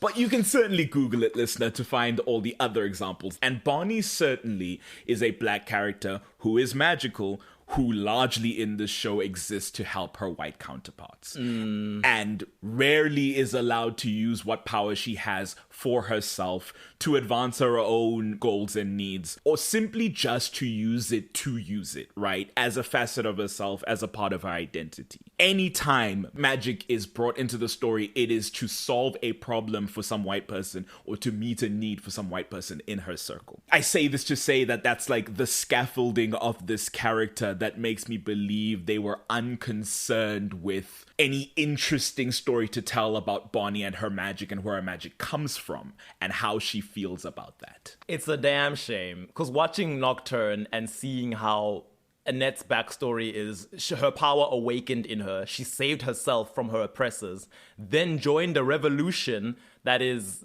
a real thing that happened. A real, like, it's the Haitian Revolution. It's so sick. They were saying Saint-Domingue, and because I am uncultured, I didn't know what they were saying, and I Googled it, because I was like, if France is real, what's Saint-Domingue? And they said it's Haiti, and I was like, oh, shit! Annette! That's sick as hell! She finds a mambo to be her teacher, her mentor. She's doing a revolution. She goes to kill her oppressor, this vampire aristocrat, which I'm like, I wish you'd have let Bonnie do something like that to Klaus when he was bullying her. Right. Because that's the main vampire aristocrat of that universe. Exactly the right. The damn Michelson family. The Michelsons. And after all of that, she then starts to get visions. The spirits, the Loa, her ancestors wanted to do something. And she goes to her mentor, and her mentor is like, you need to go to France, to Europe, not just to help the white people there with what they're doing. She says, in fact, they're busy doing a revolution there that is largely still white-centered. For They're them, like, oh, yes. you know, peasants should have rights too. But they're speaking about, like, white people. You need to go there because something wicked this way comes,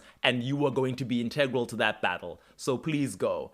And Annette goes, she doesn't know who Dracula is. She never met that man. She shows up. Her arch nemesis is one of the lieutenants of the season's big bad. And she gets to have her like final battle with him where she even uses like crucifixes against him, even though she's not Christian. She's like, but you still cower before the Christian God. Thank you. They have this like long dialogue between them, and then she eventually like lets him burn up in the sun. So and it's this lovely cathartic moment where it's like, yes, they cared about this character. Her blackness wasn't just incidental. And I'll say this, Annette, like Bonnie, is not black in the source material. She's a wildly different character. It's kind of an in-name only adaptation, but the Annette who exists in the video games is this white damsel who is Richter Belmont's love interest. And I was like, I like that when you chose to race swap this character, you said, okay, she's black now. What do we want to do with this?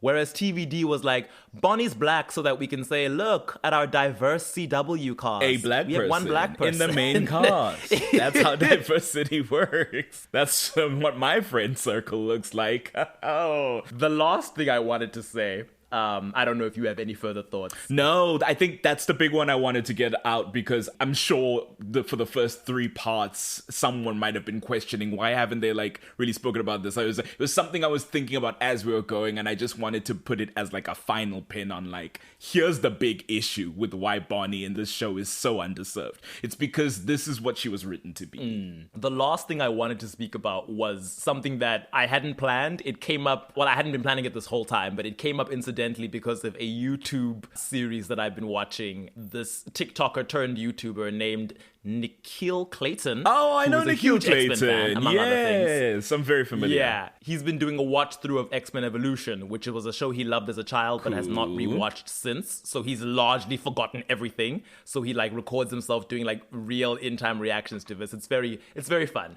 But one of his biggest gripes, which I'm ashamed to say as someone who's watched X-Men Evolution a few times through, for some reason I never noticed, one of his biggest gripes is that Aurora Monroe, Storm, our weather goddess, is severely underutilized. And this is something that happens to Storm in a lot of X-Men adaptations, because I guess she's just so powerful. She's too powerful, right? Writers can't be bothered to write challenges for her. And it's like... And I'm like, when you have a black character who is powerful, and often when they're not being written by black people, there's this idea that by virtue of making them like strong in the story, like in the text, you're being progressive. You're uplifting black people. They're strong. They have power. Bonnie's the only witch. She's able to fix everything. She's always coming back from the dead. That's something to be proud of, black people. But then when you constantly mistreat the character, don't let them really have their own storylines, throw them by the wayside whenever they're not serving their white counterparts, it's like, do we care that they're powerful? Yeah. Storm, because in X-Men Evolution, Jean never goes like full Phoenix. So Storm is easily the most powerful person in the cast. And I kid you not, much like Bonnie, she is gone from most episodes. Wow. I remember hearing the X-Men animated series that came out after X-Men Evolution was Wolverine and the X-Men. Yes. Again, Storm is underutilized there. She's often knocked out in fight scenes. And when fans complained, the writers confessed, we kind of had to remove her because if she's awake in the fight, she's too strong and would defeat all the obstacles. That's the usual complaint, right? I mean, even with X-Men 97, which I still haven't watched and I'm really meaning to, I'm going to get around to it. I know Storm leaves for some time and comes back at a pivotal moment. That's what they always... It's the easy route to avoiding having to deal with a powerful character. And I think... I don't want to blanket say that that's a sign of lazy writing, but it really feels like you could do something more interesting with that. But also begs the question, why make them that powerful then if you're gonna struggle with that? Just make them like averagely powerful so they can contend with other figures. Yes. It's the same shit we were saying about Bonnie, about like they're always depowering her because she's too powerful. It's like, you did that. No one made you make her 100% power. And then sometimes you'll pretend like she's not even that strong and she'll tell Liv Parker, you're more powerful than I ever was. It's like, so... okay. And what's funny is in the comics, Storm has also been depowered at least once. Yeah, certainly. Yeah, that's all I have to say for Bonnie. You were bigger than the whole sky. You were bigger than You the died several whole times and came goddamn back. Sky. Let's try and end on a peppier note. What are the good things we can look back on?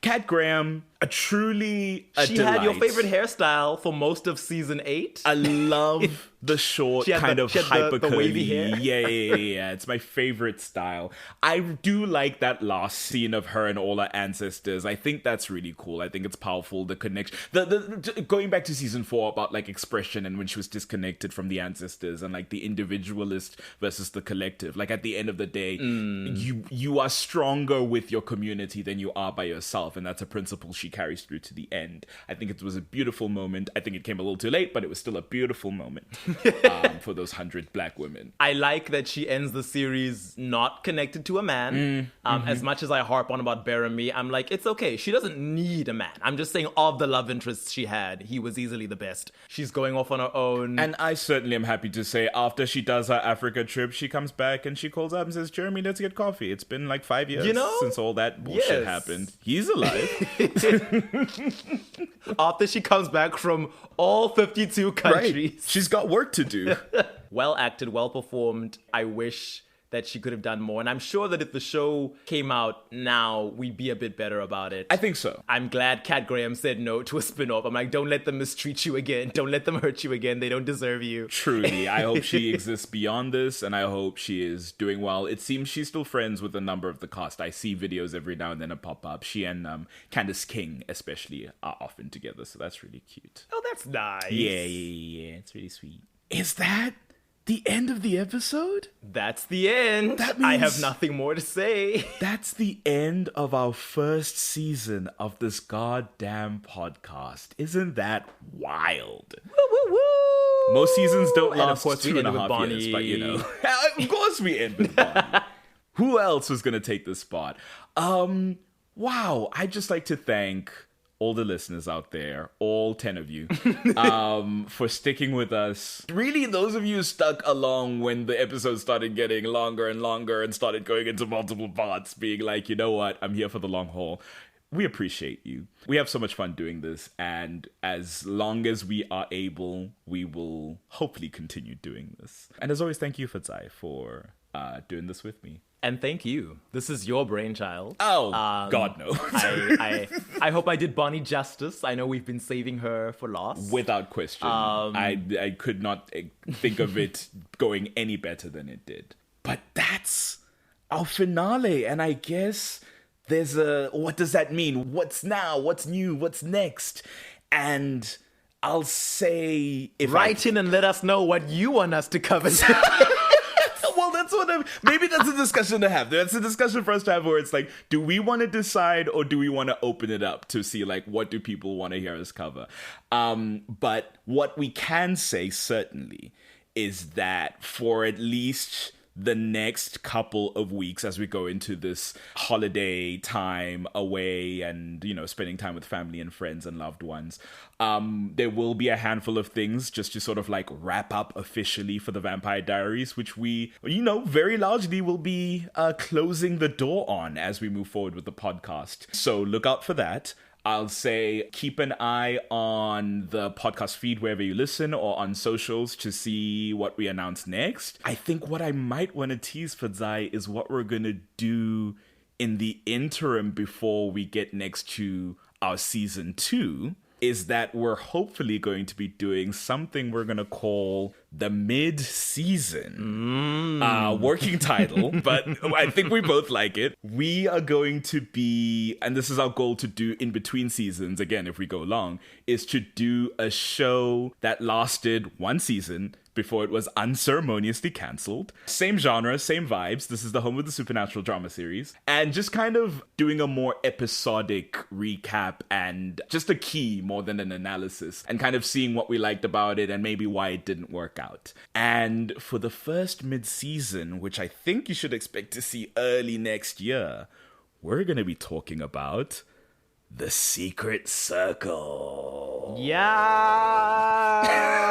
The almost shared universe. What a crazy thing to think about. Based on a source material written by the same author who wrote The Vampire Diaries and released shortly after The Vampire Diaries' first 2 seasons, met to great success, but just didn't have the same sticking power, didn't strike the same landing. But it's certainly, I'd say, a fave of mine. I love witchcraft, and once you make it all witchcraft, I'm here for the whole ride. So yeah, look forward to that. I don't know how it's gonna look yet, but we'll see. But hopefully that's what you see, and then after that, stick with us for season 2. A whole new era of It Was an Animal Attack. That's it from all of us here. If you have any questions or thoughts, especially about Bonnie, we love her. She is our favorite child. You can mail us at animalattackpod@gmail.com, or you can tweet us at @animattackpod. That's at ANIM attackpod. And you'll find the link tree in our bio, which is all of our online things. But until next time, Happy holidays. goodbye. Cheers.